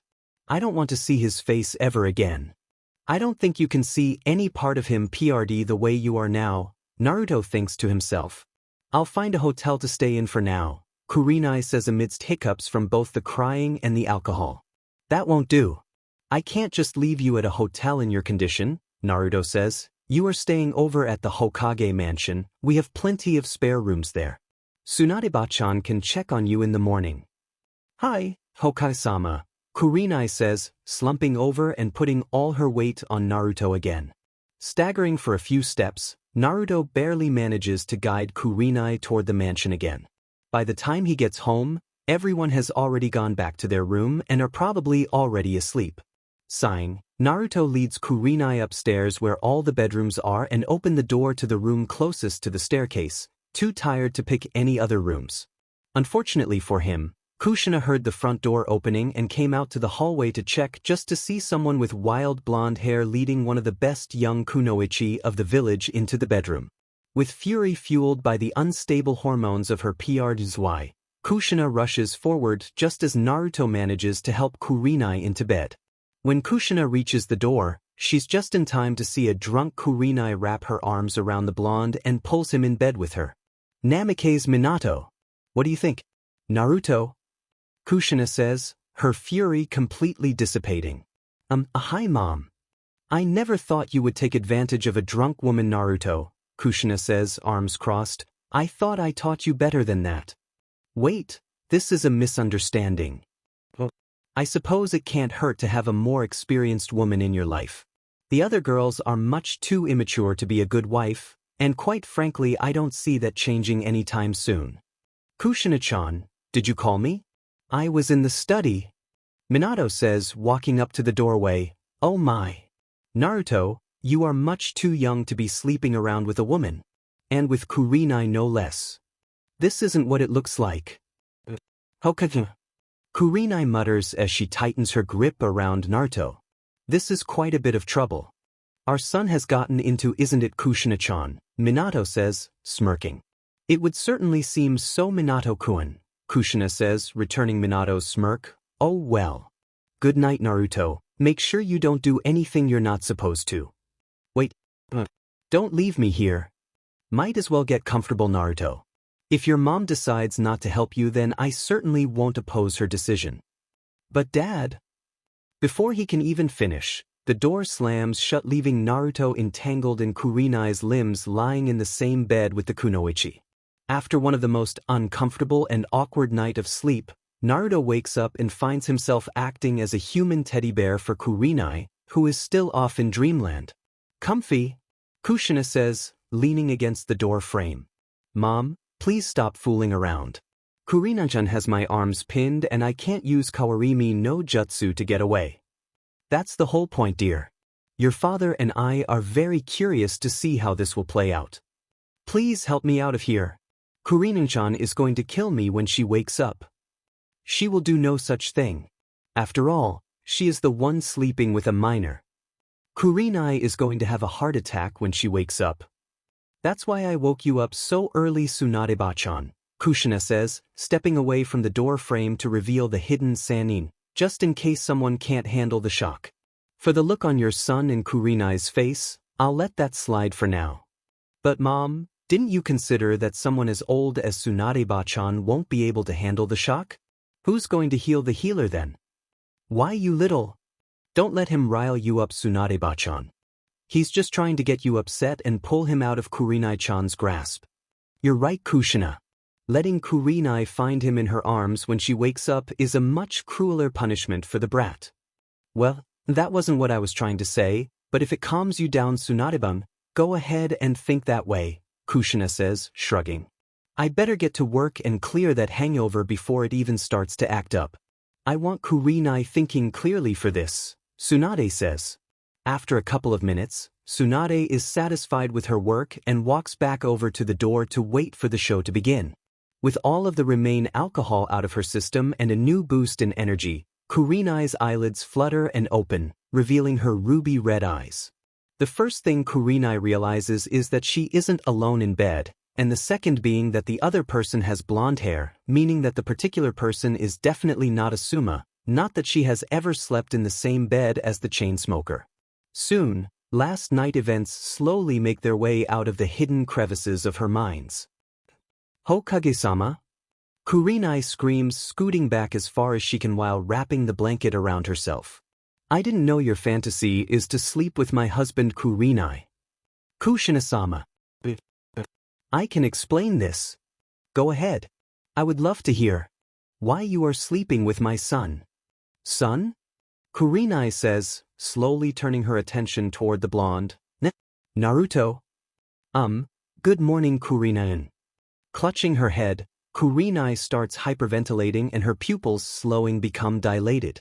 Seeing Kurinai's reaction, Tsunade rushes in and uses her chakra to calm Kurinai before she completely loses her mind due to the shock.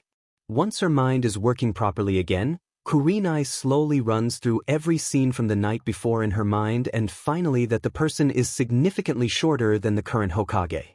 That was you last night, Naruto? Yeah. I was coming home when I saw that you were slumping over the counter in a bar. When Kushina clears her throat, Kurinai finally remembers her current situation and lifts the blanket slowly to check if she's proper. Breathing a sigh of relief that all of her clothing is where they are supposed to be, Kurinai quickly scrambles out of bed and put even more distance between herself and Naruto, even if it means moving closer toward Kushina. I'm still waiting for the explanation, Kurinai. Kushina-sama. I have no excuse for my actions. I am willing whatever punishment you see fit. Well, given the fact you slept with a minor, my son in particular, Kushina says, the minimum punishment would probably be to strip you of your titles and banish you from the village. I understand, Kurinai says, hanging her head in defeat. However, I might consider an alternative resolution. Kushina says, I understand you broke up with Asuma last night? Hi, Kushina-sama. That's why I went to the bar. And I believe you said that you don't want to see Asuma ever again. Hi, Kushina-sama. I can't really do much if you two are ever placed on a mission together, but I can let you stay at this mansion and use this room. Kushina says, given that you promised to care for Naruto from now on. You mean this as in his wife? Well, fiancé at first, but yes, wife eventually. You can't blackmail Kurinai-chan like this. Naruto screams, jumping out of bed. Yes, I believe only I have the power to assign punishment to ninjas of Konoha, Minato says, joining the group. You don't have any problems with my arrangements, do you, Minato-kun? No, of course not, Kushina-chan, Minato says, taking a couple of steps back and raising his hands to protect himself from his wife's wrath. That's settled then? No. I won't allow it. Calm down, Naruto. Maybe Kurinai-chan doesn't mind it at all. Kushina says, you can raise your concerns now. We can come up with some other punishment if you really are so adamantly against it. I can't. I am much too old for Naruto. I'm a full 14 years older than him. Is age the only problem? Well. Kurenai suddenly becomes completely silent as she turns attention toward Naruto. Outside the age difference, she can't really find anything negative to say about Naruto. In fact, his personality is almost exactly what Kurenai is looking for, a caring, loving person who has an occasional wild streak, fiercely protective of those close to him yet have a healthy respect of those people's ability. The only downside to the entire arrangement would be the age difference and the fact that many other girls are already pining for Naruto's affection.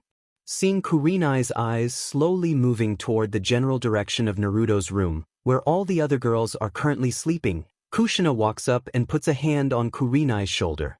I'm sure they don't mind sharing if you don't, Kushina says. After all, they are already sharing Naruto amongst themselves. But I'm still not sure. Give it a try, Kurenai. If it doesn't work out, there's no harm done. I don't really plan on punishing you or anything. After all, you only treated Naruto like a teddy bear last night, Kushina says while glancing back toward Minato, although we really should have a small talk about that fantasy you have of my husband. Kushina-sama. There is no fantasy. Kurenai says, blushing, I merely thought it was Hokage-sama in bed with me because I thought it was Hokage-sama that brought me here. But because unlike those girls, I don't share, Kushina says, winking. Alright. Stop embarrassing the poor girl. At this rate, she's going to have a slide, Tsunade says. I'll have Shizun and Rin bring your stuff over from your apartment. Arigato, Tsunade-sama.